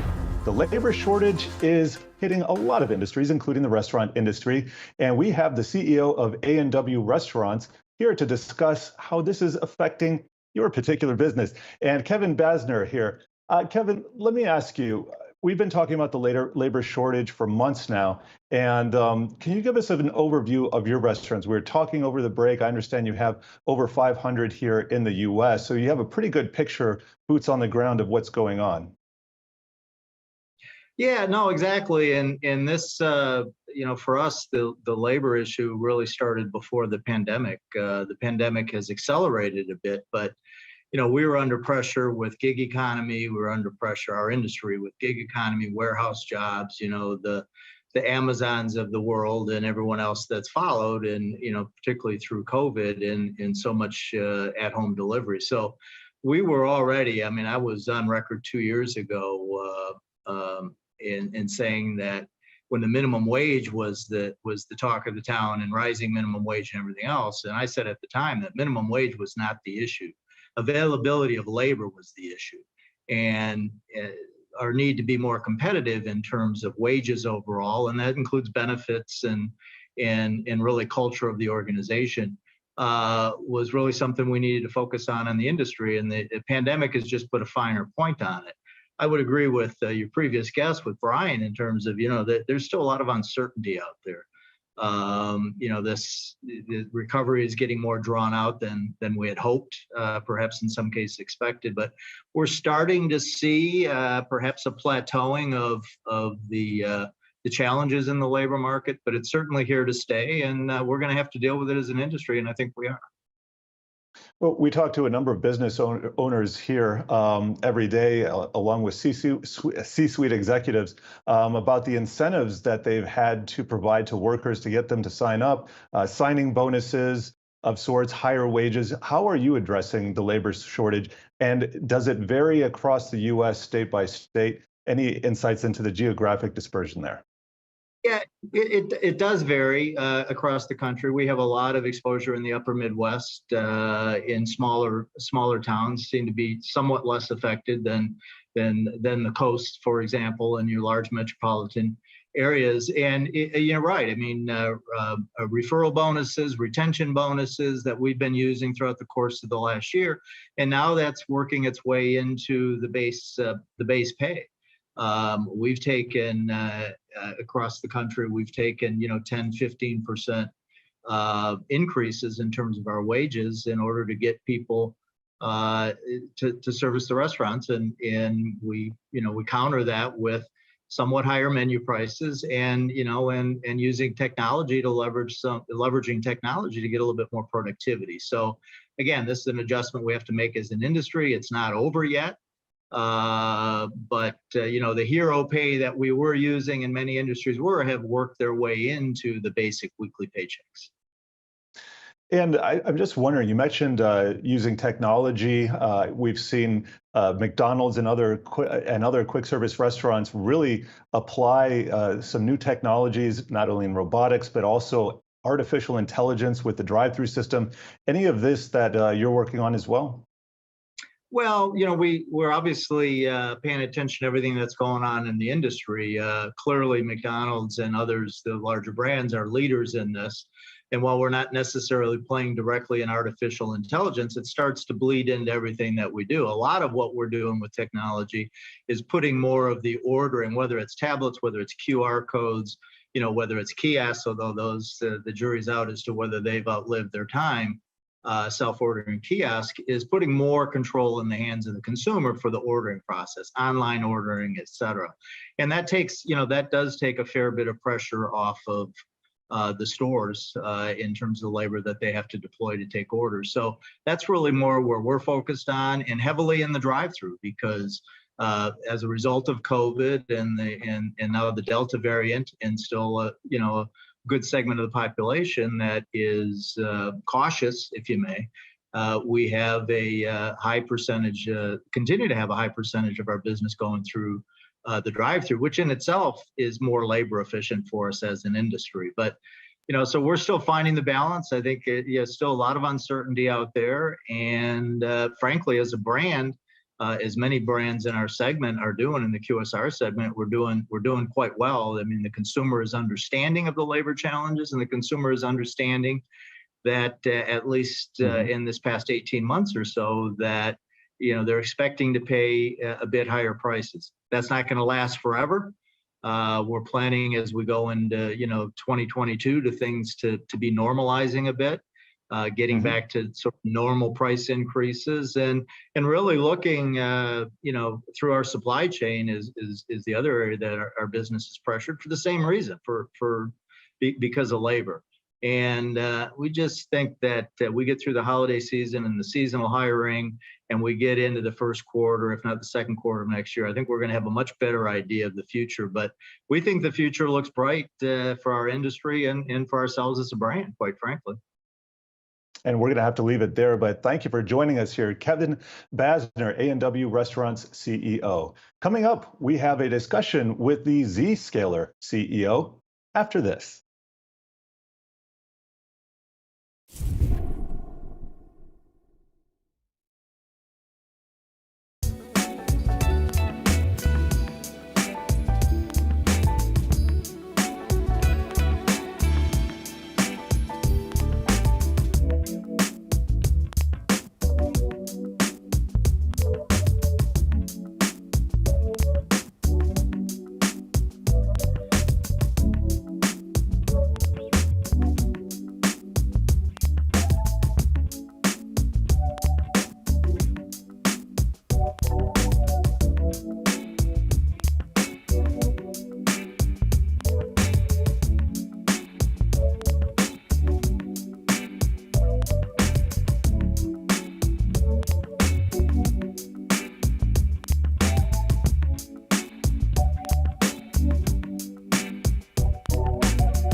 Welcome back. CEO Jay Caudry of the cloud security company Zscaler joins Yahoo Finance to discuss the company's success in hiring 1/3 of its employees over the past year, as well as the latest trends in the return to office. Let's take a listen. There are 500,000 job openings in the security segment, and Zscaler has become a top destination for top talent because we are at the intersection of cloud, security, and mobility, the three kind of areas of expertise people look for. And we have a great environment.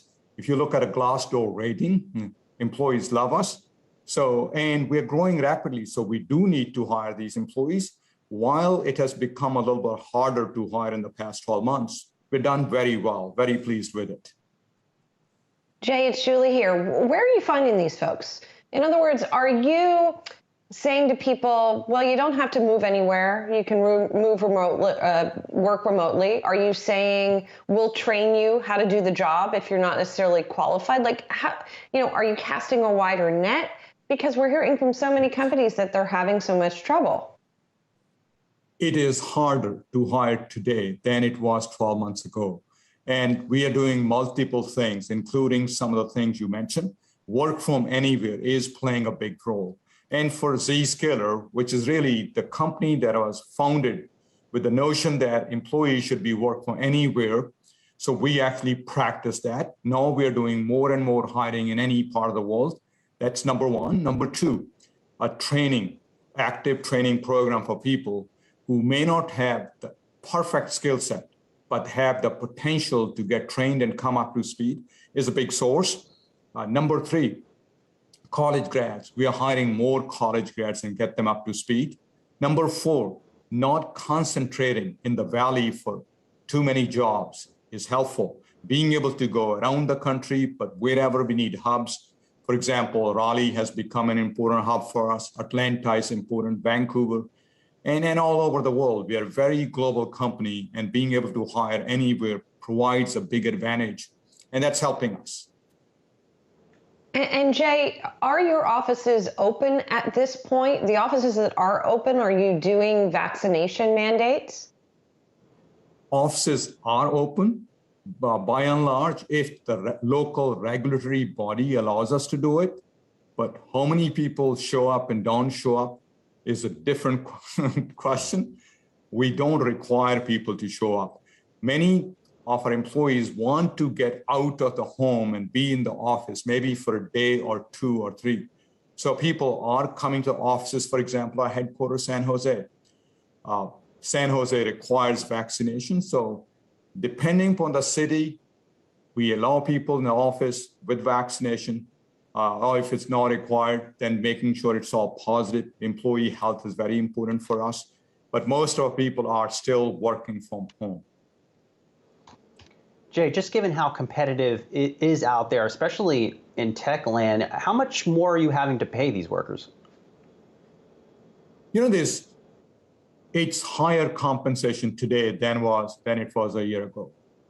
But what attracts employees at Zscaler is also equity, because we've done well as a company, our stock has done well. So employees, they look for upside from Zscaler equity, and that is probably the biggest factor that's attracting us. Though I'll say there has been an uptick on the compensation side, but being a high growth company has helped us tremendously. Let's talk about high growth company, Jay, and move away from jobs for just a second. How are things going for you guys? We have seen some signs of slowing growth, or at the very least rising costs, as you were just talking about with higher compensation. How is demand holding up at this point in the cycle? Demand is very solid.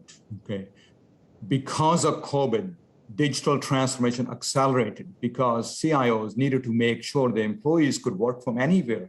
They needed collaboration tools. They needed to go direct to applications, and that's the kind of situation Zscaler was designed in.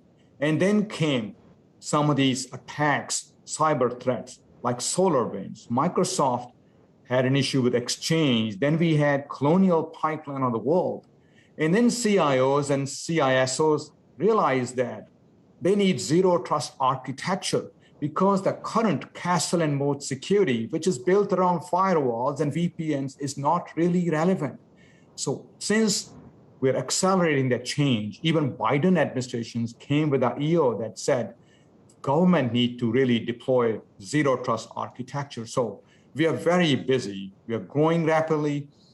Our ARR, annual recurring revenue, is approaching $1 billion, and still being able to grow at 55 to 60% year over year is pretty commendable. But I really think that's because of the market need for transformation. We have good employees, great teams, and great architecture, and we're solving some of the most critical problems that can't be solved by legacy security companies.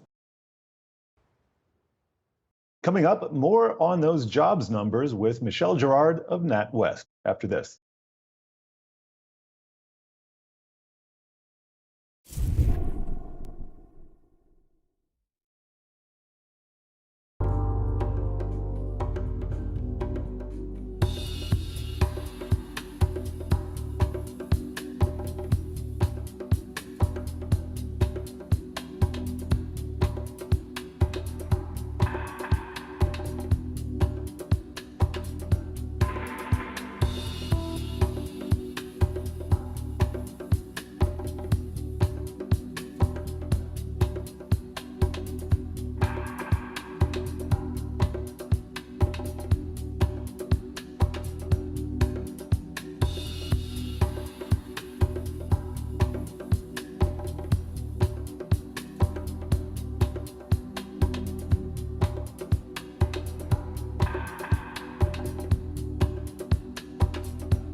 Welcome back to Yahoo Finance Live.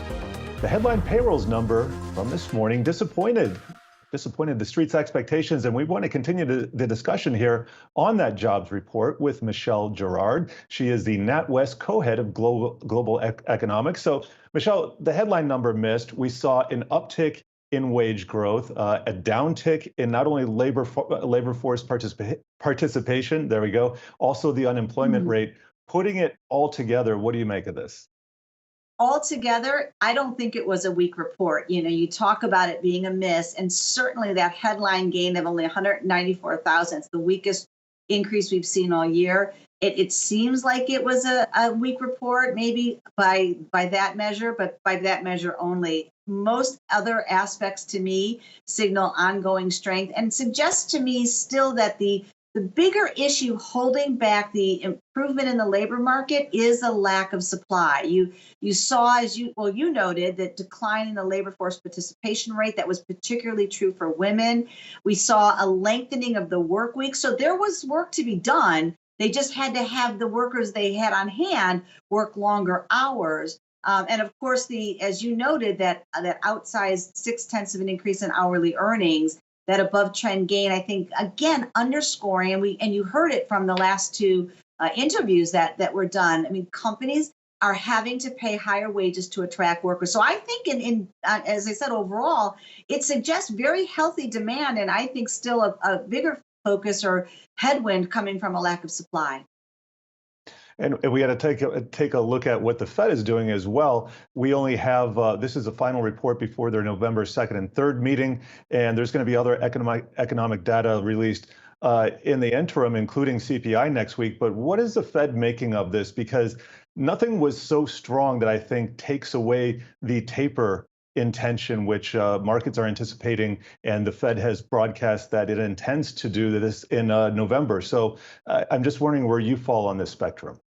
Yeah, Jared, I think you're right. The Fed Chairman Powell, when he last spoke, really teed it up to suggest that unless there was something so disastrous or worrisome that happened between now and that meeting in November, they were very likely to begin tapering. Most of the committee, or at least a number of members of the committee, felt that the criteria for beginning to scale back on those asset purchases was met, and it took a little bit of pressure then off the performance of this jobs number. I think importantly, as I said, for the Fed, even though the number was weak, there isn't much here to suggest that it's because firms aren't looking to hire workers. And I think that would be what would give the Fed pause. I think the Fed comes away looking at this, suggesting there's still pretty healthy labor demand.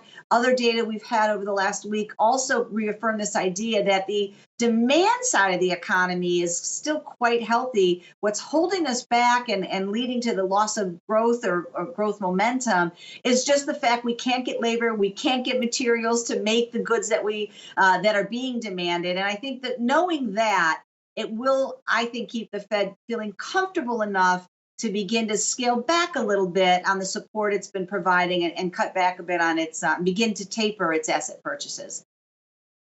And you mentioned the supply chain just now, the issues that so many companies and industries are facing. What's the status here overall? I mean, it's affecting different industries in different ways, but are we making incremental improvement here, or are we still kind of regressing? No, I have to say some of the data that we've been looking at suggests that some of these supply pressures or supply chain disruptions may be actually intensifying. We've done a lot of work trying to assess what is going on with the supply chains in the sense of, is this a short-term phenomenon, or is this something that could be more persistent? Because ultimately that will determine some of the higher inflation readings that we've seen, whether or not they're transitory. And to be sure, we do see some more shorter-term COVID-related disruption. So as the case numbers went back up, we saw, we did see some shutdowns or restrictions being put in place that temporarily aggravated the supply chain issues. But I do think we've got some longer term structural issues. The labor market supply problems I don't think are going to be shortly or easily corrected. There's semiconductor shortages. I mean, it'll take a year or two to get semiconductor production, those chip production figures up. So I think there are some longer lasting supply chain disruptions. And so I do, worry that some of these headwinds could persist into early 2022. And we're getting next week the latest CPI numbers, and the street's expecting 5.3% year over year on the headline number, and then taking out food and energy 4%.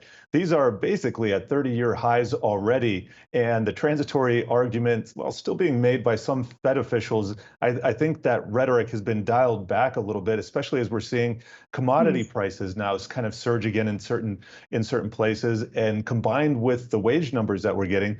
Can you paint a picture for us of inflation going into, say, next year, mid-year, maybe even to the end of next year?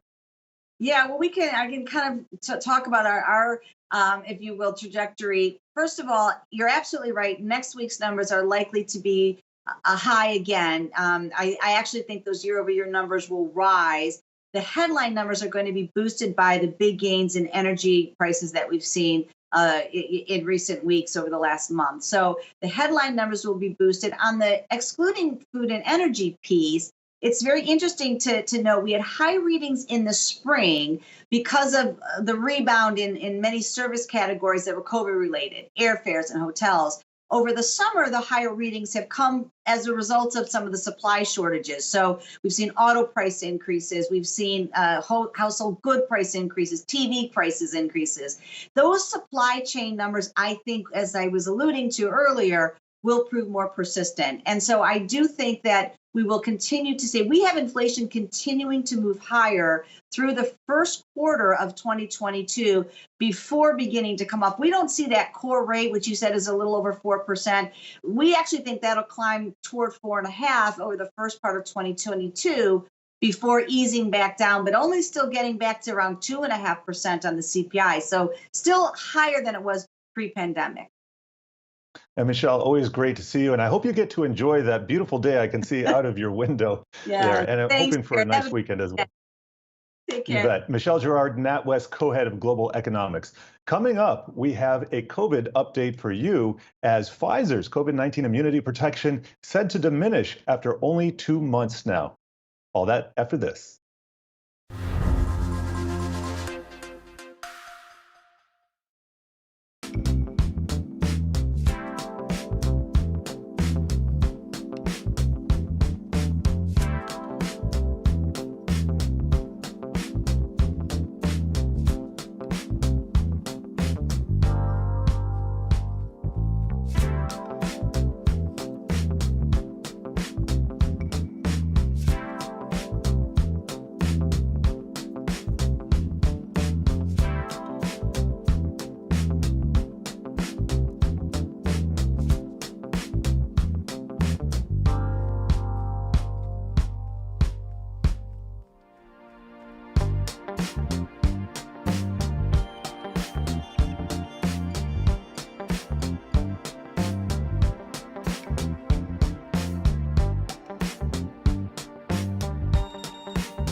Welcome back to Yahoo Finance Live.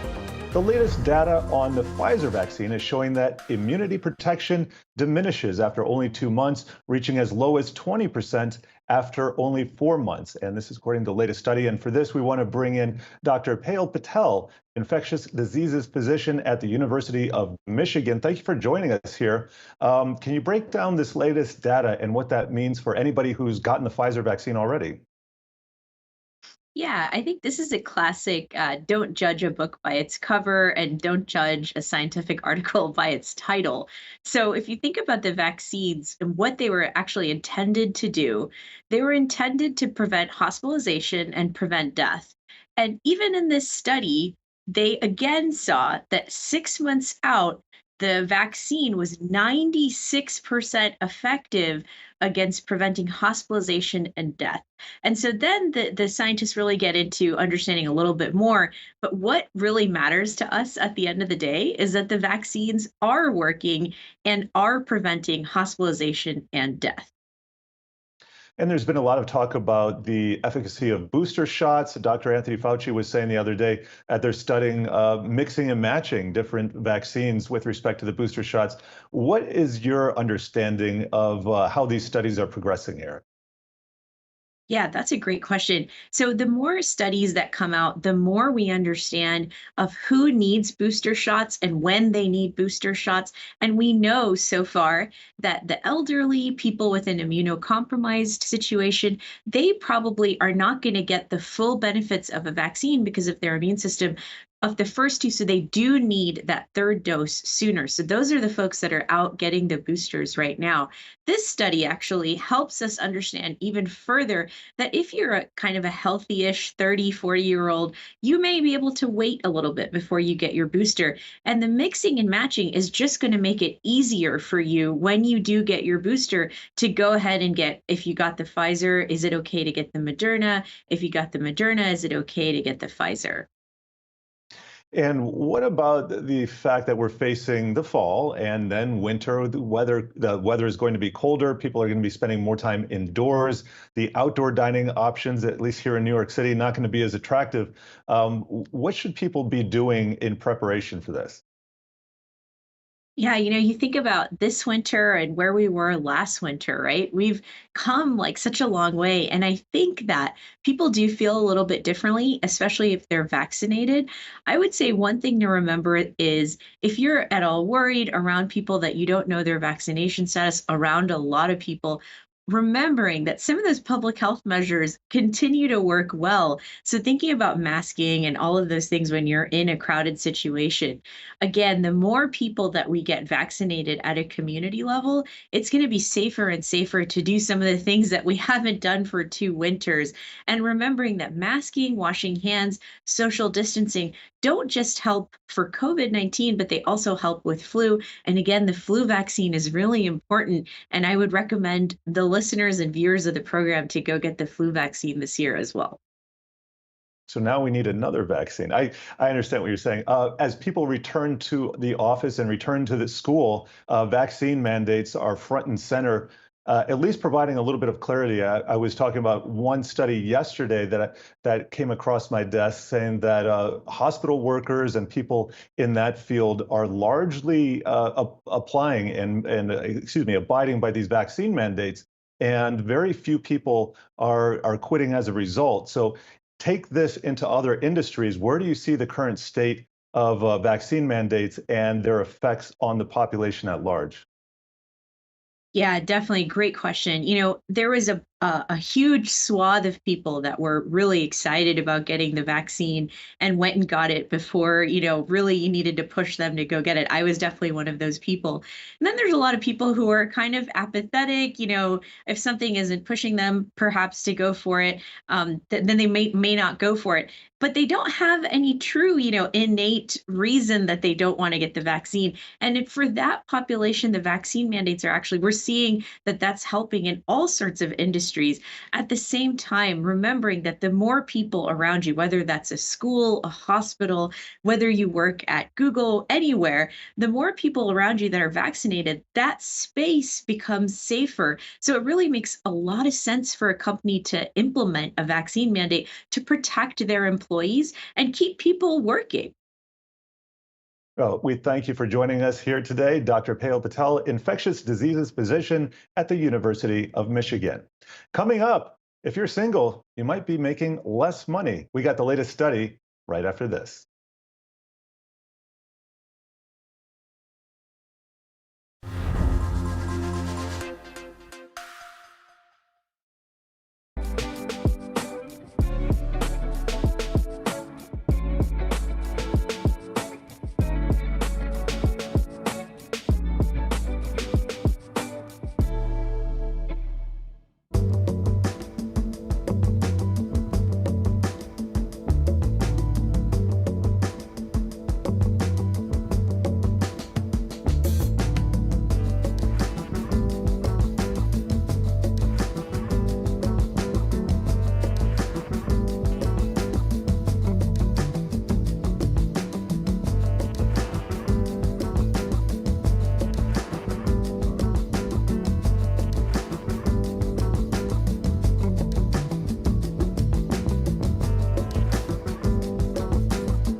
Welcome back to Yahoo Finance Live. The pay gap between singles and partnered adults has widened significantly in the last 3 years. Yahoo Finance's Danica Tsekova joins us more about why partnered women have seen the biggest gains. Danica? Yeah, so what we're seeing overall is the gap in economic outcomes for partnered and unpartnered adults have significantly widened in the last 30 years, but for different reasons. So they have widened between men, but this is because really single men have been faring worse in the last 30 years. For women, the gap has widened because actually partner women have been faring substantially better in the last 30 years. So what we see from that data is from the Pew Research Center is that Americans between the age of 25 and 54, without a spouse, they overall have lower earnings, which has been a historic trend, but they have overall lower earnings than their partner counterparts. And the big winners in the last 30 years have really been partnered women. Partnered women have seen their median wage increase by nearly 40% in the last 30 years. When it comes to partnered men, that increase is only 7%. So a really big gap for those two groups.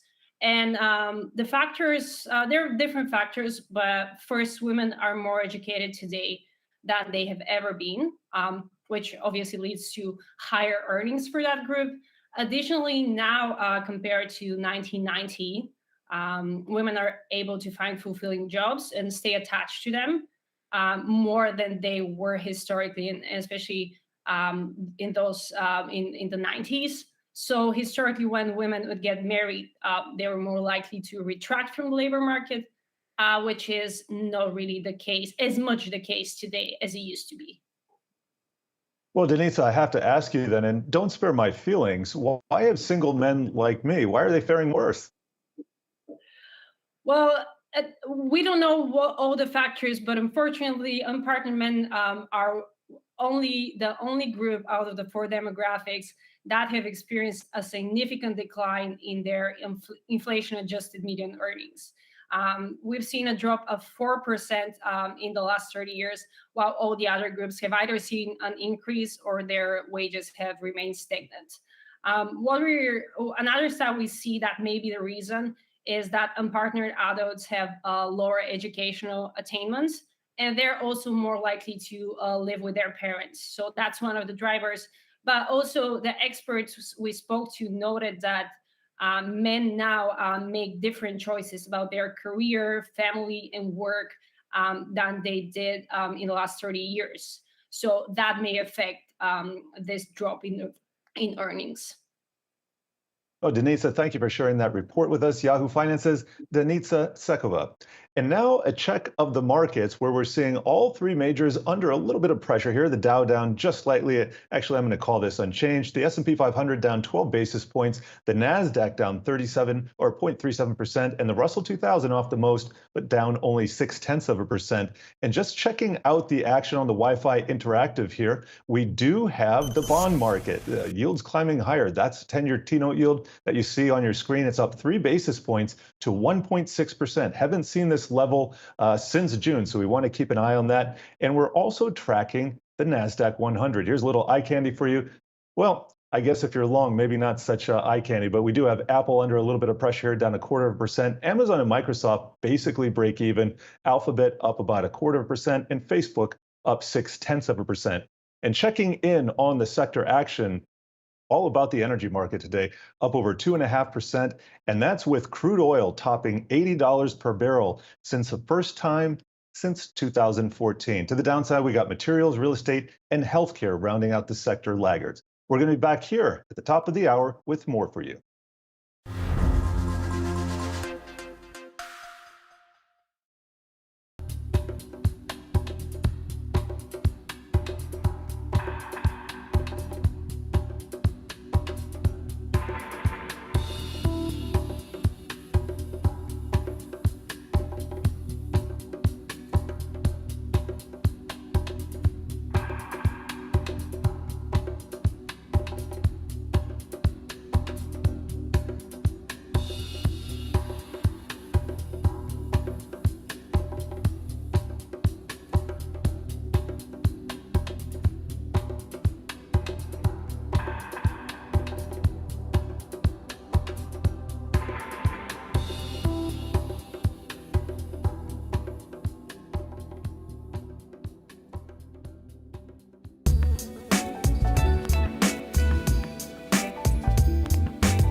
A big miss on the headline payrolls number today is pressuring stocks as longer-term yields surge higher. What it means for the Fed, Wall Street, and of course, Main Street. We break it all down for you. Plus, biotech company Pixies Oncology is IPOing today on the NASDAQ. We have the CEO of this female-led C-suite joining us to talk about their latest efforts to combat cancer. And if you like NFTs and electronic dance music, like I do, you're going to love a new platform that seeks to disrupt the way music is owned. So crank up your dead mouse and stock up your crypto wallet.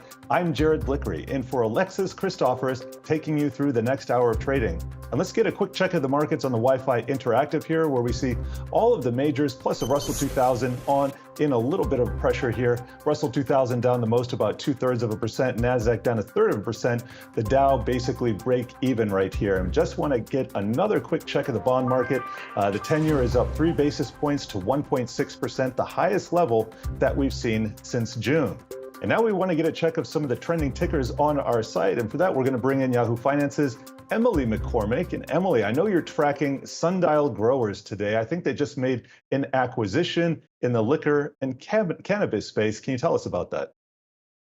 That's right, Jared. And we have seen Sundial Growers stock one of the top trending tickers on the Yahoo Finance website and app all day today. It's also been a meme stock, one of those Reddit Wall Street Bets favorites over the past couple of months as well. But it does have some positive corporate news that it's trading on this afternoon. Now, namely, Sundial Growers did announce that it agreed to purchase Alcanna, which is a Canadian pot and liquor retailer, for the equivalent of about $276 million in an all-stock transaction.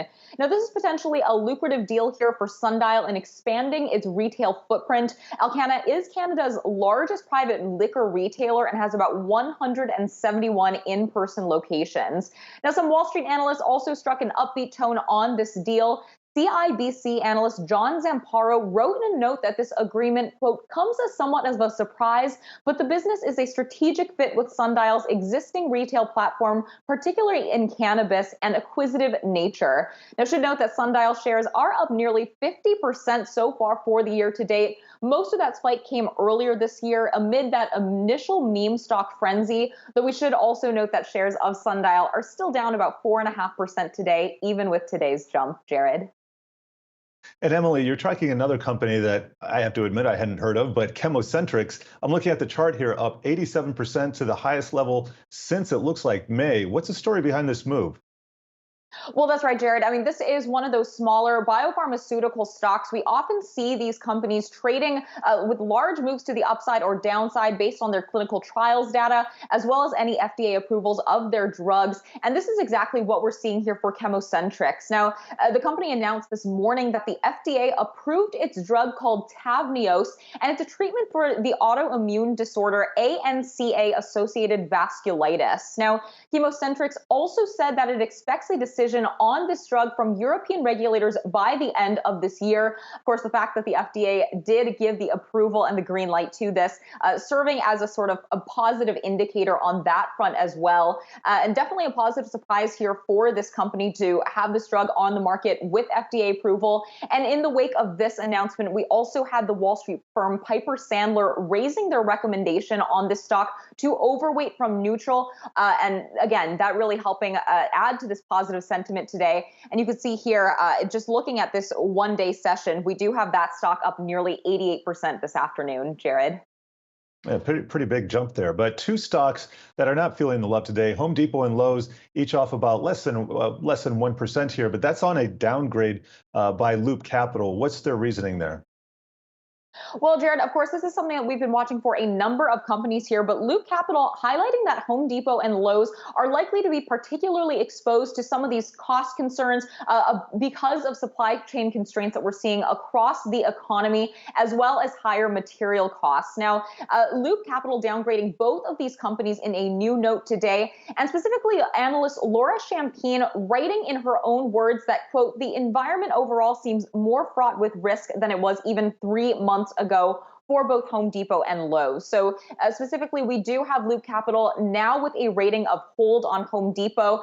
She also slashed her price target on the stock by $45 to $325 per share. And she also downgraded Lowe's to a hold with a $220 price target. Now, We are going to be getting the start of third quarter earnings season, of course, next week. That's really going to be giving some indications here about how companies across industries are handling this higher inflation and these supply chain disruptions we've been seeing over the past couple of months. But at least from Loop Capital's perspective, Home Depot and Lowe's, two companies particularly exposed to some of these risks. Jared? Indeed, they are. Thank you for that, Yahoo Finance's Emily McCormick. Well, we want to get back to that jobs report, and we're going to bring in now Michelle Schneider. She is a MarketGauge.com partner and director of trading research and education. Mish, always great to see you here. I've been getting analyst commentary all day, and I want to talk to you about your reaction to the jobs numbers, but also the technicals, because if we can put the Wi-Fi interactive on the screen here, I just want to show what I'm seeing in the S&P 500. This is a 3-month chart of the SPOOs here, and we're seeing the possible break of this downtrend line here. And also, we can put a 50-day moving average on it. We can see we just kind of rejected it yesterday. So the jobs numbers, the market, I'll just let you run with this, Mish. Well, great to see you, Jared. Well, yeah, the jobs number, I actually was a little bit surprised that it was that low because I expected that to happen more like next month, but especially after we had a couple of good numbers this week with jobless claims, et cetera. But be that as it may, to me, what was more interesting about the number was the growth of wages, which of course we know is highly inflationary. And now looking at the SPY here, we're really in a range-bound market, and that makes sense. We found buyers close to the July lows. The NASDAQ actually got almost exactly to the July lows, SPY's not so much. And if you look at three very key intermarket relationships, they're still actually positive. One would be if you look at the SPY versus the long bonds, the SPYs are still outperforming. We know the long bonds are generally a flight to safety, and these yields are going up. If we look at junk, which is high yield versus the long bonds, even though those are going down, they're still outperforming the long bonds. And then if you look at transportation, which to me is always the ultimate sector because it measures demand and whether people are going to go back and travel, how goods are moving, of course, with labor shortages, how truckers are moving, et cetera. And that's also outperforming the SPYs. So you've got some positive signs there, which is why we always say, us traders, that price rules. And with all the scary stuff that's floating around, the market is still positive. But that doesn't necessarily mean we're going to new highs or anything. We do have hurdles to cross at every plateau, like you just said, the 50-day moving average being next. Well, and besides, when you say hurdles, I assume those are technical hurdles as well, but we have some fundamental hurdles. We got a Fed meeting in a month. We just got that payroll report, which we know they're digesting, some other economic data coming out. We got CPI next week. I know I like to talk about the Fed. Do you have any thoughts on what they're thinking right now? Because the analyst consensus I've heard from so far, they're saying the taper's still on. Well, I think the Fed caught this real lucky break because the yields have sort of gone up without them really doing anything other than intimating about taper. They did say today that taper's on the table, but rate hikes, given the jobs report and the stagnation of the economy and the supply chain, et cetera, is probably off the table.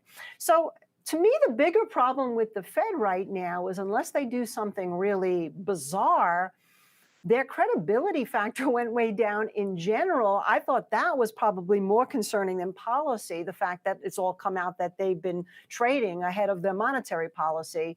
And so I'm not so sure the Fed right now is the key, like I said, unless they do something insane like quantitative easing, which I highly doubt, or nothing, which is probably more in line with what I would expect, or they just say, you know what, we're tapering November no matter what's happening in the market, which Powell most likely won't do.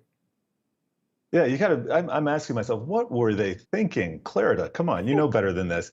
But I want to switch gears. I want to get to some charts with you and take advantage of your technical skills. On the Wi-Fi Interactive, we have the energy sector. That's XLE. That is a leading sector today.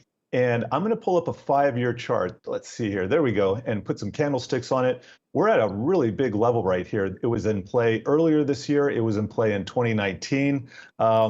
What's your read of the technicals in the XLE here? Well, XLE is actually clearing the 200-week moving average, which it hasn't been above in a very, very long time. That's huge. That's huge. That's a trend change, a phase change. So if we hold here, if we're looking at XLE above the 55 level, roughly, just to round it off, I don't see any reason why that can't go higher. I just read that somewhere that there's only 31 days of supply for heating oil at this particular time, and we haven't even gotten into the winter months yet.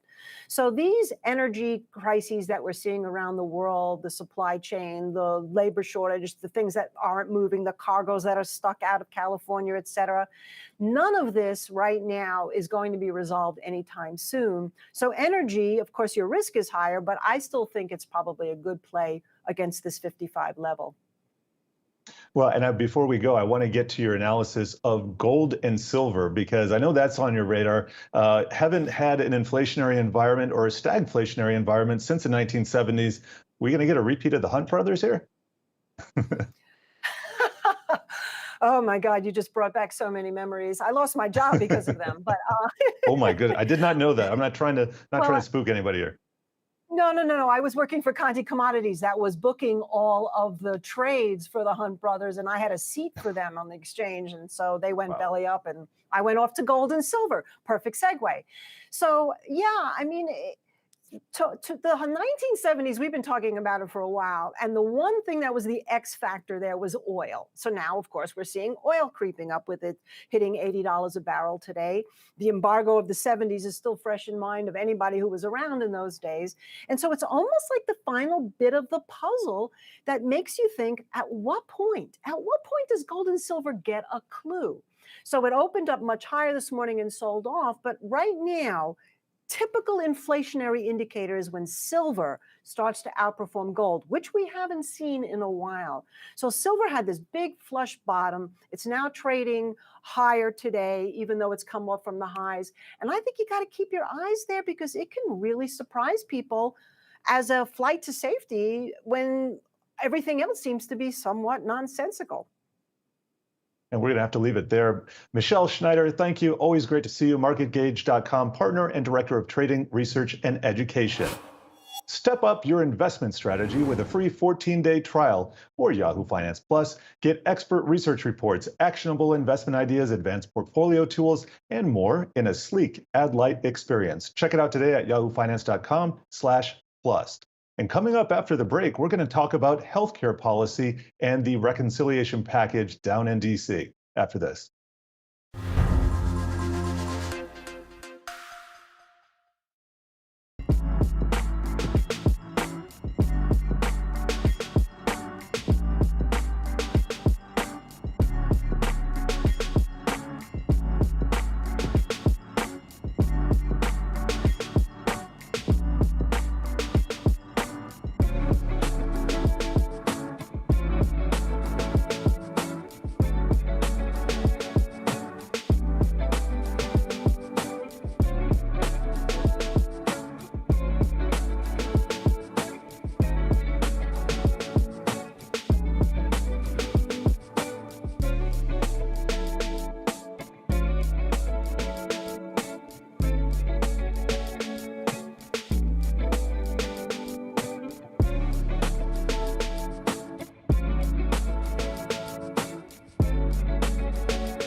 welcome back to Yahoo Finance Live. As Congress hammers out the reconciliation package in D.C., healthcare policy is front and center, and we want to bring in G. William Hoagland, Bipartisan Policy Center Senior Vice President, to help break it down. Can you please, and thank you for joining us, by the way, can you please just give us an overview of the current status of that reconciliation package and specifically the healthcare measures that are in it? Yes, good to be with you, Jared. The current negotiations are ongoing. After we have resolved yesterday, at least temporarily, increasing the statutory debt limit until early December, the reconciliation package is back into full discussions. In this particular package, there is a lot of material related to health care. I think in the terms of roughly in the terms of the $3.5 trillion you hear about in terms of spending that's in the reconciliation package, I haven't done a detailed analysis, but I would say well over half, maybe about 1.5, 1.7 trillion of that is healthcare related. That includes such things as expansion of benefits for those individuals who go beyond, say, the current Affordable Care Act provisions. Back in the Recovery Plan Act back in the spring, we extended the increased coverage to lower premiums for a number of individuals up to about 400% of poverty. That expires at the end of this year. That would be part of the extension. Another provision that would expand benefits to Medicaid benefits to those states out there that did not expand Medicaid, about 12 or 13 states. There's provisions in this reconciliation bill that deal with long-term health care. I think the president proposed well over $400 billion in expenditures for what we call home and community-based programs. A big one here, of course, is Medicare benefits. The package has been proposed and pushed by progressives, including Chairman Bernie Sanders, to include new Medicare benefits for dental, vision, and vision. And those are very controversial provisions, largely because they are being paid for by modifications in the way we negotiate prices for drugs. That is major savers, and that's the one albeit. Those are just some of the major provisions. There are a lot, as I say, a lot. And oh, by the way, just as a sidebar, one can think of it as payment is the provision for increasing taxes on tobacco and nicotine. Well, and Bill, with all the horse trading going down there in D.C., I got to ask the question, what's potentially being left out of this bill? Oh, a lot. When you think about it, we have something coming up called the Medicare HI Trust Fund exhausting in 2026. There's no focus on that. There's not much focus at all in this package on some of the major issues out there associated with the healthcare workforce, national healthcare services. Nothing in here specifically as it relates to telehealth and telemedicine, which we know has been a major expansion during the pandemic. And very little in this package, the reconciliation package, related to preparing for the next pandemic. And finally, very little, if anything, in here as it relates to nutrition, obesity, and addressing some of those chronic care conditions out there that exist in the public today. Wow, the next pandemic, getting way ahead there. But I got to ask you, what are the odds that this actually goes through, and what happens if it doesn't?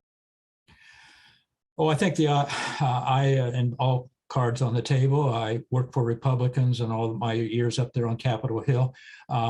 And while it is an expensive package, at the end of the day, I do believe there will be an agreement. It may not come as quickly as the president and some in Congress would like it to come to pass, but I believe it will come, that there will be an agreement, as the president has indicated and others have on the Democratic caucus have indicated they cannot fail.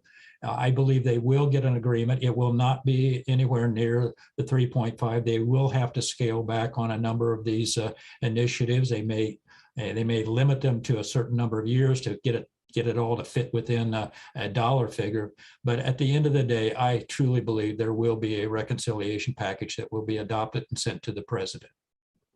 Well, we thank you for your thoughts on this, Bill. G. William Hoagland, Bipartisan Policy Center Senior Vice President. Well, coming up after the break, guess what? We got electronic dance music and NFTs. Seems like a marriage made in heaven to me. right after this.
EDM artist and Royal founder Justin Blau speaks with Yahoo Finance's Jennifer Schoenberger on the inspiration behind the company Royal and how he sees NFTs changing the landscape of music ownership in the future. Let's take a listen.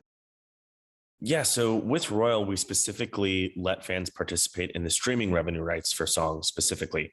And for me, I've always thought it was really interesting if fans could co-own music with their favorite artists. Ultimately, fans are the ones responsible for making an artist popular. They're the ones that go to the shows, that share the music with their friends. So why not enable fans to participate in the upside of an artist's career as they grow? And that was really the inspiration behind Royal. So what made you think that this would be a smart business opportunity? Do you think that NFTs are the future of the music industry? Are you looking to disrupt the music industry perhaps in the same way that Spotify did? Yeah, absolutely. I think I've been exploring NFTs since 2017, 2018. And back then it was very new, and a lot of people didn't really believe in the potential power of the technology.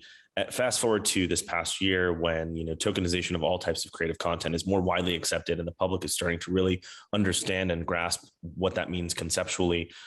Utilizing NFTs and all types of blockchain technology to disseminate ownership and to kind of disintermediate all of the middlemen in the music industry is incredibly powerful and inevitably going to happen in the future.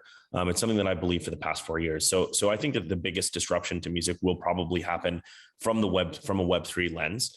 And more specifically, at Royal, we're really excited to build a layer on top of the existing music industry, right? So I think, and I believe that, giving fans ownership is just something that hasn't happened before. And that can interplay with all aspects of the more legacy music infrastructure. So, with Royal, we really look to work with both established artists and newcoming artists to help them, monetize their creativity in a new way. Yeah, it sounds like you're really democratizing music right here and investing in music, in that beforehand it was almost prohibitive. You had labels, you had accredited investors, you had hedge funds that had the financial wherewithal, right, to really purchase a music catalog, which was how you had to do it. Now it sounds like you're offering the ability to invest in a particular song, and from there, even fractionalizing that, just as you can buy fractionalized shares of stock like Google, here you can buy a portion of a song's copyrights through an NFT. Is that right?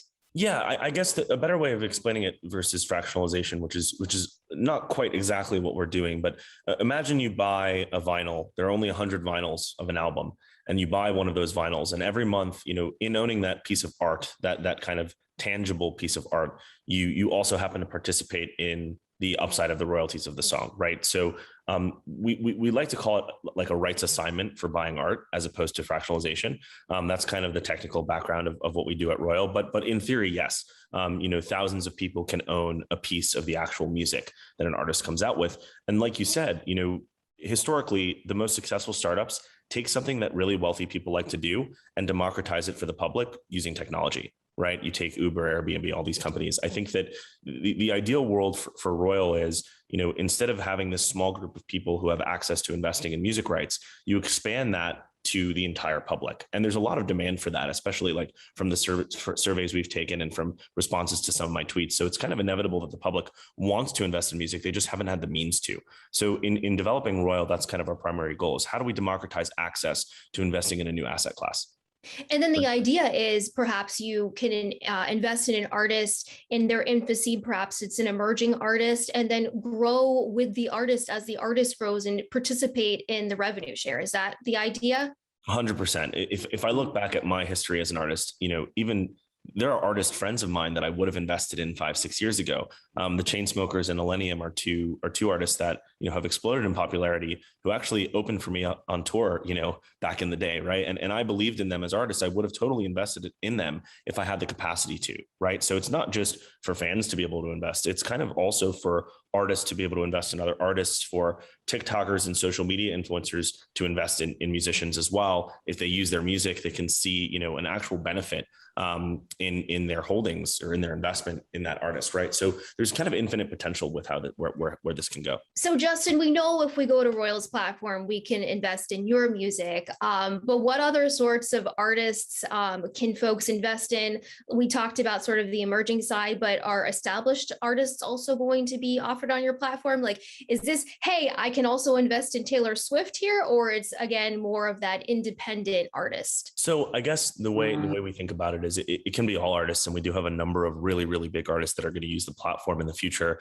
In the short term, our first experiment is me giving away ownership in a song, but in the future, the means by which you would invest in an artist is actually in buying their music as art, as limited edition art, and then of course we assign IP based on your purchase. So in the case of a Taylor Swift or a larger artist like The Weeknd, you could actually own a piece of their songs, and that's your means of investing, right? But it's not exclusive to independent artists. It can be, any type of artist, and any artist can basically resell the ownership that they own to their fans. And you're dropping a brand new song today, right? It's called Worst Case, and you're offering 50% of those royalties through NFTs. Absolutely. So one of our first experiments with Royal is not necessarily a sale, but actually, a concept that we like to call investing with your attention. So the 333 top Royal accounts who've made referrals to the platform, they will each, receive or collectively receive 50% ownership in my new song, Worst Case, that drops today. And as that song succeeds, those people who were very instrumental to the growth of Royal because they made all these referrals, they will actually get royalties associated with the song. So that's all happening today, which is really exciting. It's the first time any artist, to my knowledge, has actually given away ownership in a song to their fans. And it's going to be kind of like a first iteration of this experiment to show that, there's a lot of power in aligning incentives between fans and artists. Do we know when the actual date is that Royal is launching? Oh, so Royal is live, at least for signups today. The first sale will happen within a month, but the first assets will be minted towards the end of this month. So for those who actually won the contest, the top 333 accounts will receive their worst case NFTs by the end of October. Coming up after the break, we have a check of the oil market.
Welcome back to Yahoo Finance Live. And now a quick check of the energy market. And for that, we're going to bring in Yahoo Finance's Emily McCormick. And Emily, I'm seeing crude oil just settled at $79.35 a barrel. What do you have for us today?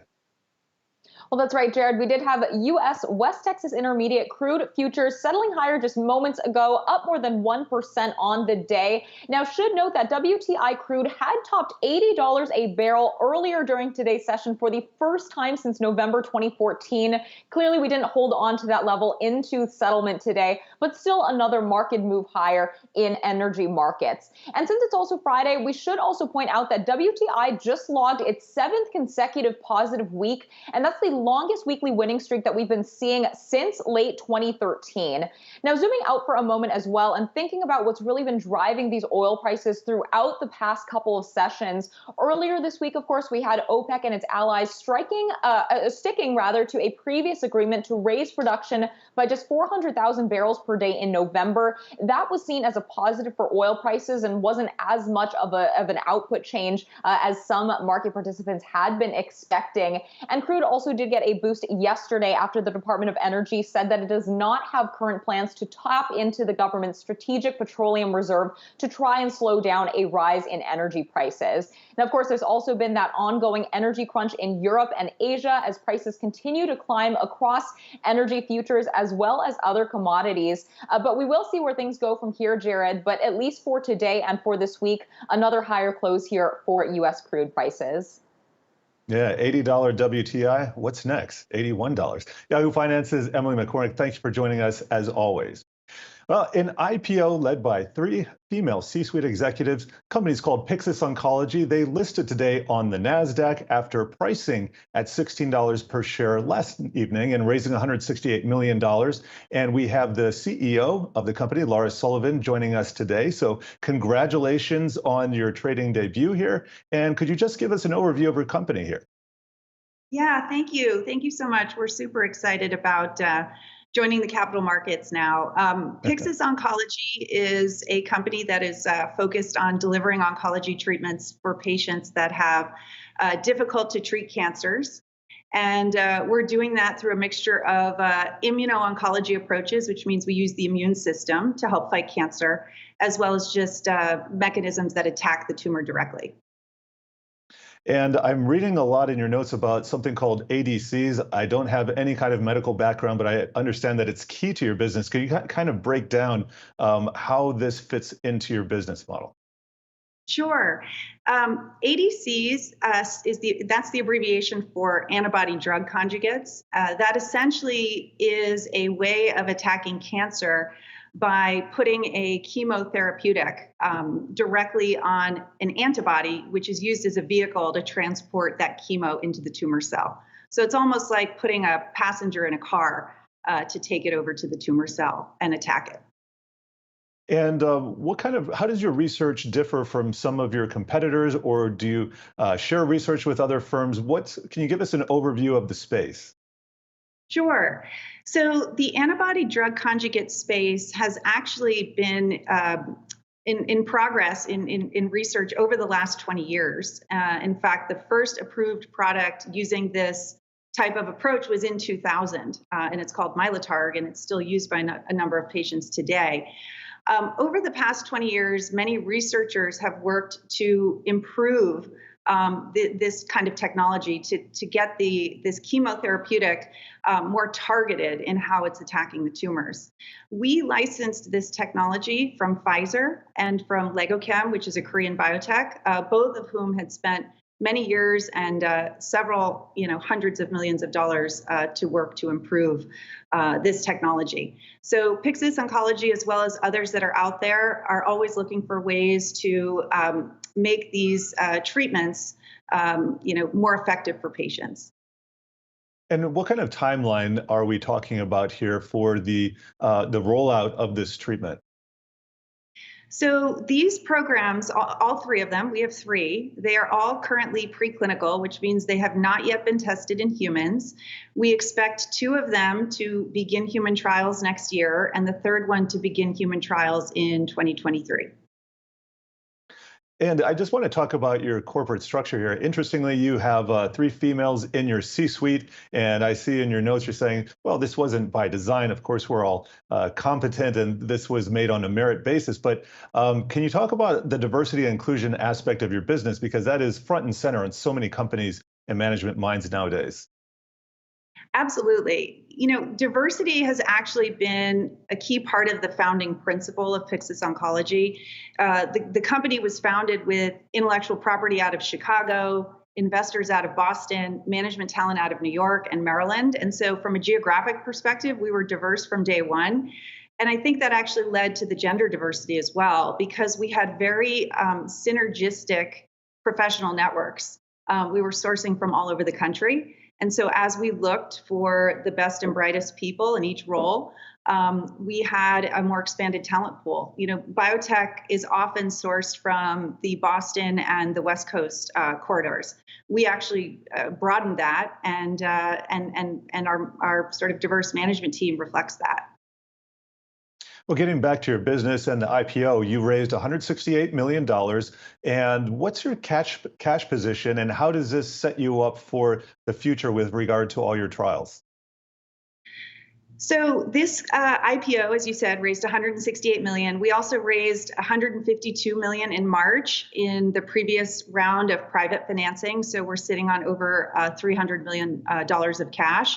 This positions us extraordinarily well to take all of our ADC programs into the clinic, into human trials, so that we'll be able to advance our work against cancer. At the same time, it will also allow us to identify other promising technologies, other promising programs that we may want to bring into human trials as well. Well, Laura, we certainly thank you for joining us here today. Laura Sullivan, Pyxis Oncology CEO. Coming up after the break, we're going to talk about a national survey which is showing that small businesses are being hurt by a lack of affordable childcare. After this.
Welcome back. small business owners continue to be in survival mode. In a new survey out by a national coalition, the Small Business for America's Future, it shows more than 50% of small business owners say the lack of affordable childcare for employees that has negatively impacted their business. Joining us with more on this is Rhett Buttle, Senior Advisor for Small Businesses for America's Future, and also Yahoo Finance's Danny Romero. So thank you for joining us here. And I just want to kick this off. What was the biggest takeaway that you found in this report, Rhett? Well, we did a national survey of over 1,000 small business owners, and it was quite recent, actually, just in August. And basically, we're seeing the issue of unaffordable childcare impact not only the people who work for small businesses, but quite frankly, it's having an impact on the bottom line of small businesses, which, as we all know, they're our country's job creators. Yeah, and what is the solution? I mean, increasing pay, adding flexible hours, and who does this really fall onto, like the federal government or local jurisdictions? Yeah, it's a great question. I mean, really what we have here is we have a broken market. And, obviously there's a lot of unique things going on. We're seeing some interesting private sector solutions. So we see large corporations being able to do interesting things, but small businesses just don't have the same resources that large companies do. And so really we think that there is a federal solution that needs to happen. And really we've been looking to the federal government to be able to make a play here. Obviously, Congress is having conversations right now about an infrastructure package. We think that this might be an opportune time for Congress to do something about unaffordable childcare for small businesses and workers. I read an article by the Harvard Business Review, and they said that childcare is not a family issue, but more of a business issue. What is your take on that? And I guess how can businesses add that childcare to their infrastructure, especially on a small business scale? Yeah, I mean, I would go as far as to say, look, this is a multi-stakeholder issue. It's an issue for businesses, families, workers, communities. This is something we have to figure out. Coming out of COVID right now, a lot of people are re-examining the way that we think about work. Workers are thinking about changing jobs. Small business owners are more than ever trying to compete for employees. So this is something we have to figure out. And that means that our federal government needs to step up and be able to figure this out. We have to be able to, provide affordable childcare, level the playing field for small businesses. And for that, we need a federal solution. We saw in our poll, for example, 64% of small business owners actually support direct ongoing financial assistance to families to help with childcare services. So we think that could be a solution. And we also saw that 70% of small business owners think supporting federal funding is important. So, this infrastructure package promotes a really good opportunity to take advantage of doing something about this issue, which, as you said, is, an issue for everyone, but it is a business issue. Yeah, and I guess back to your survey, what industries are really feeling this pressure?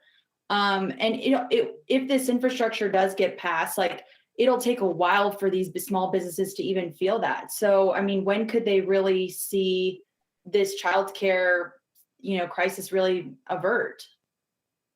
Yeah, so the small business community is vast and diverse, right? You have everything from independent contractors to restaurants and high tech startups, and our sort of survey really runs the gamut of industries. And what we generally see is that larger businesses or higher paid sort of industries, they have more opportunities to figure out this. We really see though that in the lower wage industries where there's more low wage workers, minimum wage workers, this is more of a challenge. And that's where, quite frankly, a lot of small businesses are. And so we think a lot of the targeted focus, we need to fix the overall program, but we think there's a lot of opportunity there as well. And look, I mean, this infrastructure package, we could begin to see immediate benefits. Right now, one of the things that, as you know, was passed in previous laws was the extension of the child care tax credit. That is immediate money that is now going into the hands of families. They're spending that money. It's getting into the economy. That helps small businesses. One of the things that they've been talking about in this law is how do we extend that, make that more permanent. We also think that that could be a really important step for small businesses and working families. Yeah, and one last thing is, have you heard from small business owners that have adapted or made changes because of the childcare crisis?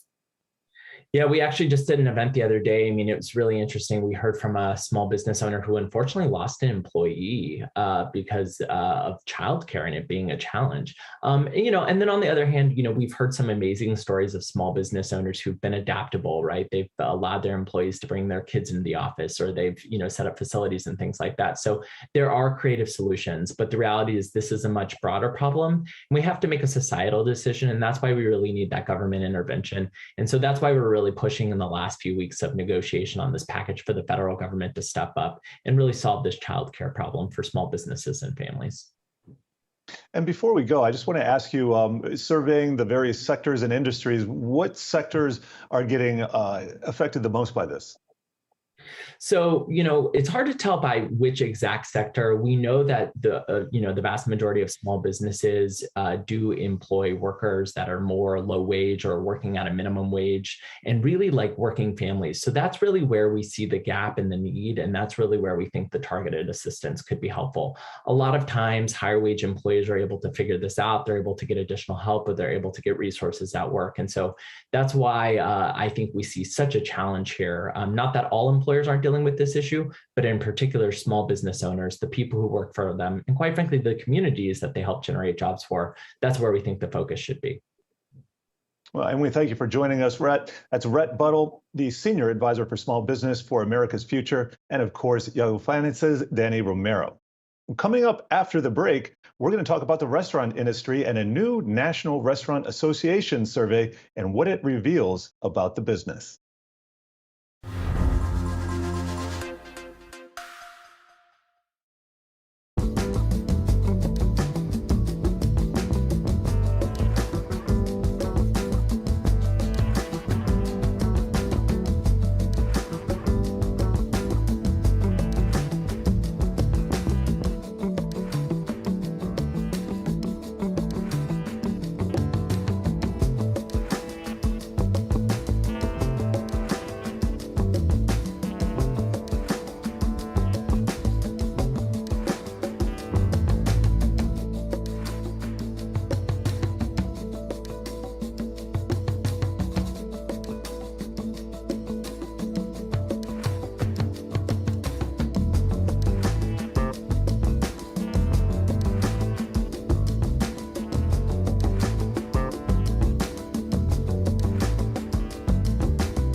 Welcome back. Let's get a quick check of the markets here on the Wi-Fi Interactive, where we're seeing a mixed board today. Rather choppy action, I should preface by saying that. Let me get a picture of the Dow, which is up a whopping 50 points. And if that's not the definition of chop, I'm not sure what is. S&P 500 barely green, the NASDAQ slightly negative, down about 0.2%. And the Russell 2000 here down about 1/3%. Checking in on the bond market, we're seeing the 10-year T-note yield up 3 basis points to 1.6%. Haven't seen that level since June. And if you know what I'm going to say next, you've been listening to what I've been saying the entire year. Yes, value is outperforming. The mega caps, kind of a mixed board here. Apple down slightly, Tesla down 0.7%, Alphabet and Facebook both up 0.6%. And we got some breaking news on Facebook. Guess what? Instagram down yet again. That's according to Down Detector, a bunch of users reporting problems with that platform. And this comes after they were down for nearly 12 hours, I believe, earlier in the week. Checking in on the sector action. Let's see, we got energy still in the forefront, up over 2.5%. That is also followed by financials. So the value trade in play right now, and then consumer staples and industrials rounding out the outperformers. To the downside, we got real estate, staples, and utilities as the 3 biggest laggards. So the defensive lagging is somewhat of a bullish statement for the market. And checking in on the travel sector, we see the airlines and the cruise lines largely underwater. Carnival Cruise Lines down over 2.5%, but Avis Budget Group, check out this chart. They are up another 8.5% today. And if you check out a year-to-date chart on Avis, wow, up 268%. And let's get a quick check of the banking sector, and we can see JP Morgan just slightly positive, Bank of America up 0.5%. Switching gears, a recent survey from the National Restaurant Association, the majority of restaurant owners saying business conditions are worse now than 3 months ago. Joining us now is Yahoo Finance's Karina Mitchell, who spoke with a renowned restaurateur who's feeling the pinch. Karina?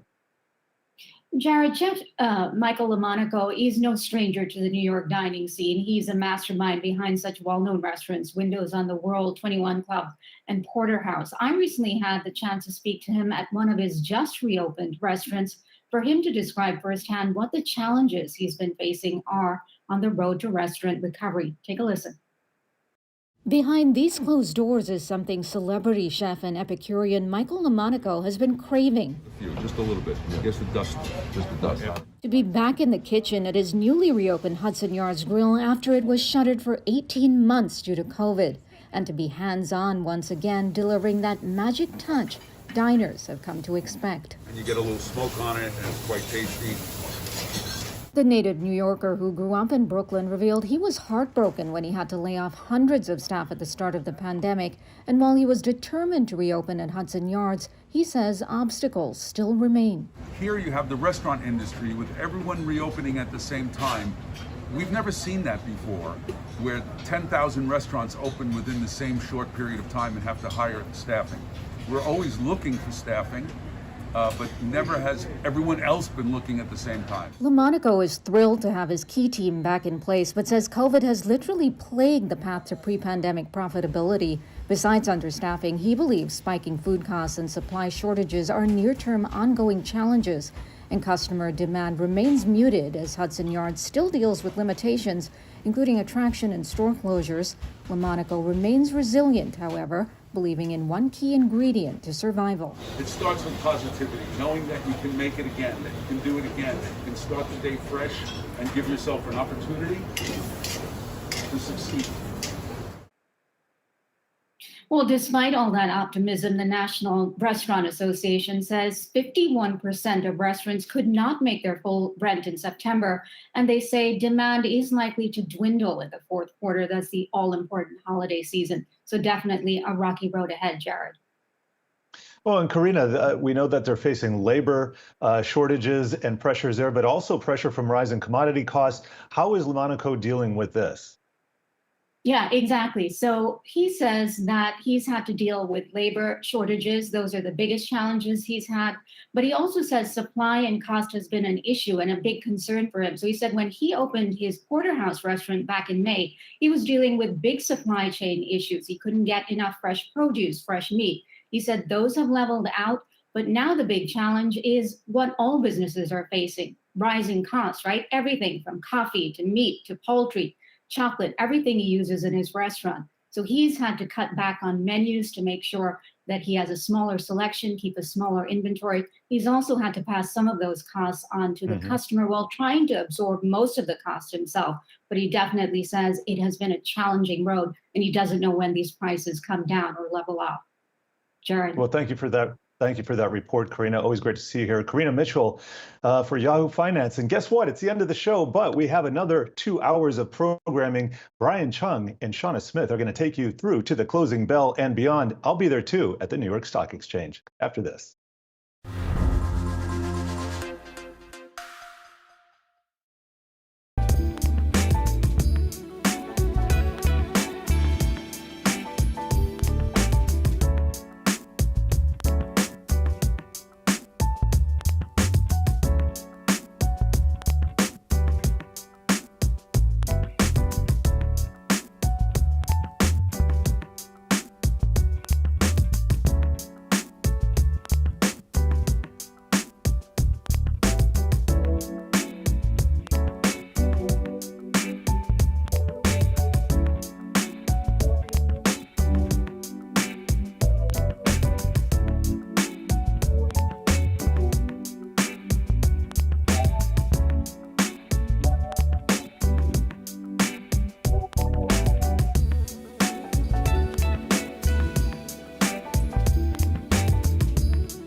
Welcome to Yahoo Finance. Markets on the move as the Bureau of Labor Statistics dropped the tape on the employment situation for the month of September. Big miss on the payroll gains for the month, but unemployment declined more than expected. We'll explore what that means. Also, people are getting gassed up about, well, gas prices. Crude oil prices climbing towards $80 at levels that we haven't seen since 2014. But with no signs of a slowdown in prices soon, we'll chat with AAA about what that means for travelers as we head towards the holiday season. And release the Kraken. Seattle becomes the newest member of the National Hockey League with excitement building over professional hockey in the Emerald City for the first time in over 40 years. Your CEO will join us live. And lastly, French fries. I mean, I love them, you love them, and so does our reporter, Ali Canal, who had the chance to eat without inviting either of the two people anchoring this program, the world's most expensive French fries. That coming up later in the show. Welcome to Yahoo Finance Live. I'm Brian Chung. And I'm Shauna Smith. Brian, just looking at those pictures of the French fries has me hungry already. We have 2 hours to go, but let's take a look at where things stand as we kick off the final hour of trading. Brian mentioned that disappointing jobs report. That's keeping gains in check today, although the Dow holding on to gains up just around 49 points. S&P basically on the flat line. The NASDAQ in negative territory, off just around 0.2%. The drop in the NASDAQ comes as technology and communication services, those two sectors, underperforming. But to kick things off, let's go over to Emily McCormick for a closer look at some of these movers in the final hour. Emily. Well, Shauna, a pretty choppy day across U.S. stocks this afternoon, as you were mentioning. Investors still clearly digesting that September jobs report and deciding whether to weigh it as a net positive or negative for markets in terms of both economic growth as well as what it may mean for the Federal Reserve and monetary policy.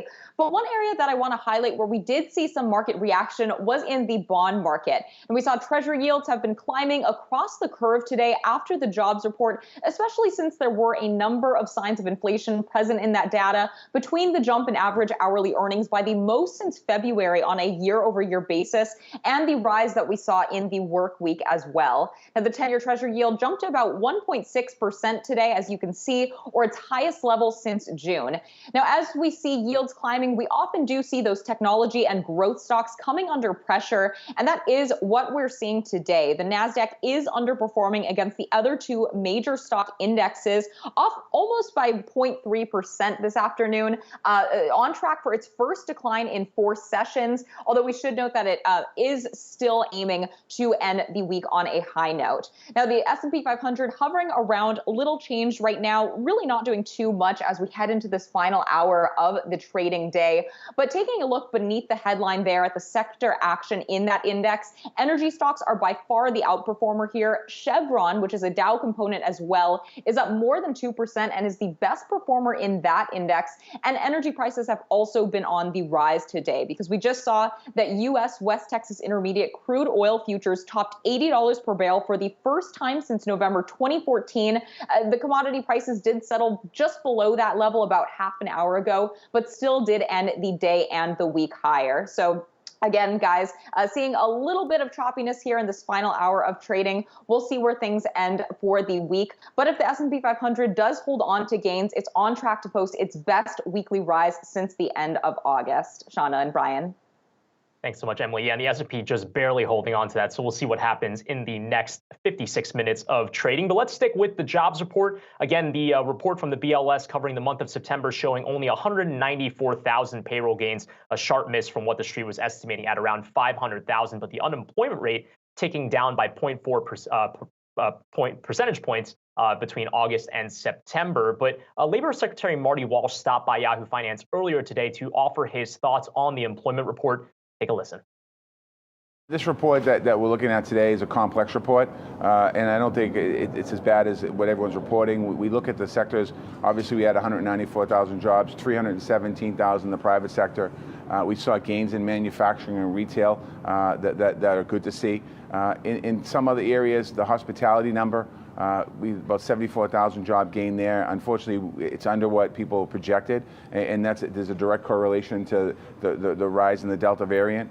Also, in the educational sector, there's something going on there that we have to do some more research on, and particularly the educational public sector number. I think a lot of people expected with school starting that would see that number a lot higher, and certainly that's the number was in some cases not as I'll say it was disappointing. Again, right there, that was the Labor Secretary, Marty Walsh. So let's get a little bit more of a breakdown on that September jobs report with Sarah House. She's a senior economist at Wells Fargo. Sarah, it's great to have you on the program this afternoon. You were hearing the Labor Secretary talk about the idea of education having a very interesting impact on this report. I know that's something you were digging into as well. Is that what's to blame for the estimates missing number that we saw on the top line for payrolls? So the decline we saw in seasonally adjusted education payrolls was a big part of this miss. So September is usually the biggest month that we see schools hire, but with the labor shortages that we're seeing across both the public and private sector, that showed up as a decline this month. With once you apply those typical seasonal factors, the number of jobs purport to decline, even though we just didn't see as much hiring as we usually did. So it exaggerates the number that we saw today, but I think it speaks to just the ongoing labor shortages that we continue to see in the labor market right now. Sarah, help us sum up this report, because I think a lot of people were looking at that headline number, which was a massive miss when you take a look at the estimates. We just heard from Secretary Walsh saying that he didn't believe that it was as weak as that number implied. You echoed a similar sentiment in your note. Why exactly, though, do you say, or do you make that argument? Well, I think when we look at the overall state of the labor market right now, demand remains exceptionally strong. So we see that in terms of the record number of job openings, not just from JOLTS, but from the Indeed hiring numbers. We see that in terms of consumers, their own view, with jobs plentiful, the highest on record. What this comes down to is that workers are still slow to return to the workforce. So that might be because they're still worried about COVID. They're still trying to get their childcare situation settled down. And I think that's a very different dynamic than demand being weak. And that's the reason for soft hiring. It's the fact that people are still either not able or not willing to come back into the labor market, which pretends different things for things like wages, where for those who are working, they are seeing that payoff in terms of higher compensation. Now, let's talk a little bit more about the composition of the labor force, because as you point out, there was about 183,000 person drop in the labor force, and a lot of that's going to marginally attach. So maybe those who over the last 4 weeks haven't been actively looking. Do you think that's to explain for the unemployment rate ticking down? Because people might be looking at that aspect of the headline numbers and saying, well, isn't that a good thing? When in reality, there could be a little bit more nuance to the way that you're calculating the denominator in the unemployment rate. So there certainly is some nuance there. So there's two ways that the unemployment rate can decline. So one would be an exodus from the labor force, which we saw to some extent, but the other is unemployed workers actually moving to employment. And what we saw in September was both things happening. So the labor force declined by about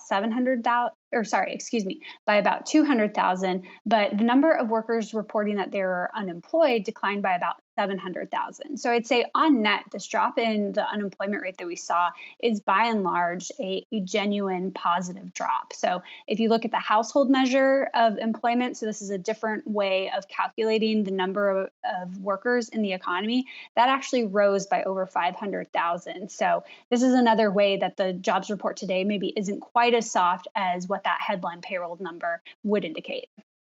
Sarah, what does all this mean for the Fed's taper timeline? Does it change at all? Well, it certainly keeps the November meeting live. So I think if we saw something closer to 400,000 or certainly the consensus of 500,000, the taper discussion and debate probably would have been closed by now.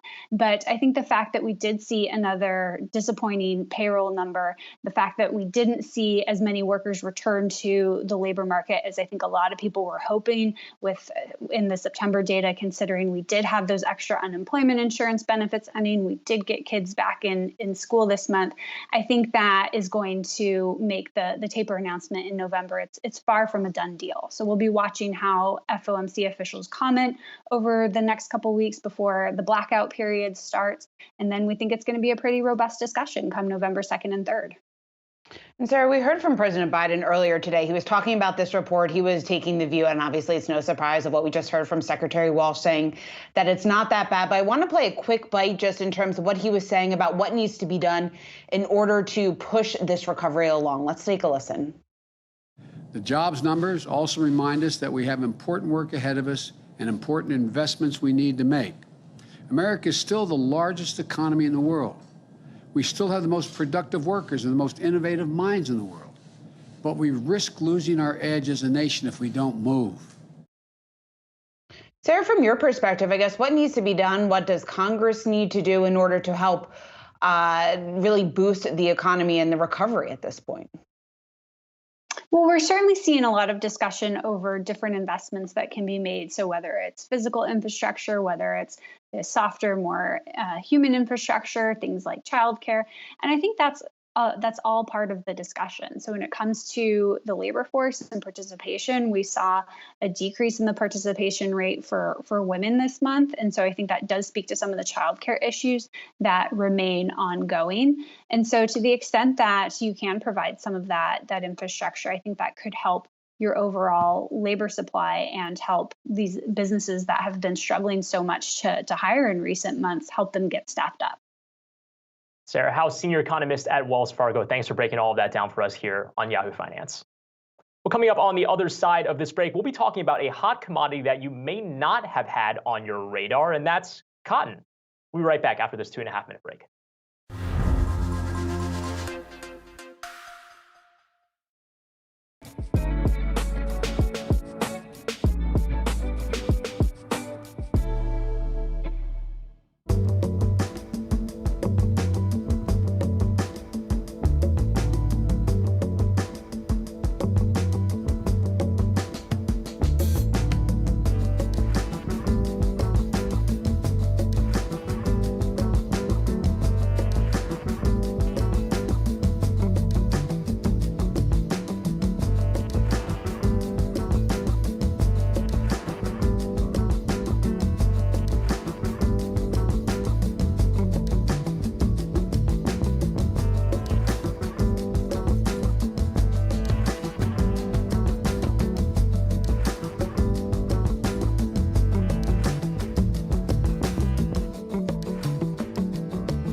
Commodity prices, they're on the rise. Surge in demand colliding with poor weather, shipping bottlenecks. Cotton is just one example of this. And taking a look at the chart of cotton, you can see it on your screen. In the past 2 weeks, the price has actually skyrocketed 20% over the past month. It's up just around 15%, hitting its highest level this week that we have seen in about 10 years. So here to talk more about that, we want to bring in Jack Scoville. He is analyst at Price Futures Group. But Jack, it's good to see you. I guess, do you see this price momentum, this momentum that we're seeing to the upside slowing down anytime soon?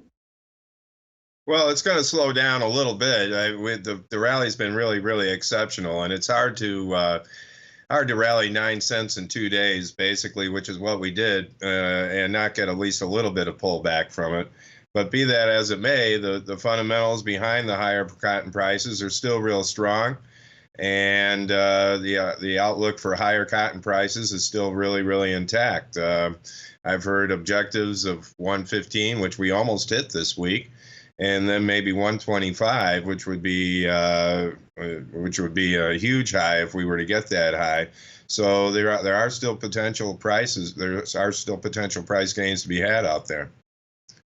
Now, as a follow-up, can you explain to us the dynamics of demand for cotton? Because people who may be following commodities markets might be thinking of oil. They don't really know the dynamics of what the cotton market is like. I understand China is a big part of that. They're a huge consumer of clothing. So what does the demand picture on that side of the world look like from your view? Well, cotton is basically an export market. We consume very little cotton here in the United States. Most of our clothes are actually made overseas in Southeast Asia or in China, and our cotton gets exported to these countries or maybe Central America to be made into clothes that are sent back to the United States and sold here as clothing, and used in places like China and Southeast Asia, throughout Latin America as well. So it is a huge export market, and exports play really the major part in this demand. China, over the last several weeks, has become a huge buyer. They have some concerns about their own production.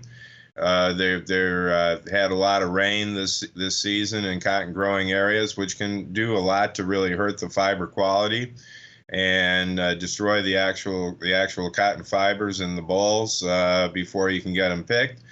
And that's hurt the demand. Also, of course, there's been some political reasons for it. A lot of Western countries, including the U.S., really railing against China and their forced labor policies in regards to their own cotton production, and not willing to take much in the way of Chinese cotton or products based, clothing based with Chinese cotton inside. So China's been forced to import more cotton just for that reason alone. So it's been a pretty dramatic demand shift because of the lack of production here around the world, in China, in India, another major world producer with a lot of weather issues. And we've had some weather issues here as well, especially in West Texas, where we had some very dry weather earlier in the year. Hey, Jack, real quick, what does this mean for our viewers and the consumers out there? Are prices going to rise? Oh, absolutely. And not only because the price of cotton is going up, but that's certainly a major reason why the price of clothing is going to go up. But you have to think back on all the other reasons why we're talking about inflation and other things going on. The cost of freight, container freight, bulk freight has really, really jumped here lately, and that's made exports of cotton that much more difficult and made it more costly to get these clothes back in the United States. In fact, and there's all sorts of other logistical problems that way. So I expect to see higher prices for cotton. I expect to see higher prices for the products cotton is made from, the clothing that we're going to be buying here in the next several months. And I think that we're just starting to see really the tip of the iceberg with the cotton prices. I think eventually it will really spread through the chain and into the clothing stores, and people are going to be paying a lot more for their Levi's and everything else.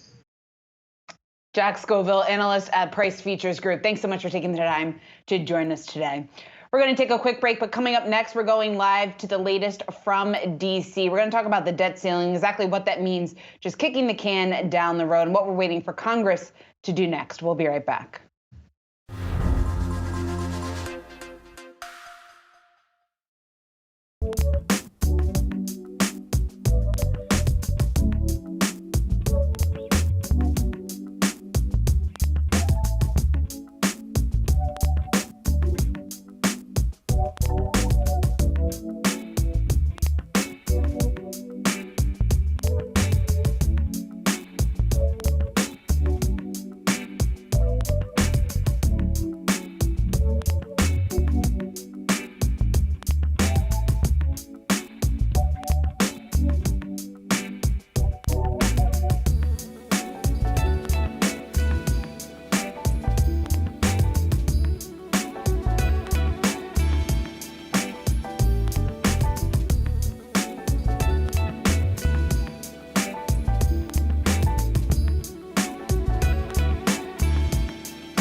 Welcome back to Yahoo Finance Live. Let's take a quick look at markets with about 38 minutes left to go in this week's trading session. You can see the Dow and the S&P 500 just barely holding on to gains. The Dow up about 0.2%. The NASDAQ down about 0.25%. As Emily McCormick was sharing earlier, it's really XLE Energy that's been driving a lot of positive market action, although every other sector effectively has been dragging a bit. 10-year bond up about 3 basis points, which means price on bond going down. So interesting to watch on that front. But another interesting thing to watch is what's going on down in Washington, D.C. And last night, the Senate voted to temporarily raise the debt limit. The ball is now in the House's court, which is set to come back from the recess early next week to maybe vote on something that would finally get the debt ceiling at least resolved over the short term. So for more on this, let's bring in Yahoo Finance's Rick Newman, who has been covering this for a while. And Rick, I mean, this is all to avoid a catastrophe, which would be a default on the U.S. debt. But really what this bill does is it only temporarily raises the limit to December 3rd, which raises the question, are we just going to be having this conversation all over again in about 2 months? Probably. I saw one analyst today describe it as Congress setting the snooze button on the debt ceiling. So they put it off for a while. But if you're Democrats in Congress or you're President Biden, it does give you some breathing room to disentangle those Democratic legislative priorities from the debt ceiling and from the need to fund the federal government, which is another thing they resolved temporarily until about early December. So this past week, Brian, we've had all 4 of these things, the debt ceiling, the funding deal, the bipartisan infrastructure bill, and then the much larger social welfare bill, basically all tangled up with each other. So now they've been separated a little bit. That has allowed the Democrats to set some deadlines for passing those 2 priority pieces of legislation, the infrastructure bill and the social welfare bill. But that is not going to be easy, and this could very well end up all tangled up together again towards the end of the year, especially as we're going in toward the end of the year. So it's going to be a mess in Washington for some time to come. And Rick, going off of that, with the uncertainty of Biden's legislative bills, obviously a headwind here for the Biden presidency. Then we had that weaker than expected jobs number out this morning, signs of inflation, gas prices at the highest level that we have seen in years. What does all this mean for President Biden heading into the midterm elections?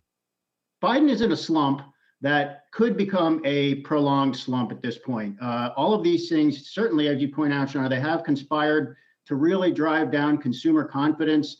I think what ordinary people see is that at the beginning of Biden's term, it looked like he was solving problems. He lucked into, he had good timing. He came into office just as the vaccines were rolling out. So voters kind of gave him credit, as it seemed like vaccines were going to let us all get back to normal. Then Congress passed that big relief bill that put paychecks in everybody's pockets. But it's a totally different story right now, and that tells you how quickly things can change in terms of the national mood. So there's really not much federal relief going out anymore. The stimulus checks are over. The supplemental jobless aid is over. We now know, of course, the Delta variant has put us back into a kind of a state of semi-lockdown. Workers are staying out of the labor force. Some consumers are staying home. It's showing up in the jobs data we've been talking about today. I've seen a lot of forecasting firms slashing their forecasts for GDP growth. So we seem to be stuck in a bit of a rut here, and it's not clear we're going to get out of this rut anytime soon. Biden spoke today, and he did point out, that some good news that was buried in the jobs report. The unemployment rate is back down almost to what we could consider a normal level. But we still have 7 million fewer workers than we had before the pandemic, and a lot of irritating problems that don't look like they're going to get fixed anytime soon. We should add all these supply chain disruptions and a shortage of cars and appliances to that list too. So that's why Biden's poll numbers are down. He's now down around 45%. That's pretty bad, just 8 months or so into president's first term. So, Rick, we avoided it, pending next week, we've avoided a U.S. default. But who won out of this short-term kind of compromise here? Because we know McConnell was the one that reached out to say, I'm willing to kick the can down the road by 2 months. But at the end of the day, the ultimate political battle, which is really the size of that infrastructure bill, still remains unresolved, right? I mean, I'd love to ask our audience this question and ask you guys the question. I think nobody won. Nobody ever wins from these stupid, pointless standoffs over whether to allow the government to pay its debts. This is always a stupid political battle, and it's not about somebody winning. It's about which party feels like they can damage the other party more. And what always happens is when you look at approval polls of Congress after we go through these, and we all know we've been through several episodes like this, total approval of Congress just goes down. I mean, of both parties, because they both look bad, because they're both playing the same game, which is trying to jockey for political advantage rather than what is good for the country, which is just get this thing over with so we can move on to real priorities and real challenges. So this is one of the things that puts voters in a foul mood. That is showing up in depressed consumer confidence, and I'm with them. It puts me in a foul mood. I don't know about you guys, but I just feel like they're wasting everybody's time as they go through these stupid battles. And Rick, the best part is that we get to do this all over again in 2 months. So we'll have this whole conversation. Thanks again. We just run a replay of this segment, probably. Yeah, we just run the tape back. Yeah, maybe we'll be even more angry by then. Yeah, we'll just up the volume up for the same tape that we'll play over again. We'll talk to our producer Nick to see if we can make that happen. I'll break some glass in the background, maybe. How's that? All right. Get out of here, Rick. We'll talk to you soon. On the other side of the break, we will break down the job support from the lens of the hard-hit restaurant industry, which over there continues to be pressured through the recovery. We will be right back after this 2.5-minute break.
Let's take a look at the market here with 29 minutes to go in the trading day. We're not seeing too much movement when we're taking a look at the major averages. That big miss on jobs keeping the gains in check today. The Dow up 71 points, so we added a little bit since we started the hour. The S&P barely positive. The Nasdaq still in negative territory, off just around 0.3%. In terms of some of the individual movers that we're watching, energy continues to be a standout today, and you can see that reflected in Chevron today. It's the top performer in the Dow, followed by IBM and American Express.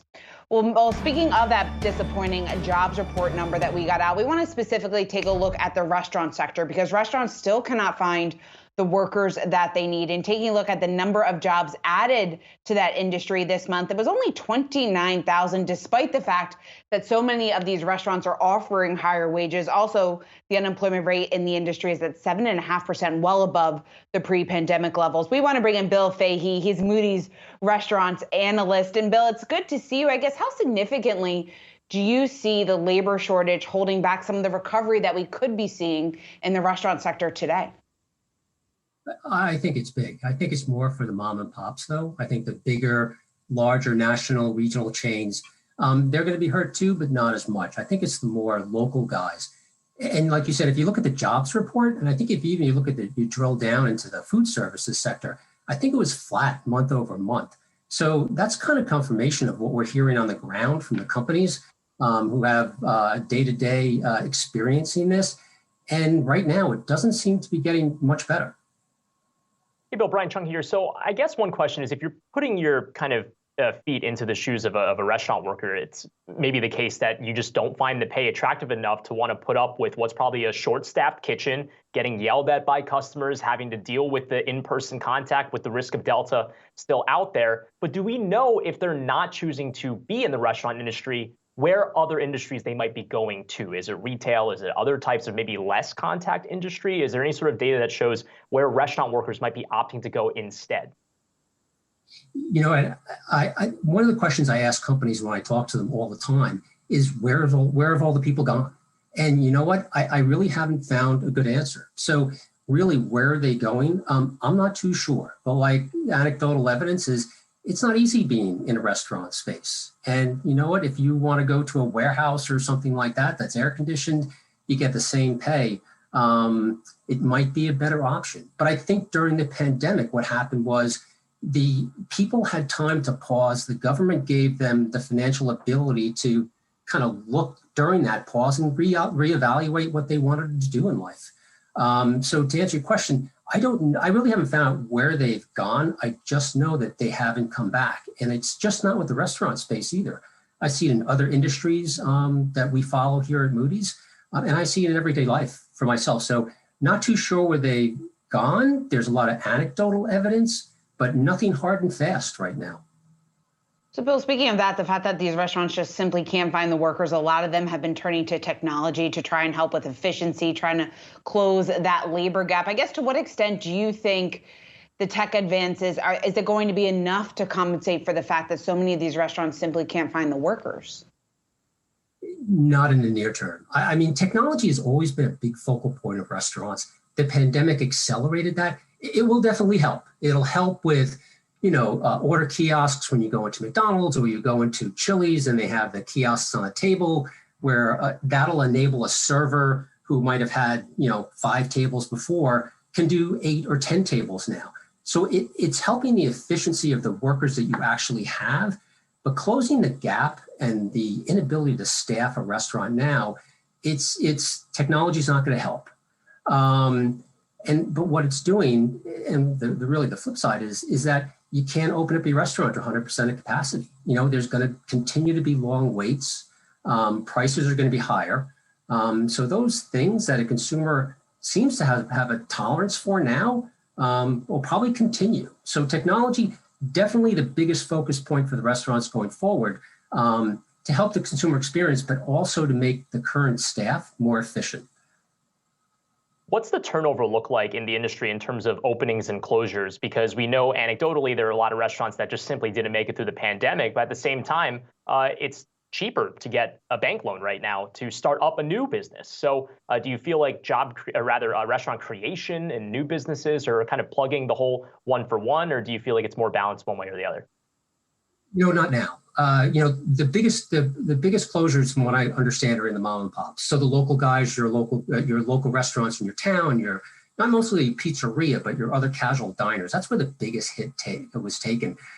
I'm hearing companies, their ability to grow or the barriers to entry in the restaurant industry are relatively low, but I'm not seeing a lot of creation at that level, mainly because they can't get staff. The larger companies, you're seeing the pipelines come back because they can offer higher pay, better non-wage compensation, like education, career advances, things like that. But the local restaurants, it's hard because they can't get the people.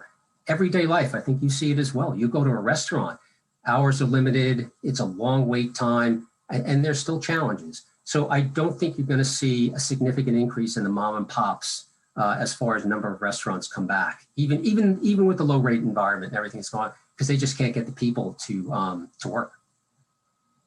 Well, Bill, so we have the staffing issues clearly, but then there's also the supply chain issues, and people are paying more now than they were a year ago when they go out to eat. Certainly something that so many consumers are noticing at this point. I guess, to what extent do you think that could keep people then from going to restaurants? Are you significantly worried about that?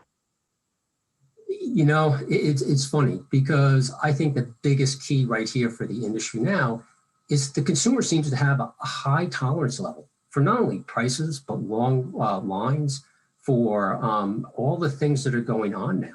And I think the real margin pressure is going to come in when the consumer starts balking. But right now, it seems to be consumers are accepting of higher prices. They're accepting of longer lines, all of those things. So it's really the consumer seems resilient, both from a financial perspective. So that's the bigger question for me is when do the consumers start balking? Now, I've talked to a few companies lately over the past couple of days who they might start seeing the customer saying, you know what, I was here a couple of months ago and my favorite thing is $2. Or right now, your menu's so skinny down because you don't have the staff to be able to do that. You don't have my favorite thing. So I'm going to go to the guy down the street. So I think you're starting to see fractures in that. But right now, the customer is willing to do it. And restaurants are resilient and consumers want to dine out. They want to go out. And you saw that pent up demand in the first and second quarter of this year. I think that will slow down a little bit. And I think the increase in the COVID variant, I think that might slow down in restaurant dining, but demand will still be there. It'll go through. It's just the consumer who right now, they're willing to pay the higher prices and wait online for things. All right, Bill Fahey, always great to speak with you, Moody's restaurants analyst. Thanks so much for taking the time to join us. We're going to take a quick break, but when we come back, if you filled up your car with a tank of gas recently, I'm sure that you have noticed the fact that we are facing higher prices, paying at the pump with prices at the highest level that we have seen in about 7 years. We're going to discuss whether or not there's any signs of this slowing down anytime soon. We'll be right back with that.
Well, let's take a look at the price of crude oil on this Friday, October 8th. And you can see that prices of crude oil were getting pretty close to $80, $79.56. Brent crude oil over the hump of $80, currently at about $82.54. And obviously, this is something that's becoming a pain point for all Americans, as there's some worry that rising prices, if they do persist through the winter, could really pinch Americans' wallets. So let's bring in Robert Sinclair. He is the AAA Northeast Senior Manager who's watching this space very closely. And Robert, I guess just to kind of kick things off, obviously the big major concern for Americans is, especially as the travel season comes up for the holidays, that prices of $3 or more at the pump is really going to hurt their wallet. What are you seeing on that front? Are Americans really starting to get concerned about these rising prices?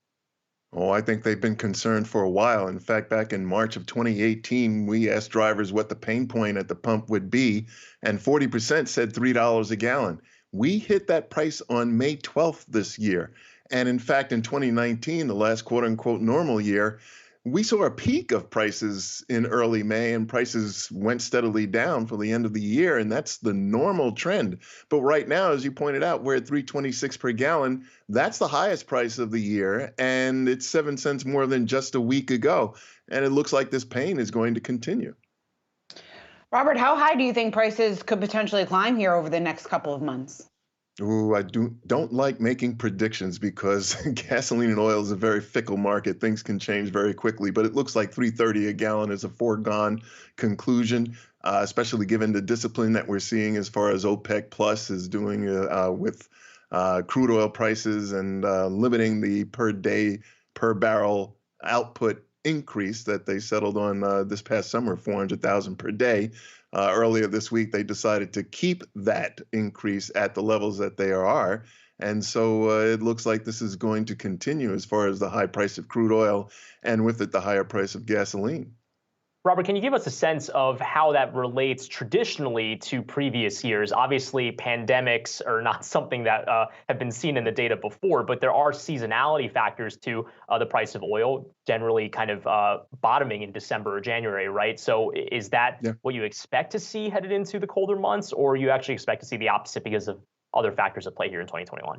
Oh, it'll absolutely be the opposite, particularly given what we've seen in natural gas this week with the price going up 10% and highest price since 2008. And WTI, West Texas Intermediate crude oil, flirted with $80 a barrel. First time we're seeing that price since 2014. It's anticipated that we might have a cold winter in North America, and a lot of power generating companies are talking about switching over from natural gas to diesel or crude oil to power their plants, given the high price of natural gas. All of that is going to put upward pressure on the price of crude oil and with it, the price of gasoline. Traditionally, we see gasoline bottom out in December or January, and the prices start to rise in March as we start to make that switch over to summer blends of gasoline. Prices peak sometime May, June, July, or August, and then start going down again to bottom out in December or January. We are bucking that trend this year, and it's really, I think, creating a lot of pain for a lot of drivers across the country. And look at what's happening in California with the average price over $4.30 per gallon, and some stations charging $5 a gallon. It's really tough out there. It is very, very tough. And Robert, we were hearing the Biden administration talking about this when they were asked about the higher energy prices. They responded with the fact that all tools in the toolbox are under consideration in order to combat the higher prices. I guess from your perspective, what would make a meaningful dent in the high energy prices right now? Well, what the administration can do and what it has talked about is selling oil out of the Strategic Petroleum Reserve. That would tend to put some pressure on the foreign producers. And in fact, it could really be a kind of a bargain because they could sell that oil now in order to put more oil in the market and put pressure on those foreign producers to put out more oil and then rebuy that oil in the future when undoubtedly it'll probably be cheaper. That's generally the main thing that the administration can do. They can engage in diplomacy. perhaps appealing to the foreign producers to pump out more crude oil. But they would do that on their own once it gets to the point where there might be demand destruction because of prices being so high. And that certainly could happen. And in fact, demand will probably never return to what we saw pre-pandemic, given the fact that there's so much hybrid work going on these days with people working from home and traveling to the office, but far less than they were before. And also, we've got a pretty old fleet as far as the vehicles on the road are concerned, average of 12 years old. Once that fleet starts getting younger, the mileage will get better, and we won't have nearly the demand that we have. And in fact, the Oil Price Information Service survey of gasoline stations says that we're about 13% below where we were this same time in 2019, the last quote-unquote normal year. Robert, I want to ask about the global perspective here, because what's interesting is that we've seen in the United Kingdom already those queues outside of those petrol stations. So this is a global story as well. What are you gleaning from that? Is it the same factors at play in the United States as will be in the UK, as might be in other countries as well? Yeah, it's those interruptions in supply chains that we're seeing globally in our country, mainly due to the absence of truck drivers, especially gasoline truck drivers. A lot were laid off during the pandemic.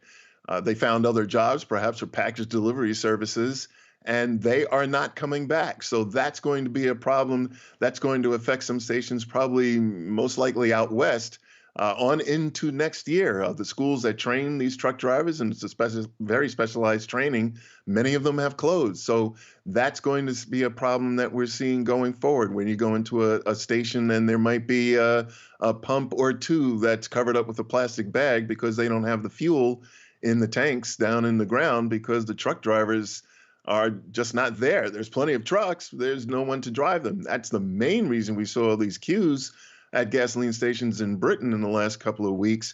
We don't think it'll get that bad here, but it could lead to higher prices and some pumps at some stations being dry, as they say. All right, supply chain.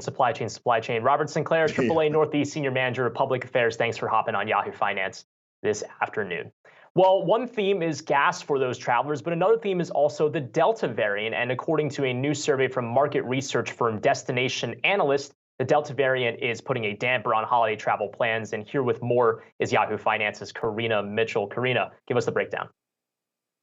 Yeah, Brian, thanks. So the group has been tracking about 1,200 Americans all through the pandemic, gauging their travel habits.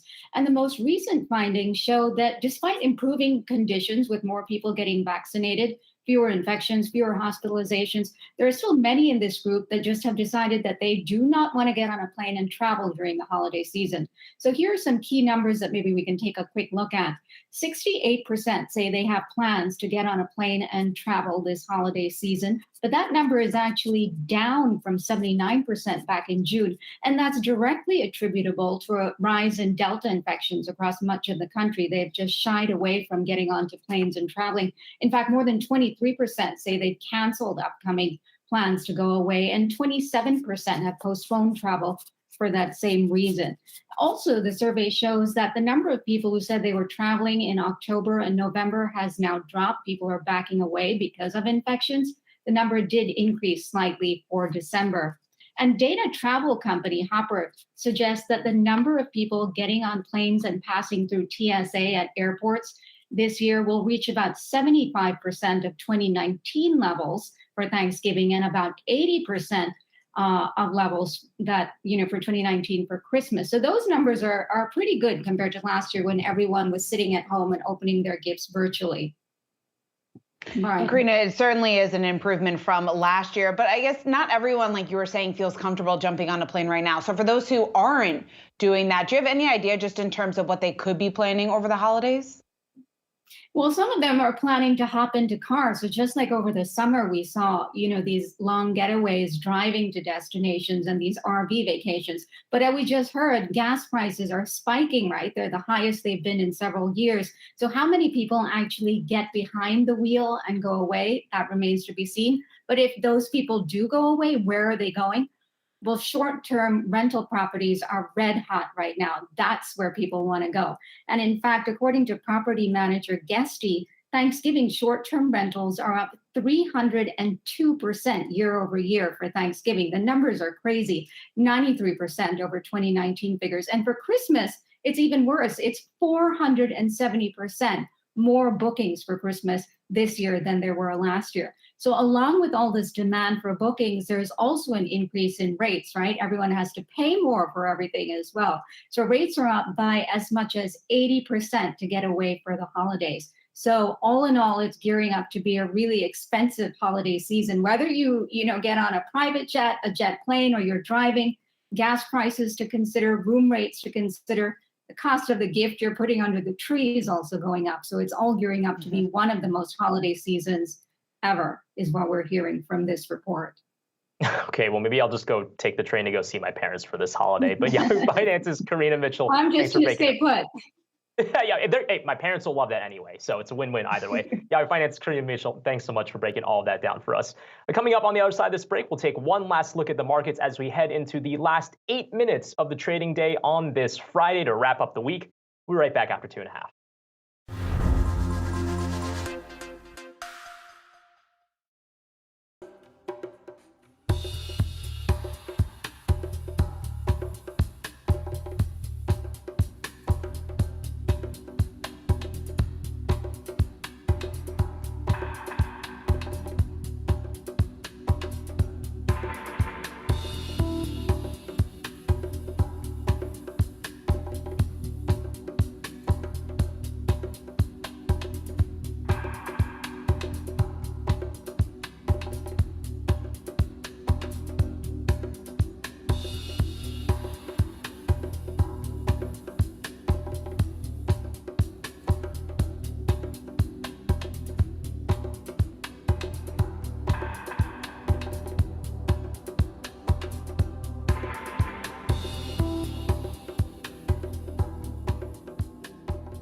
Got just around 5 minutes to go in the trading day. Let's get down to Jared Blickery for a closer look at some of these movers as we do lose some ground heading into the close. Jared.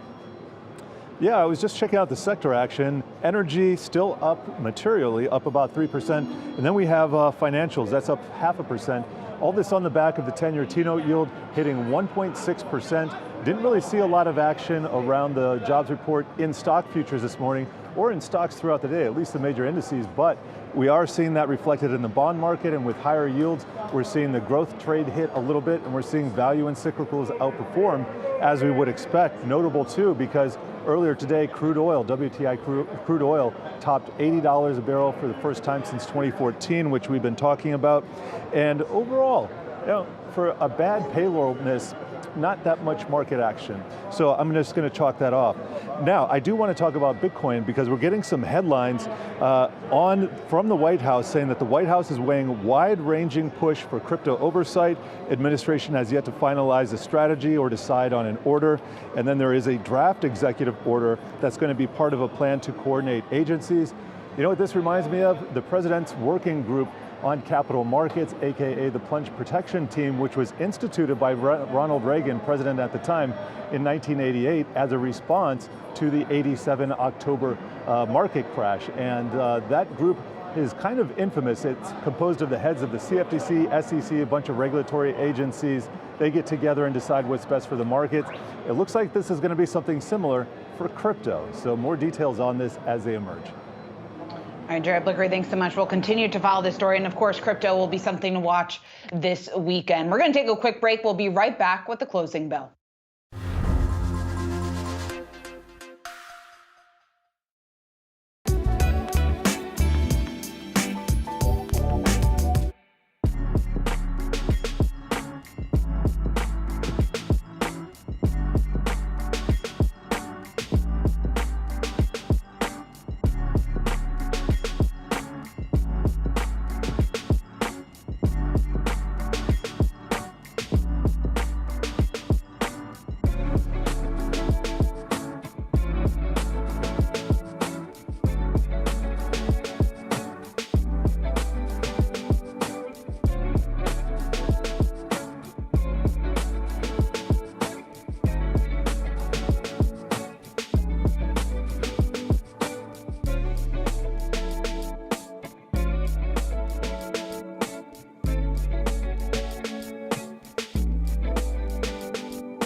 Just about a minute to go here until we wrap up things for the trading week. We have Luke Tilley. He's Wilmington Trust Chief Economist here to help break things down, as well as John Mayer, Chief Investment Officer at Global X ETFs. Let's take a look at where things stand, because we're seeing some selling into the close, although it looks like the Dow is now back in positive territory, well off the highs of the day, up just 7 points. So anything can happen in the next 45 seconds or so. S&P and NASDAQ both in negative territory. The S&P off just around 0.2%. The NASDAQ off about 0.5%. In terms of the sector action, we've been talking about that this hour. Energy by far the leader today. That has been the case all day, with the XLE up just around 3%. But we're seeing pretty much losses then across the board. Real estate, technology, utilities underperforming today. Communication services, consumer discretionary, and consumer staples among the worst performers in the market today.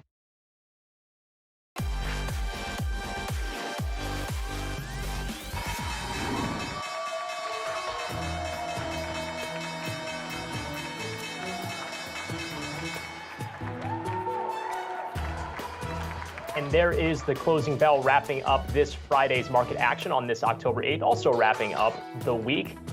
You can see that it's in the red. The Dow actually just barely ending the day in the red. The S&P 500 down about 0.2%. The NASDAQ down about 0.5%. Again, the real only winner sector-wise was energy and financials, just by a little bit. But let's get the market discussion going. As shown in intro, we have Luke and John here. Luke from Wilmington Trust and John from Global X ETFs. And John, I guess I want to ping this question over to you first. Obviously, the non-farm payrolls number kind of weighing on markets today, but it's going to be a really noisy week next week with the financials. What's the biggest story? Because it seemed like the Fed had already said, regardless of what the number was going to be this week, as long as it had a plus in front of it, they were basically going to be tapering in November anyway. Yeah, no, I don't think it's that big of a story, quite honestly, Brian. I mean, the jobs report was a little disappointing, but the Fed was pretty explicit that they're going to taper in November unless the jobs reports was just very bad. And I don't think it was as bad as people believe. Leisure and hospitality and retail saw gains. And I think going forward, the Fed will taper. The yield curve will steepen, and we're starting to see it steepen already. And that's a positive for financials. Banks are going to be making more money and actually providing more credit. And I think it's a positive for the economy overall. And we're building that into how we look at portfolios, having a higher exposure to financials as well as financial technology, which is one of the ETFs that we have at Global X. Luke, what do you think? I guess what's your assessment of the number that we got today? Yeah, there's a lot of moving parts underneath it, but clearly job growth took a hit from COVID and a little bit of a slowdown because of the Delta impact. And there's also just a real problem with labor supply. Anybody who thought that there was going to be a rush back into the market when unemployment benefits ended on Labor Day is clearly disappointed by today's report, which actually showed a reduction in labor force participation.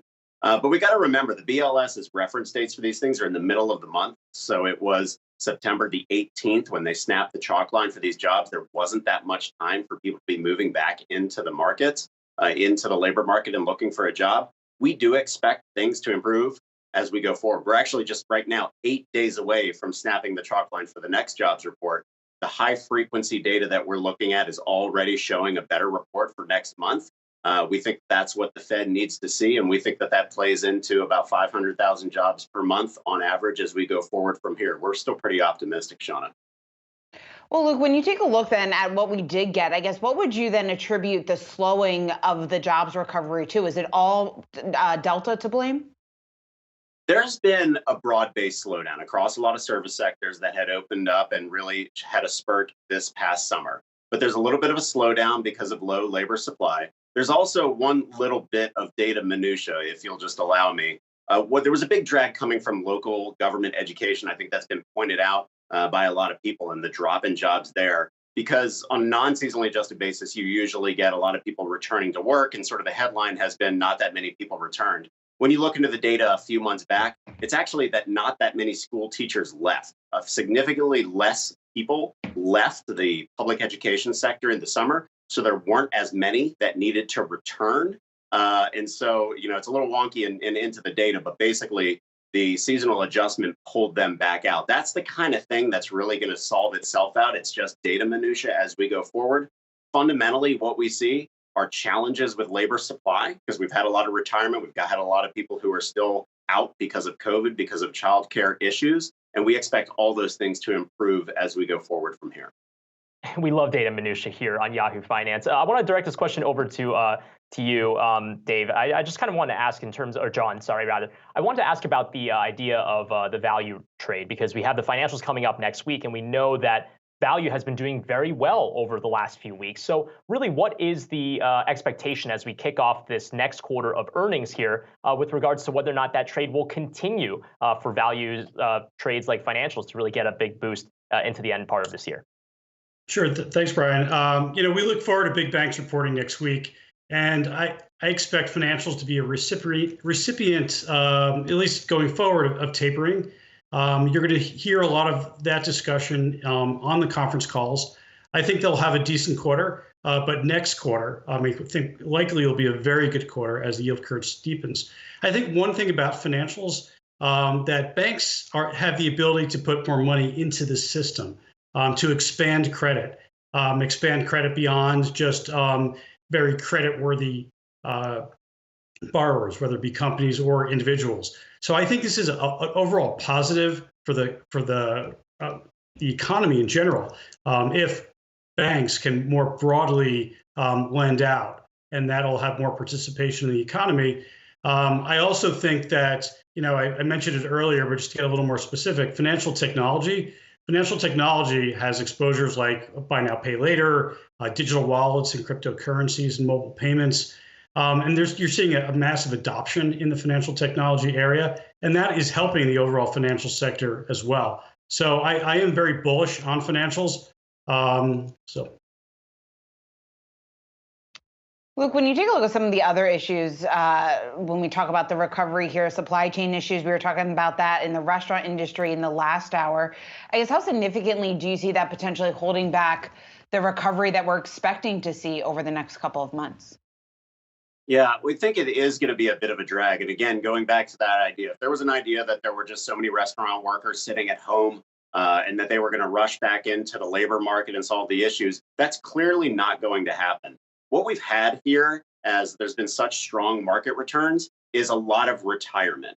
It took 6 months last year for the S&P 500 to return to its pre-recession peak. 401ks are strong. They've continued to get stronger. And what we've seen is a surge in retirement. That is completely turned on its head from 10 years ago. In the previous recovery, it took 5.5 years for the S&P 500 to return. So if you think about 10 years ago, there was a logjam with people not retiring at the top. Right now, we have a vacuum at the top. People are retiring. You've got people being moved up into the organizations that they're in. And we have seen significant evidence of people being pulled out of leisure and hospitality and going and working as paralegals or working in some entry-level jobs in other sectors because there's opportunity there, because there's higher wages, because they're tired of being on their feet. And so there are a lot of changes going on in the economy. It's not just people who are out of work and are going to return to the previous sector they were in. There's an incredible amount of gyration going on and changes. Thankfully, the restaurant sector, service sector, basically all sectors have invested so heavily in tech, ordering food on your phone, on your iPad, and scanning the QR code, that all sectors are in a position to be more productive going forward and actually don't need as many employees as they did because their structure has changed so much, Shauna. Luke, I wanted to ask as a follow-up, what do you see in wage growth? Because we saw wage growth tick up to really high levels. 4.6% is what I think it was year over year in the September report. Does that point to a possible inflationary spiral if you assume that these businesses are going to be paying out more and then they're going to have to raise prices on what they're selling? Yeah, it's a great question, Brian. We did see it accelerate, and that's from the previous month of being 4.0%. We're seeing those wage gains. And a lot of that is composition effects. Different sectors of the market, when there's the job growth in lower wage sectors or higher wage sectors, it really messes up sort of that composition. So when we break it down and we look at individual sectors and high wage jobs and low wage jobs, most of the wage pressure is actually in those lower wage jobs, leisure and hospitality and retail, those places where we do see a dearth of applicants. We don't see that many people rushing back. So that can be inflationary, but it really depends on the sector. At the middle wage occupations and the high wage occupations, we don't see as much wage growth and wage pressure, but that's yet. I mean, we haven't seen it yet. As we look forward over 6 to 12 months, we do expect to see higher wage pressure that's more broad-based. And that's one of the things that we think will contribute to some higher inflation as we go forward, but we don't expect it to be a spiral. Clearly, the Fed is trying to engineer some higher inflation. We want a little bit higher inflation. That's what they're going for. And it does play through to higher interest rates, the impacts on finance and bank stocks that you were just talking about, and the cyclical trade and the value trade. Luke Tilley of Wilmington Trust and John Mayer of Global X ETS. Thanks to you both for joining us and have a great weekend. We want to get back down to Jared Blickery, who's standing by on the floor of the New York Stock Exchange. And Jared, help us wrap up the week here. Well, I tell you what, I want to follow up on Bitcoin here like I do on most Fridays, but 10 minutes ago I was talking about a story that just broke suggesting, and this is out of Bloomberg, by the way, quoting anonymous sources, that the Biden administration has a draft order and they're keeping it under lock and key right now. They may release it, they may not, depending on a few circumstances that I'll get to in a second, but basically would coordinate crypto management and efforts by all kinds of various branches of government, from the security side to the various regulatory agencies, put it all under one umbrella. And there is historical precedence for this. We have the President's Working Group on Capital Markets, which was instituted in the wake of the 1987 crash. That is still in existence. And this seems to be very similar. Now, the reason why they may not release this draft order is because of a lack of expertise at the very top. There are a few experts in the Biden administration, but apparently if you own a material amount of crypto assets, you are barred. So you have to recuse yourself from any involvement in this. And they quote one particular guy, Tim Wu. He's a special assistant to the president for technology and competition policy. He has at least $1 million worth of Bitcoin, at least $250,000 worth of Filecoin. He is recused, so you can imagine the consternation there. But this is all part of efforts by the Biden administration to kind of get a firmer grasp on crypto, and that has been ramping up recently. The Justice Department, only this week on Wednesday, they launched a national cryptocurrency enforcement team, and this is to investigate and prosecute the misuse of cryptocurrency. This is also in the article that it's referencing. So all part of a broader plan to regulate crypto. And guess what Bitcoin did? It initially sold off about $400 on the news, and now it is back up to about 54,700 and change. So really not a big change in the price of Bitcoin, but we'll have to see if this story gains any traction over the weekend or Monday, guys. All right, Jared, look great. We will continue to follow that. Thanks so much. Let's turn back to that September jobs report, the number that we got out this morning. 194,000 jobs added to the U.S. economy in the month of September, far below what the street was expecting. But if you're out there looking for a job, let's talk about what the environment is like right now. And for that, we want to bring in Daniel Zhao. He's a senior economist and data scientist at Glassdoor. And Daniel, it's good to see you. We know the competition out there for employees is extremely stiff. Employers are doing all they can to lure the top talent. In terms of what it's like right now for those looking for jobs, give us a sense of that. Yeah, thanks for having me. So I would say that right now, job seekers do have the power, they have the leverage in order to actually look for jobs that are going to be a good match for them and their skills, and then also offer the wages and benefits that are appropriately compensating them.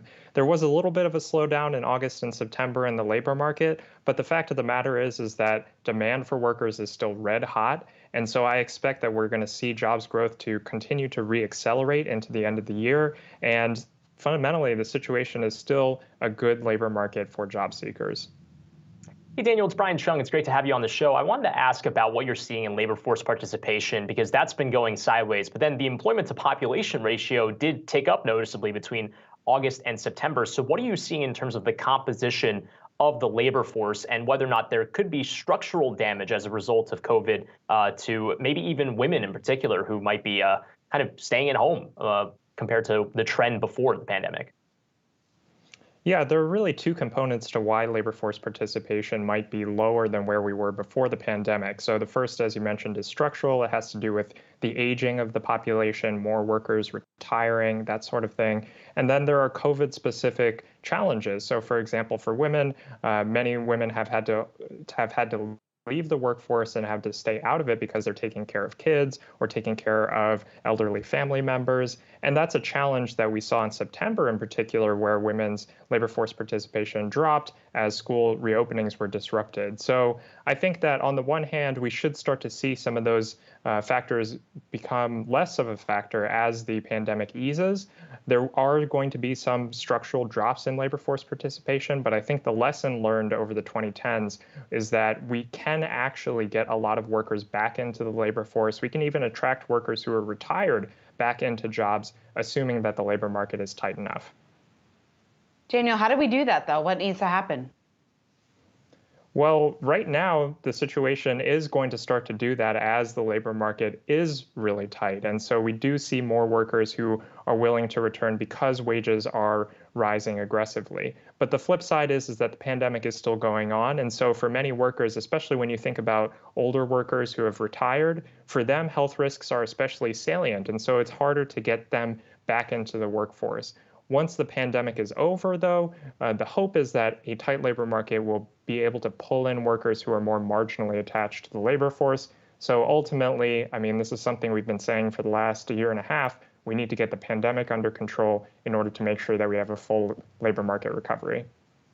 Now, a lot of the focus of the impact of COVID was on those specifically younger, lower wage workers. But what's been interesting, too, is the focal point on those that might be eligible for retirement or thinking about retirement through the COVID recovery. And I saw some Kansas City Fed research that suggested that even though there's this narrative that people are retiring early, actually the lack of older people in our workforce might be attributable to people who were older that aren't coming back into the workforce, which was a trend that we saw pre-pandemic. I guess I'm just wondering if that lines up with what you were seeing in Glassdoor in terms of the older side of the labor force. Yes, and I think that Kansas City Fed research was great as well. It really does highlight how every story in the labor market is two-sided, right? You're talking about both inflows and outflows.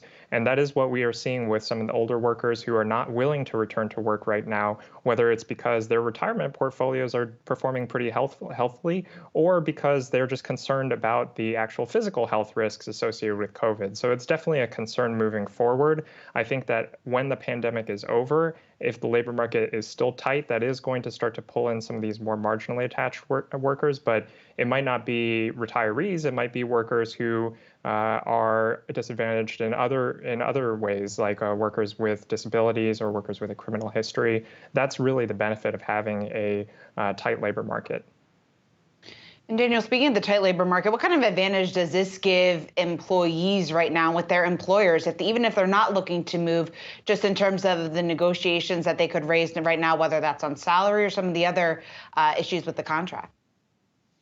Yeah, I would say now is the best time to ask for a raise or to even look for a new job. Because worker power is so high right now and that leverage is there because of the tight labor market, it means that now is a good time to ask for that raise or to even ask for more benefits or more flexibility in the work arrangements. Because employers right now are not just raising wages, they're also throwing everything in the kitchen sink at offering new benefits or experimenting with new perks. And so employers are willing to actually meet workers where they are. And quite frankly, if your employer is not willing to meet you where you are and what you want, then right now there are other opportunities out there. Like the grass is actually greener. And so I would just encourage job seekers and employees alike to consider whether now is the right time to ask for a raise or to look for a new job. All right, Daniel Zhao, as senior economist and data scientist at Glassdoor, thanks so much for taking the time to join us. Coming up, we'll discuss more on that breaking news that we got just before the closing bell, the fact that the White House is weighing a wide-ranging push for crypto oversight. We'll discuss that and also the biggest crypto stories of the week when we come back.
I want to quickly plug a great read from Bloomberg this week that was diving into Tether. It's one of these stable coins that's trying to accomplish the goal, the broad cryptocurrency goal of serving as a means of payment without actually having the volatility that you might see in Bitcoin, for example. But the story raises questions over where Tether Holdings is, well, holding the assets that it's using to back a 1-to-1 exchange rate on its cryptocurrency. So let's chat about the waves that this story made in the online space with Caitlin Cook. She's the head of the community at OnRamp Invest and also the host of the Chicks of FinTwit podcast. And Caitlin, I mean, this story had it all from what I was reading, right? Apparently, one of Tether's bankers was even the co-creator of Inspector Gadget. There's the Bahamas that are involved. There's money spread out all over the world.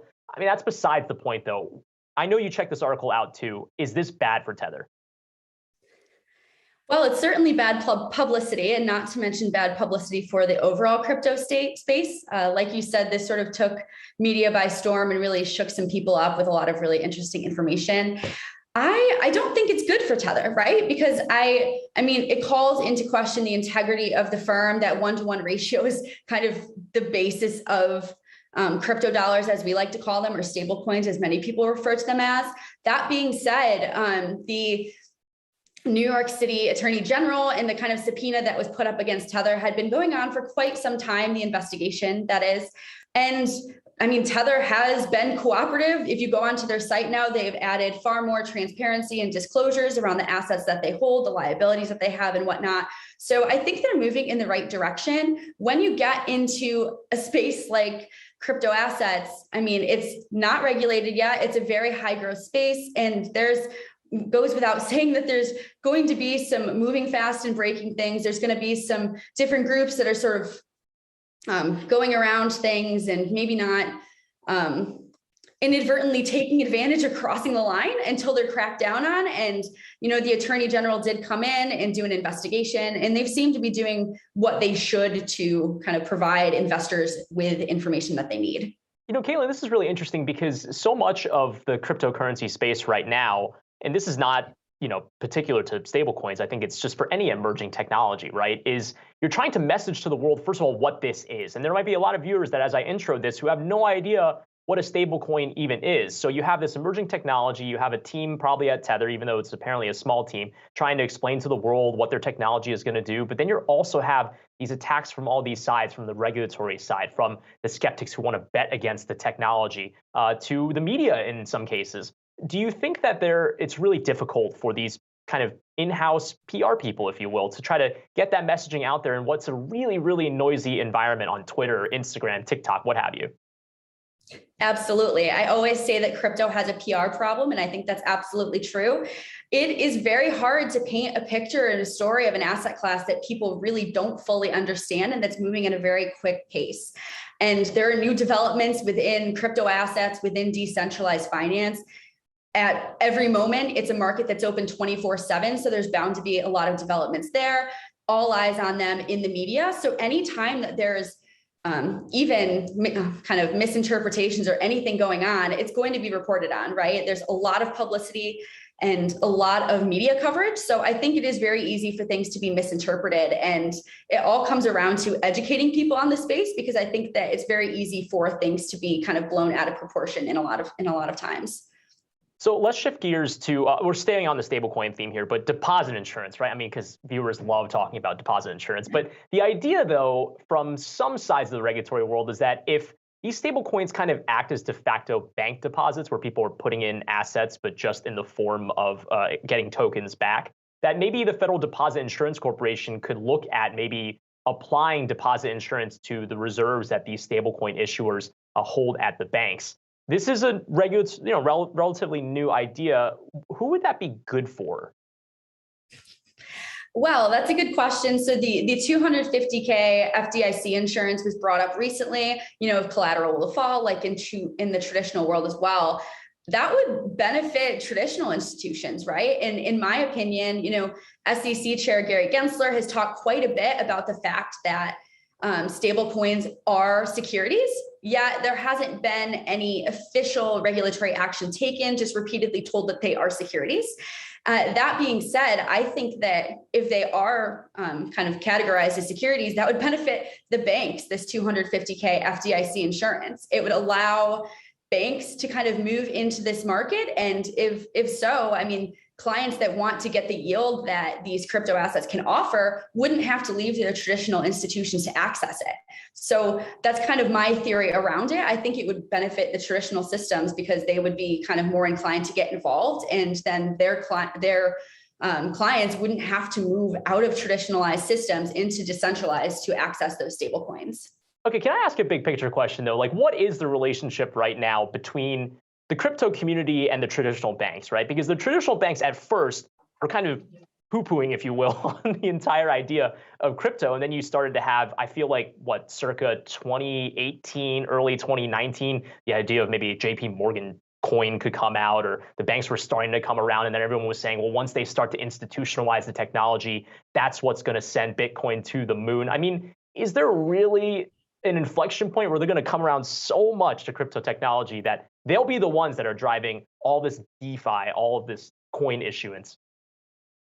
Well, frankly, I think traditional systems and traditional financial institutions are a little bit scared, right? We've seen exponential growth within the decentralized finance space. We've seen it covered on the retail side of things, especially more and more every single day. And I think that there's sort of been a turning point where these institutions are starting to realize this isn't going away. How can we get involved rather than pass to the side? So I do think that kind of the road forward is these traditional intermediaries finding ways to work with decentralized networks and decentralized organizations just to try to stay involved and not be kind of left in the dust, because it really has been, as we've noticed, right, in the news, it's been talked about more and more.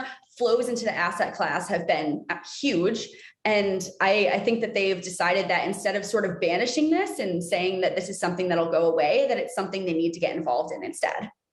Yeah, well, if banks get into DeFi, then should we call it DeFi, unDeFi, or just Fi maybe, just FI, maybe just FI. Undefied. Undefied, yeah, exactly, love it. But again, Caitlin Cook, OnRamp Invest, head of community, and also the host of the Chicks of FinTwit podcast. Check it out on YouTube. But Caitlin Cook, thanks again for hopping on Yahoo Finance this afternoon.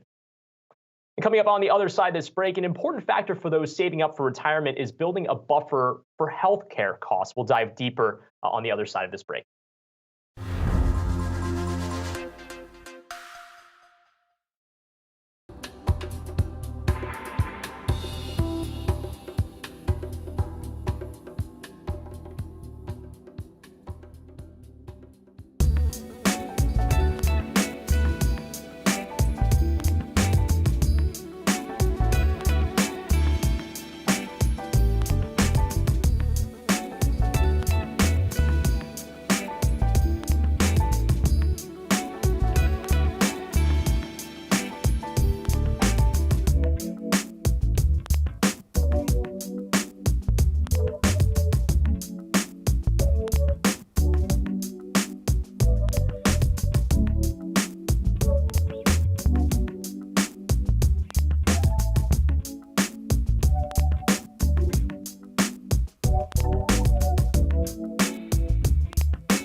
Welcome back to Yahoo Finance as part of our retirement series brought to you by Fidelity Investments. We want to talk about planning for healthcare costs in retirement. So for more on that, we want to bring in Rhian Horgan, a Silver founder and author of Medicare for Beginners. Rhian, it's good to see you again. So just break this down for us, because I think a lot of people associate Medicare with the fact that it is free, and that, like you point out, is definitely not true. So what do people need to know about planning for healthcare costs when they enter retirement?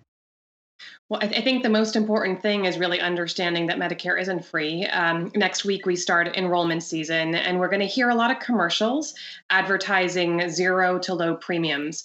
But the reality, Shauna, is that there's a big difference between zero premium and zero cost. So when you think about a fully loaded Medicare plan that includes a prescription drug plan and a supplemental plan, it's not uncommon for a retiree to be paying $500 or more per month. When you think about that in the context of your retirement, for a couple who's about 65 years old, that adds up to $300,000 over the course of retirement. So, from one of the things that I think a lot about is, the cost of healthcare in retirement really is a financial issue for the average American. Hey, so one big misconception is that Medicare is free. And what's interesting is it's just kind of a confusion, I guess, between zero premium and zero cost. So can you just kind of delineate what the difference is? What should people be looking for in terms of even the nuances of the way that certain things are phrased within factoring in how much they should be saving for Medicare? Yeah. So the first part of Medicare to think about is there are multiple parts. And so Part A is actually free, but Part B has a $148 premium per month. On top of that, consumers then have to think about, are they going to get a Medicare Advantage plan, which really pulls all of the costs together, or are they going to add on a drug plan as well as adding on a supplemental plan to add themselves with more protection? So when you think about, what you're actually paying on a monthly basis, I really, again, think about the total costs. So think about total costs as being premium plus out-of-pockets plus any deductibles, co-insurance, and all of that, frankly, really quickly adds up, which is how I think about this kind of average $500 per month expense. One of the things that you pointed out in your note, which I thought was interesting, was health savings accounts for Medicare. And you were saying how giving your health savings account a second life, that in retirement might actually work in your favor. How so, and what should people do? Yeah, so one of the things I think is a real misnomer in the market is kind of the difference between an HSA and an FSA. So I think many consumers are familiar with the FSA, which allows them to put money aside on a monthly basis to pay for expenses kind of earlier on in their life. But it is this use it or lose it account. The difference with an HSA is that actual account can continue to grow. So in many ways, it's like a 401k. So for consumers that have already maxed out their 401k and they're currently on a high deductible Medicare or a high deductible health insurance plan, they should really think about setting up an HSA, because that money can compound tax-free on an annual basis. And if that money is used for healthcare expenses in retirement, the actual withdrawal of the savings is also tax-free. So there's kind of a double win with an HSA that can be really powerful later on in retirement. Are there any age implications to those things for anyone that's kind of not aware of whether or not it works like a 401k, where if you kind of withdraw it from before a certain age, then there's certain implications from a tax standpoint? Yeah, so there are some implications that if you withdraw before the age of 59 and a half, that you don't get that double benefit of the free withdrawal. But I think, for most consumers, what they're really thinking about is this as like an extra savings account that they can access for healthcare expenses. And I think that's where, where you really get that double win, is thinking about this as that long-term money that you really don't want to be tapping. It's almost like the last account you touch if you're looking to withdraw money early. All right. Well, our thanks so much to you, Rhian Horgan, Silver founder and author of Medicare for Beginners. Coming up next, a new team is entering the NHL. The NHL is kicking off its season next week. The Seattle Kraken is the new franchise in town. We're going to talk to the company's CEO when we come back.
Welcome back to Yahoo Finance Live. Seattle is going to become the 32nd member of the National Hockey League, with excitement building over professional hockey in the Emerald City for the first time in over 40 years. Their CEO joins us live, Todd Leiweke. He's the CEO of the Seattle Kraken, and our reporter who covers sports, Josh Schaefer, is also joining us for this conversation. And Todd, so much excitement building up for this new team. It looks like the average price for a Seattle Kraken ticket, $188 compared to the average league-wide ticket of $94. So it seems like the anticipation is just building up so much. Describe to us the excitement within the city of Seattle over having this team in the city. Yeah, I'm not quite sure about that average price piece, but we can talk about that some other time. But the support we received from the city has just been incredible. It really started 3 years ago, over 3 years ago on March 1st, 2018, when depositors were asked to step forward to prove to the NHL that we were NHL ready. 32,000 depositors, 12,000 deposits in the first 10 minutes. And from there, it's just been remarkable. We're not only launching a team, we're opening a brand new arena, the Climate Pledge Arena. And I humbly submit it will be the most beautiful arena in the land. And Todd, I think the ticket number came over from SeatGeek, so it might be an estimation from the average numbers over there. But you were the CEO over at the Seahawks kind of during the revitalization of the 12th man and kind of getting that brand going. You were a part of the Sounders starting up in the MLS. What it is about Seattle that makes you think that hockey's going to work there? Yeah, so let me comment on the SeatGeek. I think what they're reporting is the secondary tickets and how well they're selling. And so that number is credible. But, I ran the Seahawks for 7 years. I helped start the Seattle Sounders. And what I learned was that these fans are incredible. I think they're the best sports fans in the world. And on opening day, we're going to prove that they're pretty great hockey fans as well. Our building will be full. The fan response has been incredible. And it's really emboldened us to go for it. We went forward on the arena. The arena is done in partnership with the Oakview Group. Happens to be my brother has led that charge and had the courage to dream big about holding that roof up. 44 million pound roof. Many engineers said it couldn't be done, but it was a historic roof that was held up and a brand new arena's been built underneath. I'm here in our training center, which is a 3-sheet, 165,000 square foot facility that is just magnificent. First sheet of ice in the city of Seattle in a long time. And we're growing from there. And when people think that there aren't many opportunities left, we found this great frontier called Seattle, and we're really bullish on our future. Todd, the numbers are certainly impressive. Just the demand for tickets, the number of jerseys that I know you guys have already sold ahead of this season. Let's talk about, you mentioned the fans and the fact that you want to fill the stadium here. What are the COVID protocols going into the season, and how have you addressed, or how do you plan to address those issues over the coming months? Yeah, and this is really not for the faint of heart to do something like this to begin with. But it really began with a vision of fixing this arena situation here in Seattle, which had been plaguing this community for a long time. We, in the trail of this arena debate, we lost so many shows and the NBA team left. So finally, the arena situation got fixed and resolved with a vision started really by my brother. He had the courage to dream big. But then we embarked on this journey and paid the highest price ever paid for an NHL team. Our arena price tag is coming in at about $1.2 billion. And then along the way, other things happened. And in the middle of all of this, a global pandemic. But things didn't stop. The men and women who were building the arena didn't stop. And while many of us got to go home and work from home and jump on Zoom calls, that wasn't an option to build an arena. And so, a lot of us who have built big projects often cite the men and women who did it. But in this instance, it is the most heartfelt admiration that I have for the men and women of the trades who kept building and have built something now that we think is just extraordinary. Our COVID policy in the building is vaccine verification. And we've had very little pushback, as this has been a highly vaccinated community from the get-go. And Todd, you mentioned it a little while ago. The Kraken Community Iceplex, the training center, has three sheets of ice with it. I guess just why is that, and what are you guys sort of hoping to do with that $80 million training complex you guys have built?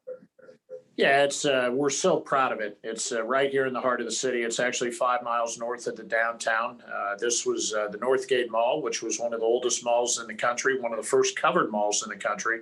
But they had hit hard times, and so we worked with Simon and Company and envisioned a whole new, idea for this mall, and we became the centerpiece. 3 sheets of ice, a spectacular world-class training facility for our players. I'm in our offices, a beautiful restaurant and grill, a health clinic, and all in partnership with our friends from Starbucks. And when we went to Starbucks and wanted them to put their name on it, they wanted to call it the Kraken Community Iceplex, and they wanted community to be our middle name. And so we've embarked upon a super ambitious program with Starbucks to impact communities, specifically diversity, equity, and inclusion, which I could talk about for the rest of the day because we're very passionate about it. I'm very proud of the things we've done. Todd, I want to ask about how the rest of the NHL community kind of has been supporting kind of your move in Seattle there. I mean, there is kind of this assumption that maybe in some cases teams in other parts of the country wouldn't want to do the revenue share or wouldn't want an expansion draft to take away some of their players. But at the same time, it sounds like the NHL has been all forward, not just with Seattle, but also with the Vegas expansion, in this being good for the league at large and making the pie larger. So what does that dialogue look like, not just with the league, but also with other CEOs of other teams around the country as well? Yeah, I'm as a lifelong hockey fan, I was thrilled to see Las Vegas come into the league. Bill Foley, George McPhee, Kerry Bubolz, they've done a wonderful job of taking an unlikely hockey town and making it a hockey town. And so I think the league was really benefited with their arrival, and I think the league's substantially benefited with the arrival of the Seattle Kraken. Expansion rules are a different thing. I know most GMs didn't like the idea of us coming in and taking a player. But I think in the greater good, there's no doubt that the arrival of both Las Vegas and Seattle have been hugely beneficial for the NHL. All right. Well, good luck to you in that first inaugural season again for the Seattle Kraken. Todd Leiweke, the CEO of the Seattle Kraken, as well as Yahoo Finance's Josh Schaefer, joining us for that conversation. And on the other side of this break, we will be talking about French fries. Again, our own Yahoo Finance reporter, Ali Canal, had the chance to eat these. We'll be reviewing the world's most expensive French fries on the other side of this break.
Welcome back. Well, how much would you pay for fries? $5, maybe $10? Well, there's actually a restaurant in New York City that's selling French fries for, get this, $200. Our Allie Canal went down there to check this out. And Allie, it's the most expensive fries that you can order in the world, coming in at $200. Tell us about it, because I know you got a chance to try them. Yeah, Shauna, I had a really, really hard day in the office when I was sent on assignment to Serendipity 3 in New York City. As you mentioned, $200 French fries, the ingredients, the flavors, everything was quite literally rich, no pun intended, but it has a Guinness World Record to its name. So I had to go check out the scene, see what the process was like. But forewarning for this video, if you're not hungry now, you'll probably be hungry later, and you'll most likely be craving truffle and a heck of a lot of cheese. So that's just a little teaser for you guys. Take a look. All right, guys, we are here at Serendipity 3 in New York City, home to the world's most expensive French fry, $200. I'm a little nervous. We're about to try them. Let's go. All right, so we have the world's most expensive French fry. Tell us about this process, the ingredients. What do we got to work with here? Well, we're going to start off with some really amazing ingredients. The heart of the show is going to be using our chipper baked potatoes. From there, we're going to create a 3-step cooking process where we will blanch our potatoes in a 2006 Dom Perignon and a French champagne vinegar. We will pull that out, cool it down. Once it has developed a pellicle, in other words, a skin on the exterior, it's going to be then ready to do our first fry method, in which case we are cooking our fries in goose fat. First fry will be at 325 degrees. And from there, we will take it out and then we'll freeze it. From frozen, we will then cook it at our final temperature at 375 degrees. We will then finish the fries with truffle oil, truffle salt. Separately, we will then make our Mornay sauce, which we'll be using some organic flour, truffle butter. From there, we'll use some really amazing A2 heavy cream. And from there, we'll add a truffle raclette to complete the cheese sauce. Season it with a little more truffle salt, and we'll finish the dish off with shaving of truffle pecorino, fresh truffles, and some more truffle oil. Go. The world's most expensive fry. Truffle in there. Truffly, cheesy. This is a good fry. There you have it. Allie Canal approved. Now, I will say I took the leftover fries home with me. I reheated them in the microwave. I ate them for dinner because there was no way I was going to let $200 fries go to waste. And I got to say, they were very, very good. Now, would I go and pay $200 for it? I'm not quite sure that I would. Probably not. But Serendipity 3 did tell me that they're seeing large groups of friends come in and all split it. So that's probably a smarter way to go about things. But I also had a chance to sit down with the restaurant's creative director and chef, Joe Calderone. He's been at the restaurant for over 30 years, has a few world records to his name. So I talked to him about the reaction that these fries have been receiving from customers, in addition to some of the greater challenges that the restaurant industry has faced at large with COVID-19 closures, as well as some more supply chain headwinds and, of course, inflation. So here's a little bit more of what he had to say. You guys have around 50 orders so far. There's an 8 to 10 week wait list. What has the reaction been from customers?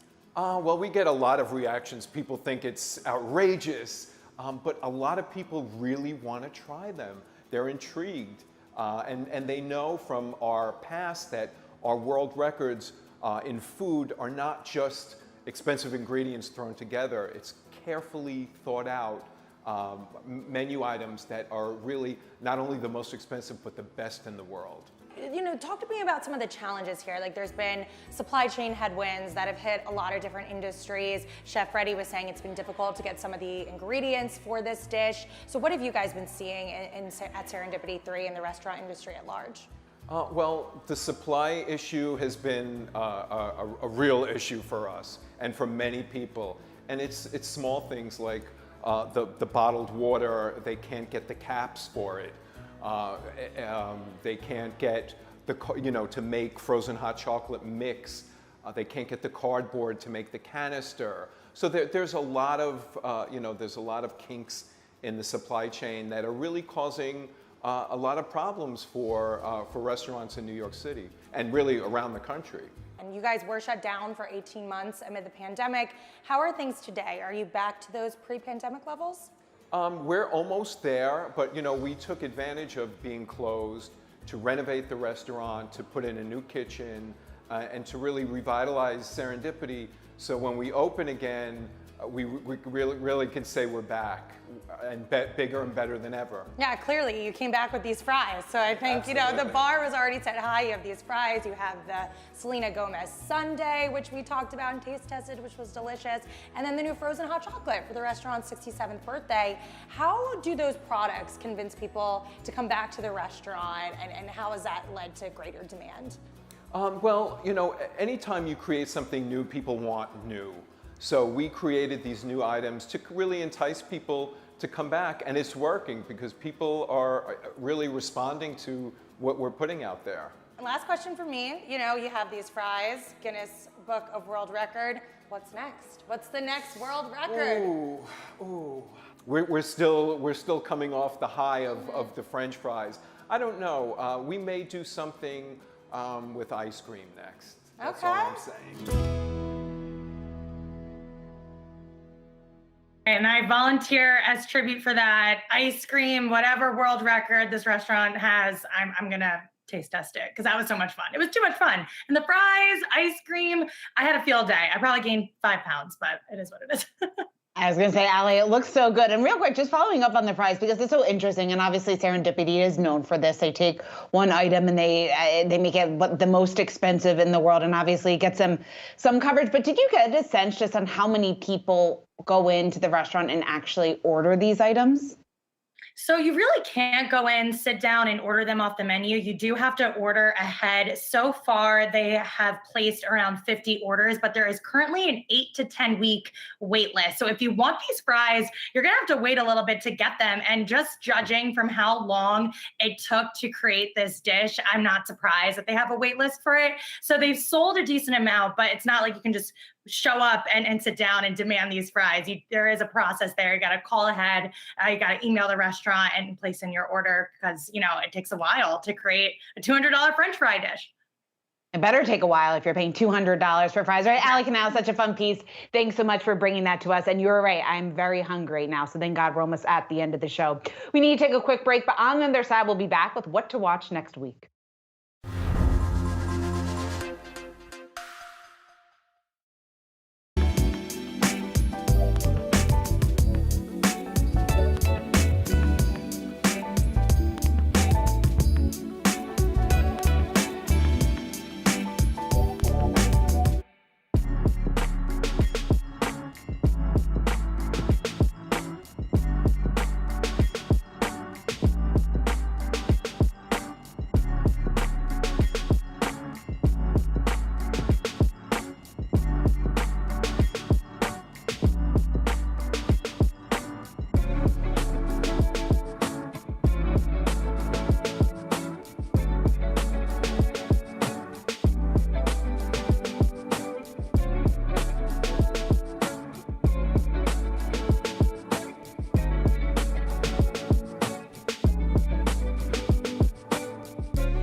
We have just around a minute to go here until we say goodbye to you all for the weekend, but we want to talk about the big things to watch next week. Brian, what do you have?